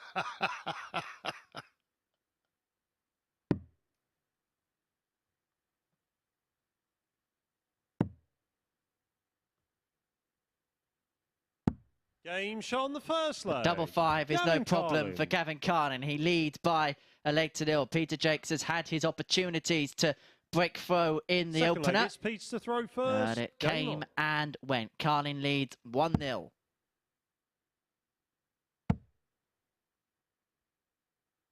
140.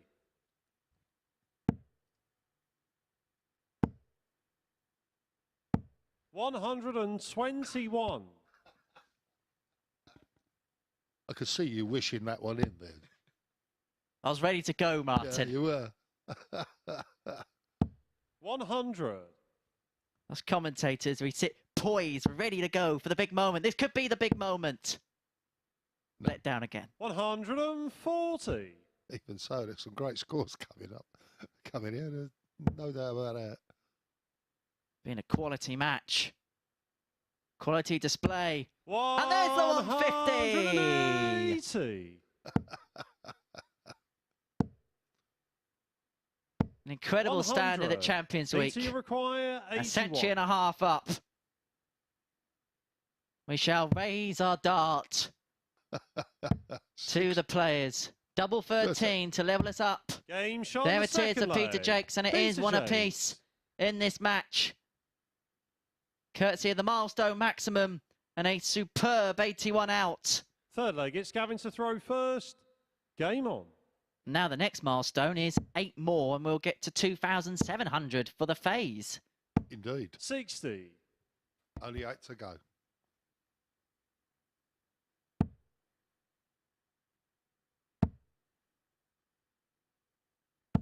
$100.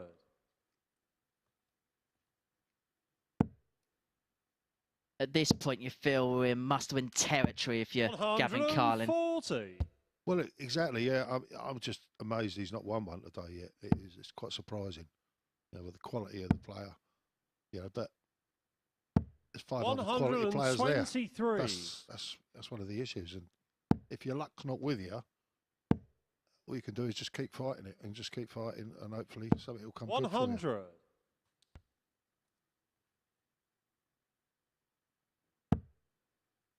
This is the thing with Champions Week. It is all about small margins. Yeah, without a doubt. 62.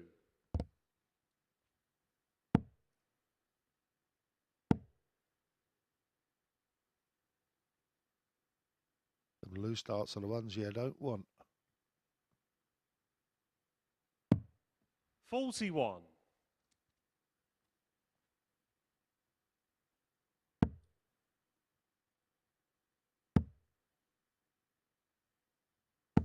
$100.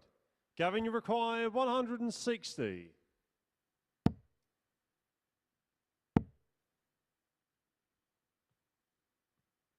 You just sense he could have done with a big finish like that, 28. just to Peter, you give him require a bit of a 116.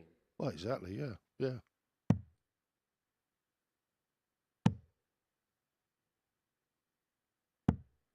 $56. Gavin, you require 132. Bullseye. Game shot on the third leg. Gavin perfectly Carlin. pinned in the middle of the bed. A big finish. 132. Brilliant. The champagne Fourth finish leg, for Carlin. To throw first. Game on.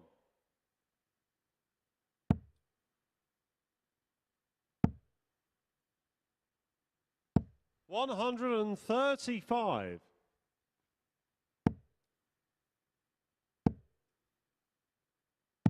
$99. Peter Jacques is finding a level here, which we saw in the first game against Lee Evans, averaging 97.38, but finds himself behind. 61.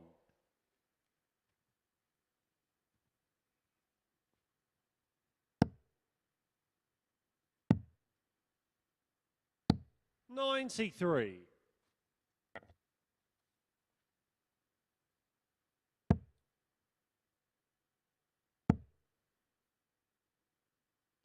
$100. Start on the 19s here, will Gavin Carlin. Another one of them would 99. get him up quite nicely, but not to be. Advantage Jacques in the race to make it 2-2 from his perspective. 105. Carlin looking to open up a 2-leg buffer, and he would have the darts to win it. 65. Another bounce out. Yeah, that's unusual. Peter, you require 100. However.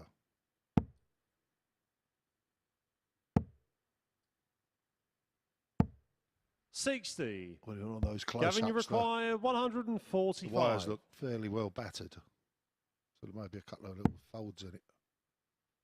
That's what folds. Go. Game shot on the fourth Brilliant leg. darts. Gavin Carlin. A 145 to put him a leg away from the match. What a finish that was from Gavin Carlin. It was good from Carlin. He is a leg away from victory here. The cannon is beginning to fire on all cylinders.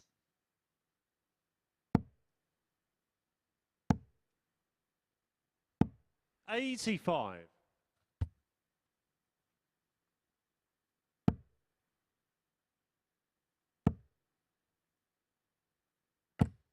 60.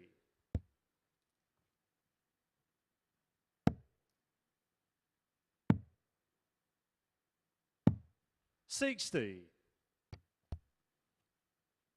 The thing is for Gavin, if he can win this, end the day on 2 points, if he can have a perfect card on Friday, there's every possibility he can get through. And that's because Chris Mason last week got 10 points and then struggled on day 2, got a victory to get him through on 12. So it can be done. It would just be for Carlin. He'll have to do it in reverse order.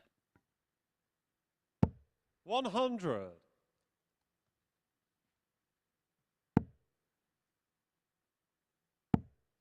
We'll see Chris Mason tonight in Group B. Hopefully he'll be providing us with some darts like that. 161. Incredible. There's the treble. Treble 17. It's a bullseye. 136. Gavin, you require 76. Scared against Josh Payne, didn't he? Yeah. Oh, 71 now. One of them, any way you like. 58 left then. 36. Good leave. Peter, you required 25.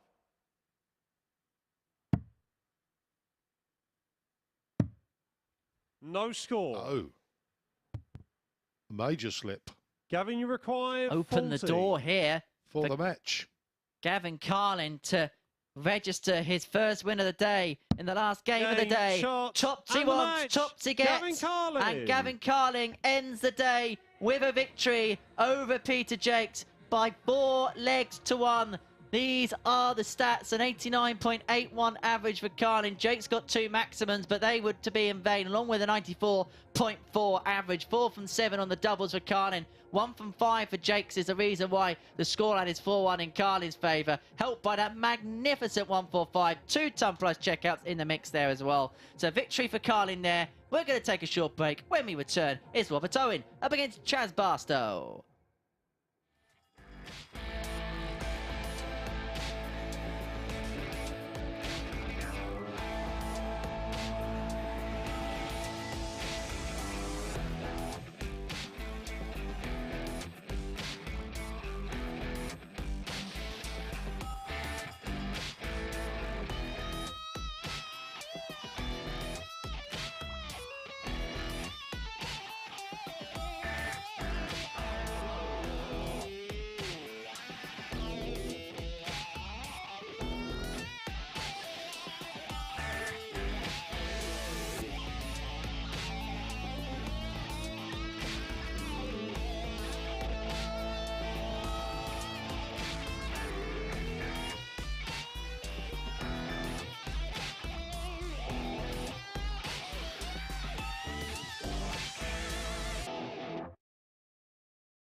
Welcome back to the MODUS Super Series here at the Live Lounge in Portsmouth. We've got 2 more matches to bring you, but let's discuss the last match that we saw as Gav Carlin got his first victory in Group C.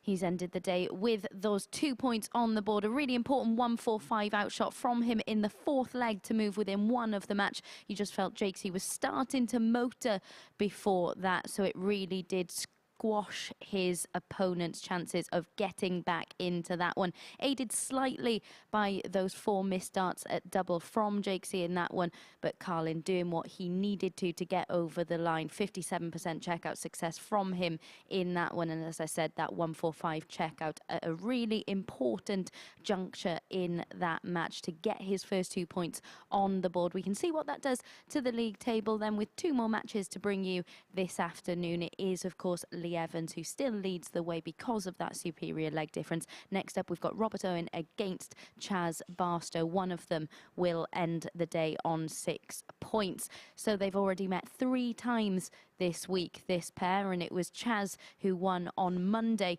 before Rob won on Tuesday and Wednesday. But Chaz did take out a superb 1-2-2 when they faced each other yesterday. Here that is.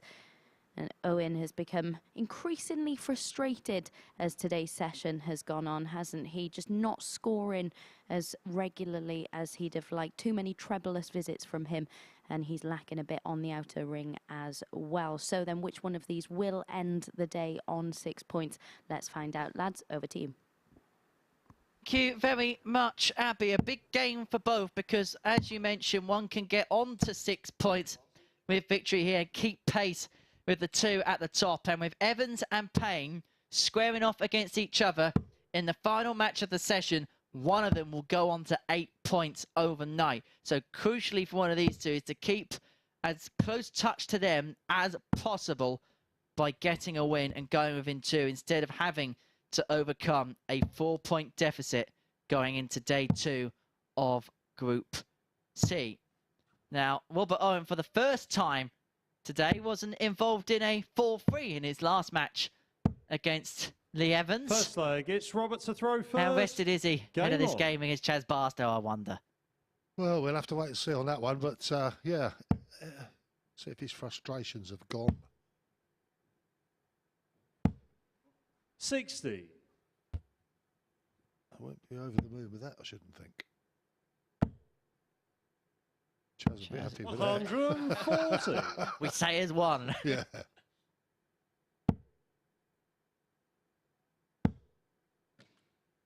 Oh.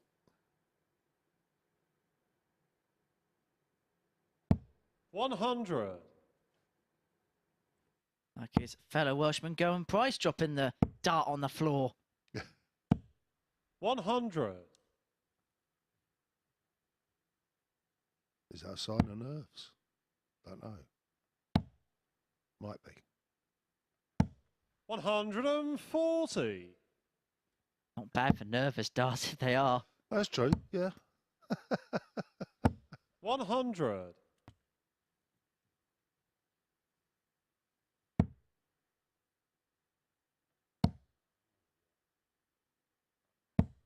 41. Chaz, you require 161. 161 for the breaker throw in the opening leg. Would have left the bullseye. So Owen is going to have to take out the 160. This is only for a holder throw. Barstow leaving double 12 after 12. And he's going to get an opportunity. 60. Chaz, you require 24.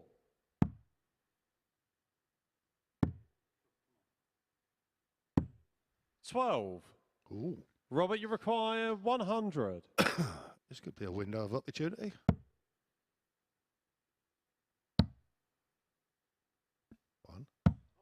80. Unlucky. Chaz, you require 12. Someone close the curtains.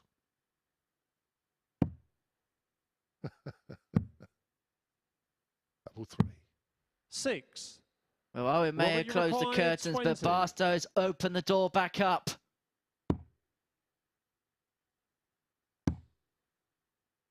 12. Double 4. Game shot on the first leg. Robert Owen. And by hook and by crook, Owen wins the opening leg by, of course, everyone's favourite combination finish of double six, double four. Game on.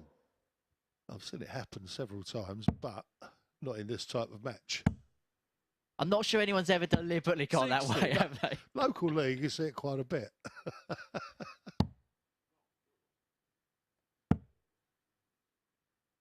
That was after the first start hit the tyre. Yeah. Oh, yeah.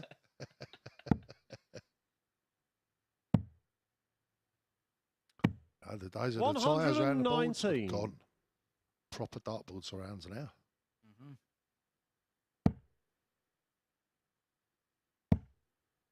And some of the best boards in the world. We use the Winmore Blade 6 for this, and what a job it does. 15 games a day, every single day.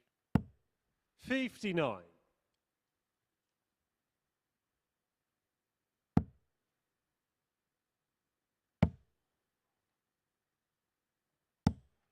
$41. Robert, you can sense unhappy with that visit. It was quite visible, actually, there. Yeah.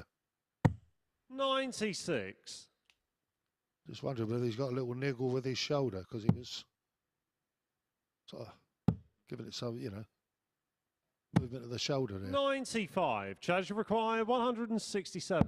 Now, speaking to Chris Mason earlier on this week in the commentary box after his experience playing last week, 59. And he actually said you don't realise until you're physically playing it how much the body aches because of the continuous darts you play. Yeah, that's right, yeah.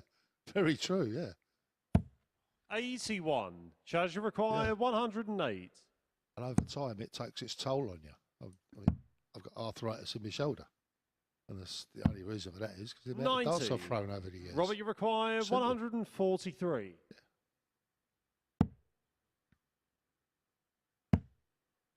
Of course, originally you were playing in it pretty much every single day, weren't you, for a few weeks? 80. Oh, yeah. Yeah. Game shot on the second leg. Jacques Barstow. It was good fun, though. Yeah, it was great. The early days, when we were playing from home. Third leg, it's Robert to throw first. Game on. Really fun because you could play the competitive darts. You didn't have to travel anywhere. You could sleep in your own bed. 60. It was good.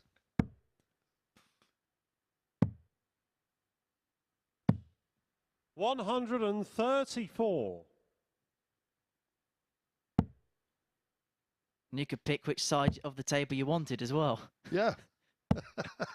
60.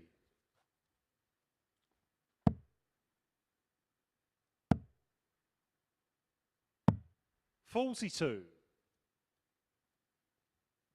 It's fair to say we are seeing a bit of a tail off here from Stack Attack as we head towards the end part of Thursday here in Group C. Reminder that tonight we will kick off the action in Group B, and 93. We will see in and amongst that field Graham Hall, Conan Whitehead, Darryl Pilgrim, Kieran Tian and Chris Mason. That is 10 PM tonight here on Sporty Stuff TV and the MODUS Super Series YouTube channel. If you are joining us on the MODUS Super Series YouTube channel, alongside the live action, we have plenty of highlights and bonus content, so please do give us a subscribe. As for next week, it will be the exclusive place on YouTube to tune into the Super Series, as well as on 41. Sporty Stuff TV. 127.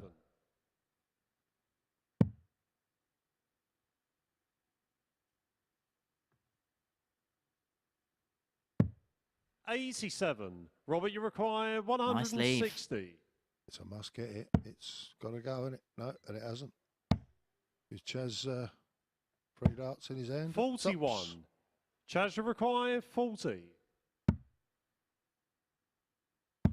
Game shot on the third leg. Chaz Barstow. That's the breaker throw for Barstow, and he leads 2-1. And there is a gulf in the averages. A chasm of about 13 points. Game on. And it's in Barstow's favour, as is the scoreline. You see a wonderful 97. Overhead shot of the magnificent stage we have here at the Super Series. Incredible conditions for the players 60. To play in. Nigh on perfect.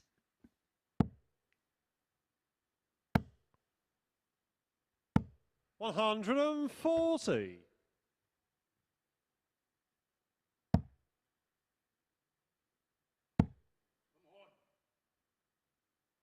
100. Robert's trying to talk him in now.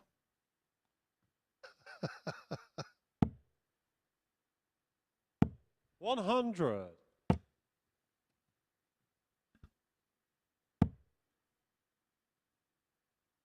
Well, he's letting the darts do the talking now. 125. Unlucky with that last dart. Chaz has got 6 on 164 to open up a 3-1 lead. 59.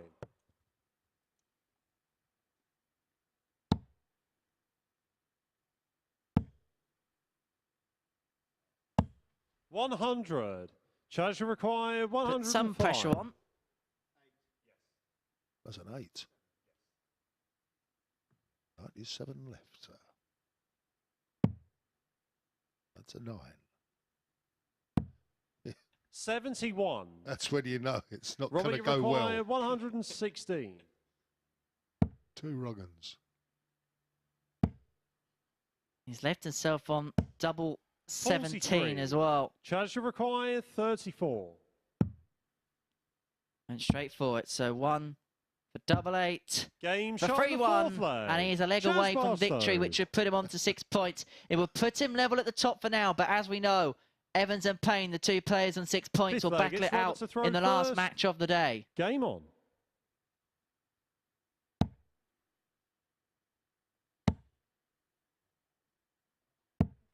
$41.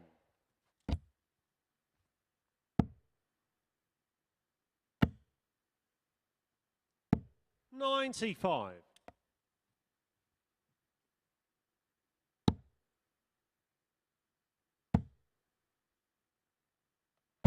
140.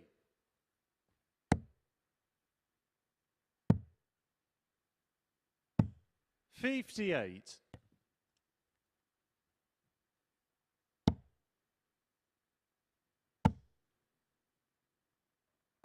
140. What a tie for one of them.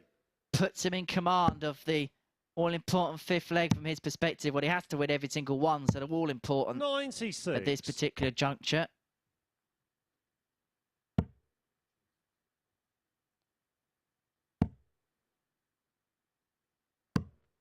50.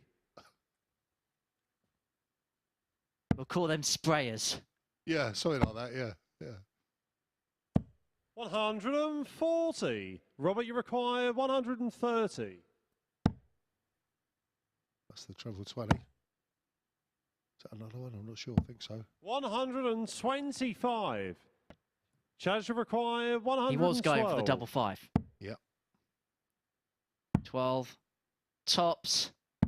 Game shot For Chaz and the Barstow match. to seal Chaz the win Barstow. and to put him onto 6 points following the first day's play here in Group C, and it gives him more than a fighter's chance of qualification going into tomorrow. For Robert Owen, there is work to do following a promising start to the day. He's lost his last 2 matches and he's going to have a good run on Friday if the man with a tour card is going to make it to the Super Series finals on Saturday night. So Chaz Barstow, a 4-1 victor over Robert Owen with 86.17 average, 4 from 13 on the doubles, a high checkout of 112. He is on 6 points alongside Lee Evans and Josh Payne. But one of them is going to get onto 8 points because our last game of the day could well be the most pivotal. It's Payne, it's Evans, it's live and next.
Good afternoon and welcome back to the MODUS Super Series, where we've just seen Chaz Barstow get his third victory of the day, a 4-1 win over Robert Owen for him in that one. Owen not overly happy with his level, audibly disappointed with certain aspects of his game, and it was clear to see that there. It had been a bit of a drop-off from him towards the back end of the day, and he was punished by a very clinical Chaz Barstow at times in that one. 30% on the checkouts for him, just 20%, 1 out of 5 for Rob Owen, and 86 average for Barstow. That 112 finished the highest in that match. And as I said, it is an important 2 points for Barstow. We can take a look at the league table and see just why that moves him on to 6 points with the 2 players who are up next in our final game of the afternoon, of course, Lee Evans against Josh Payne. So Chaz Barstow will end the day level on points with either one of the 2 players in first and second place at the moment. Josh Payne against Lee Evans is our final game of the day, and one of them, as I said, will end it on 8 points. Evans has really turned his fortunes around today, hasn't he? He's been superb towards the latter end after losing his first game of the day. Here we can see him taking out the 87 checkout to get his third victory of the day, that coming over Robert Owen.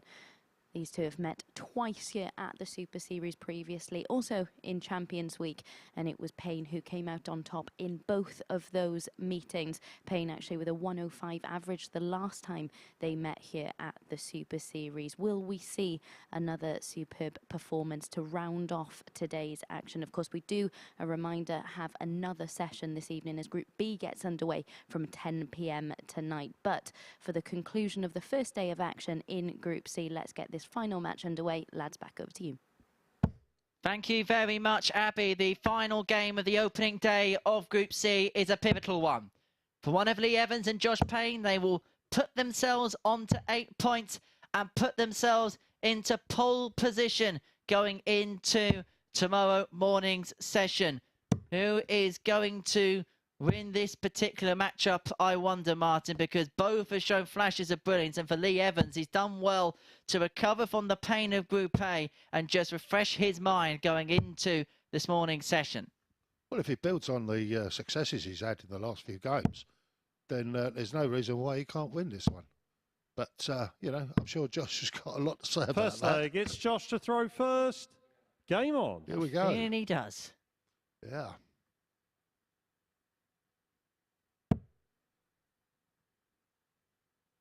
And as Abby rightly mentioned, we've got a session tonight from 10 p.m. 41.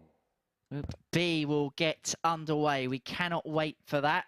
And then self and Martin will have this group wrapped up tomorrow morning. Yeah. It's going to be interesting. 140. Yeah, tomorrow will be very interesting, I think. Because effectively the draw is reversed. So this will be the first game tomorrow, these two. So, yeah.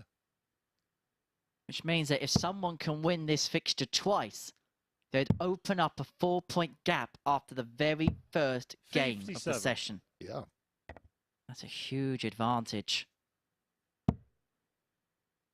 It is when you look at how the games have panned out today and how the tables 140 you know, levelled out, and then you've got some gaps in there now. That amazing. Really good fun to watch. And it's gonna be fun to watch tomorrow. 100. Put the news channel on your second stream. This is the all-important order of business today. Who's going to put out a statement, I wonder?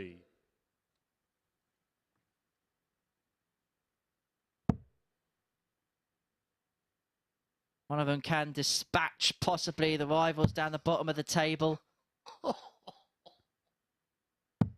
96. Joshua required 122. Trust me with the political puns. Now one of them for double 7 for 15 dart opening leg hold. Lee required 108.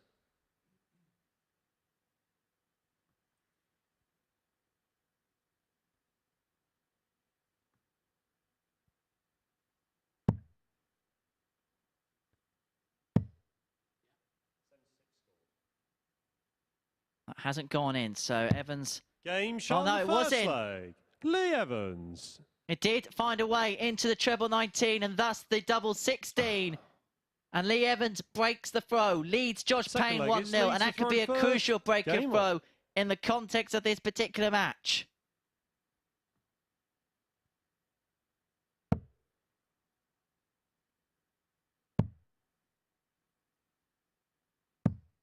$58.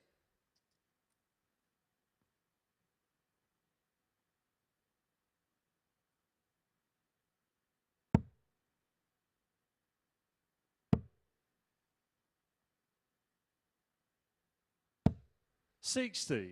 Ooh. I thought there might have been an advantage taken there, but not to be. Thought that maybe Payne would take the aggression of losing that first leg out, knowing that there was a slip from Evans at the start of the second, and take full advantage of it. Not quite the case. 57.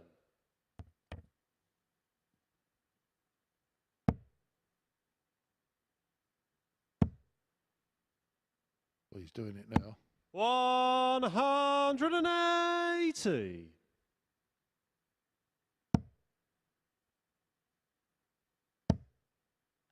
And we saw at the start of the day, Josh Payne has 95. levels, and I feel as if he can hit the top level, people are going to find it hard to catch him. And there has been times where he's played his best, but there's also been 1 or 2 games where he's just managed to scrape his way over the line, and they could be the crucial ones come the end of play tomorrow. Oh, very much so. 140. Yeah, Joshua required 121. Sometimes just sneaking over the line is it's great for your confidence. Well, again, 81. he's trusting his opponent not to take out the finish because he's decided there to go 25 for double 18 as opposed to going 11 bull. Either that or 47. He's completely missed the 11. Joshua required 40. That's very possible, but... Game shot on the second leg. Find it hard to Josh believe with Payne. accuracy just like that. And Josh Payne lowers us up, gets the break back at 1 apiece with a 13 dart leg. Quality affair, a 105 average for the maximum. Third leg, it's Josh to throw first. Game on.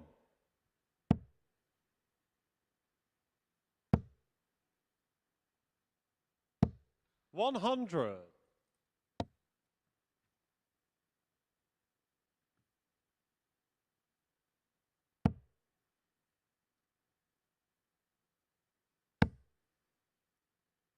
You feel that Lee Evans needs more visits like this. 125. Yep.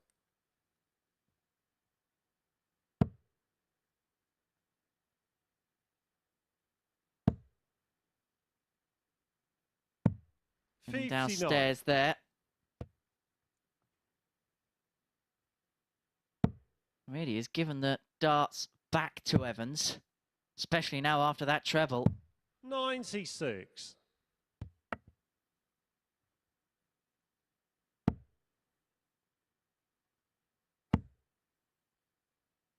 Surely that's going to lead to a max. 140. Not this time. Looked absolutely plumb for Payne.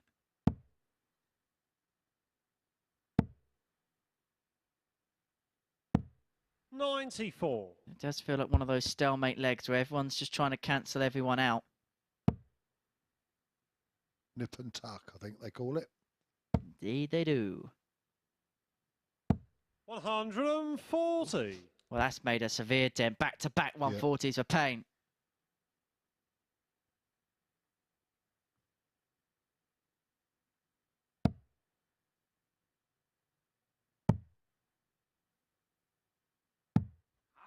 $42. Joshua requires 62. The first hold of the game. Josh Payne is going to get 2 at double 16. Game shot And only needs the 2. Josh Payne. And he leads Lee Evans by 2 legs to 1. He's halfway towards 8 points. He's halfway towards topping the group at the halfway stage in Group C. Reminder, if you are new to us here, at the Super Series in Group C, the top 2 will progress their way through to Saturday night's finals in front of a crowd here at the Live Lounge in Portsmouth. In Group B, which you'll see tonight, there's going to be 5 players, and 3 of them 91. will make their way into the finale.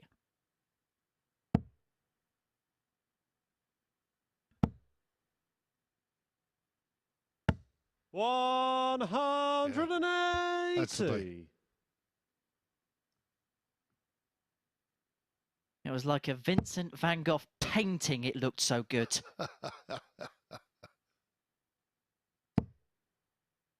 Averaging 108.85. 100. Hang that in the Louvre. That's 4. 4.5. 100. Got excited for a second, Wolfie. Yeah.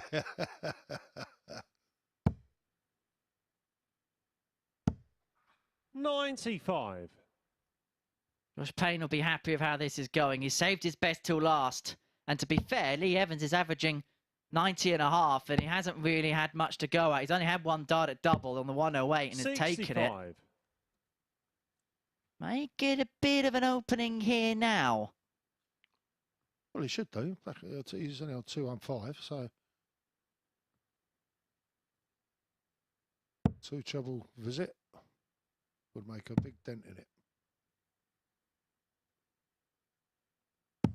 96. Josh required 156. This really would be a showstopper for Josh Payne. The 156, another one of them would have left double 18. And so Evans returns to the 119, and you 100. get the sense he's going to have Lee to take it out. 119.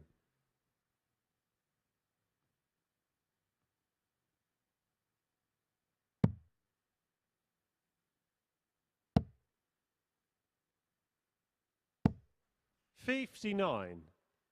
Joshua required 56. Should be straightforward, 16 tops. Maybe not. Use them all. 36. Lee Gives requires Evans now 60. the opportunity.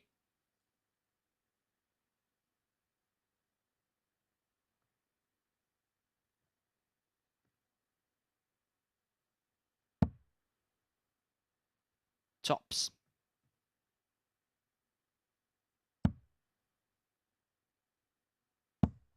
$40. Joshua required 20. Drama at number 10.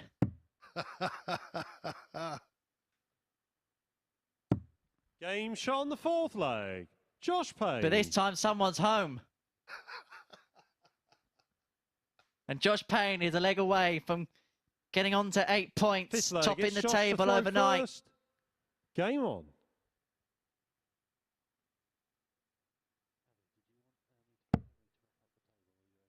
You would put him in prime position in the group. Yeah. Mr. 40. Speaker, order, order.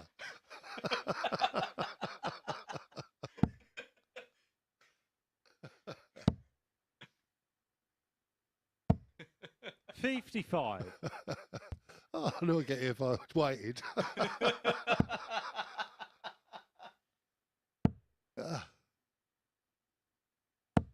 60.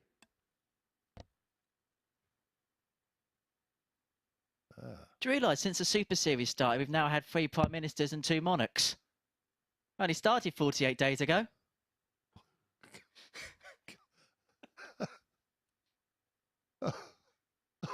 Beam me up, Scotty.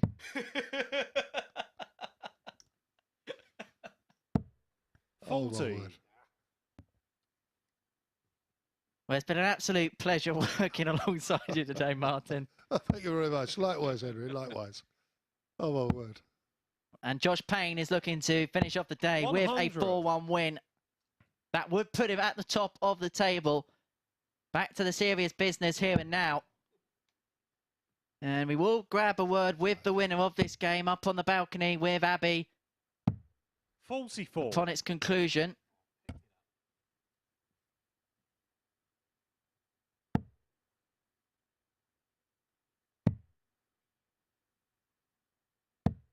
57.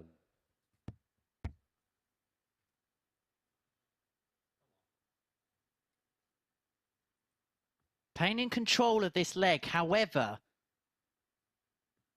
big score here from Evans. He is still in the race. Well, this is the thing, isn't it?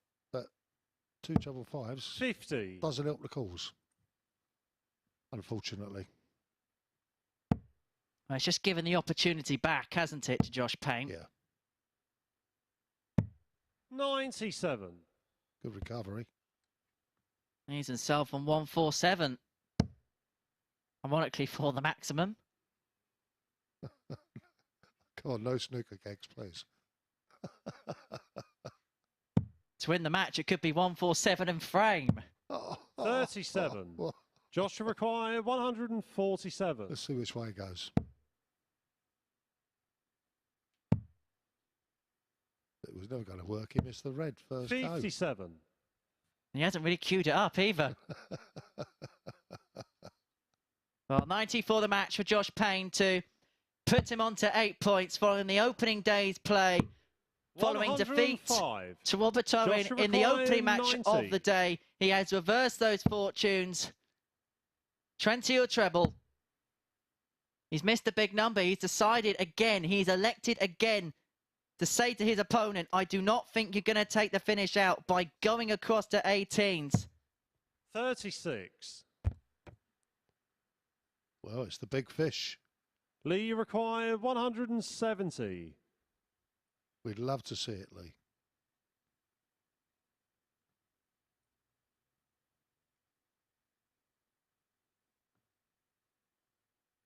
Save the match. Another.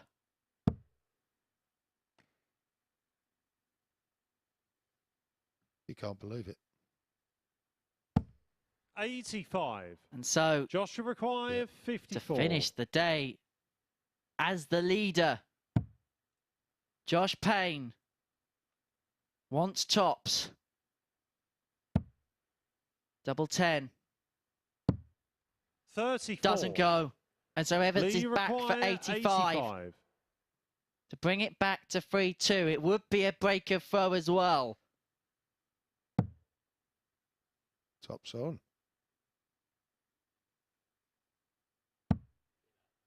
Double 10.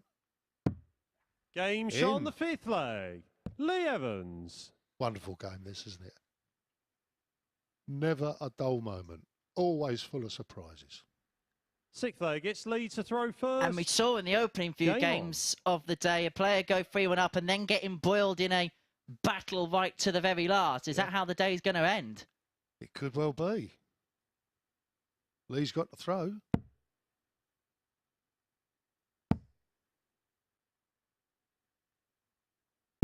$100.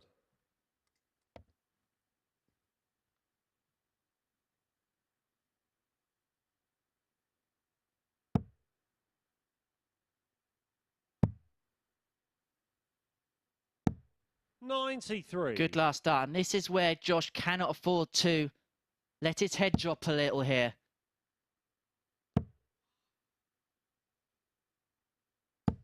$85. I'm not sure he'll let his head drop, but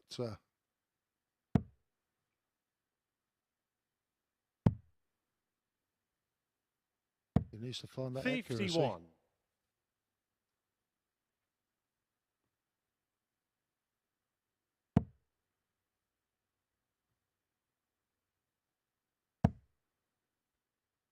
What a time for one of these. 180. Perfect timing for his first max of the match, and it puts him on the brink of sending us the distance in the final game of the afternoon session. 135. Lee require 136. And he has 6 darts to do it.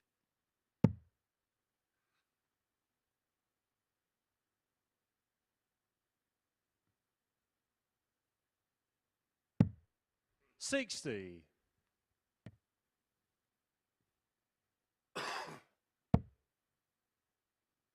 Payne needs something big. 140 will do. It forces the issue of Lee 76. Evans, who wants 76 to take us all the way to a deciding leg.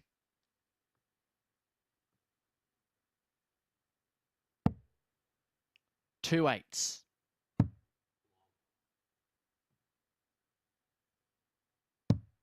Game And shot on perhaps the fitting of leg. today, we go all the way to the 7th and deciding leg. One more leg of 5:01 will decide who tops the table in Group C overnight. Josh Payne has the advantage of throw. He was 3-1 up in this game. But now he has to go down to the darting well and see if he can come up trumps. 41. Only a 41 start. Well, that could be a gift for Lee. Could be an absolute gift. But you've got to hit the trebles to take advantage of it. And that doesn't help.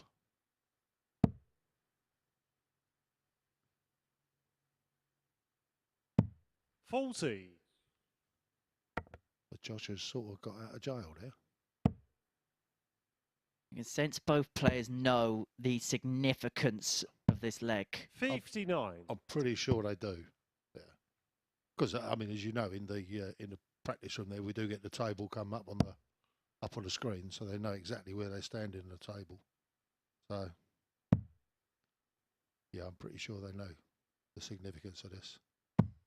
43. Amazing what a little bit of nerves can do to the arm. Yeah, indeed. And that little bit of pressure. Or a little bit extra pressure.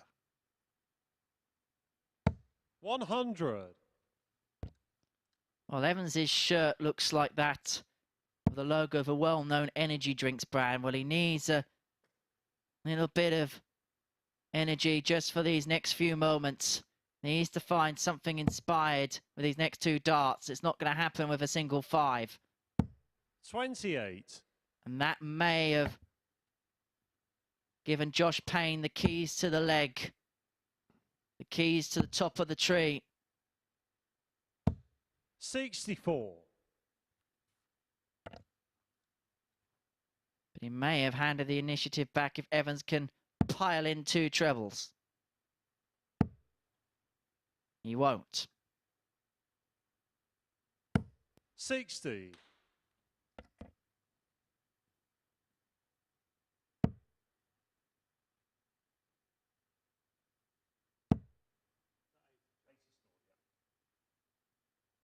$100. Yeah, that second dart just sneaking into the right-hand corner of the treble 20 bed, so it leaves him on a finish on 137.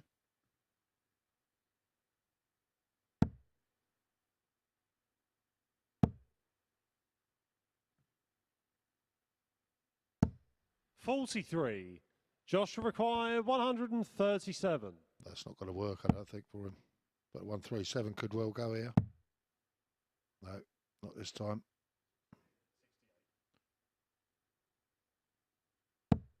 89. He's himself on 48. Evans can only apply pressure.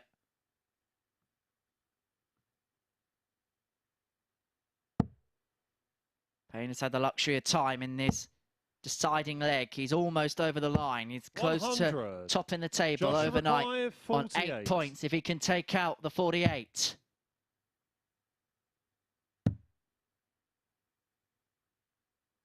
Game, shots, and the match. As expected. Josh Payne. And double 16 does it for Josh Payne. He is going to be the man at the top of the Group C table overnight, courtesy of that 4-3 victory against Lee Evans with an average of 86.95. 2 maximums to his name. 4 out of 11 on the checkouts. A high out of 102. Meanwhile, for Evans, a 3-dart average of 78.26. 1 maximum to his name. 3 out of 7 on the doubles. 42.86% and a high out of 108. Josh Payne lost his first game of the day, 4-3 to Robert Owen with an average of 99.69. But since then, he has gone on to have won the lot. He is top of the table at 8 points. Let's have a look elsewhere, though, because Lee Evans, following the end of Group A, finished bottom of the pile, but he's the one that's recovered best out of the players who came out of Group A. He's second in the table, 2 points behind Payne, as is Chaz Barstow. Evans in front by 5 legs on legs difference. And then going into the end of the session today, the bottom half sees Peter Jacques, Robert Owen and Gavin Carlin on 4 points for Jacques and Owen. Carlin on 2, having won his final game of the day. But it is all about Josh Payne. He has won 4 from 5, 8 points following the opening day. He's in pole position and he's talking to Abigail Davies. Right, Josh, you're top of the table going into the second day of action. Sum up how you feel you're playing at the moment. Well, as you saw from that last game there, it weren't pretty, but I knew that it was a bit of a tussle between us at the top. I don't know if that had a little toll on it or anything, but I just haven't... I felt good today, but I just haven't played great today, but it's there, it'll come. And you seemed in control of that last match. Obviously, forced a last leg decider. Do you think the nerves played a part in that decider? Not really nerves. I don't know what it was, to be honest. I just played rubbish. Sometimes it happens, doesn't it? But no, my game's still there. Started off really well today, and then I lost that game. I thought I'd carry it on, but it sort of just dipped a little bit.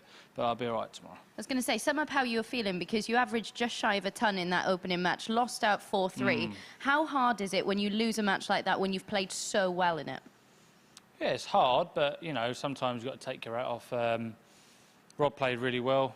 I missed probably just 3 darts in the whole game, so you can't really grumble with that. It was a good game. It was a good game. And the group is incredibly tight. We just saw how tight things are in the table. Yeah. 5 more games for you to play, though. How do you feel going into that? Because even though you're top of the table, you know how much things can change on the second day. Yeah, of course, just win. That's all it's about. It's just about winning. The winning gives you points. So, yeah, get off a good start tomorrow and hopefully push on, yeah. And just on the Super Series on the whole, how important is this for you? Because we know that you've got these aspirations of getting back on the tour, getting your card back. How much does this prepare you for Q School and going through that system? Massively. You're playing competition week in, week out, the same as you would do on a Pro Tour. I mean, a lot of people, well, not a lot of people would say, but the standard here is so good as well as the Pro Tour. Don't get me wrong, there's a different kettle of fish, but, you know, you're going to get really good games, good battles, and that's what you need going in back onto the tour or even Q School, because you're going to have people coming from nowhere, wanting to make a name, wanting to get on the tour, and they're going to be playing well against you. And you've mentioned, of course, this year is about rebuilding for you. What are the aspects of your game you feel still need to improve? Slight concentration and probably a little bit on the finishing. Yeah, my scoring's there. It's always been there. It's always been a little bit of the finishing. Right then, concentration. Will that be there for this man tomorrow? He is top of the table heading into the second day of action in Group C. A reminder that we get Group B underway this evening. We'll see you from 10 p.m. on Sporty Stuff TV. The MODUS Super Series, brought to you in association with Bet365, Betfair, Betfred, Coral, Ladbrokes, Paddy Power, Unibet and William Hill.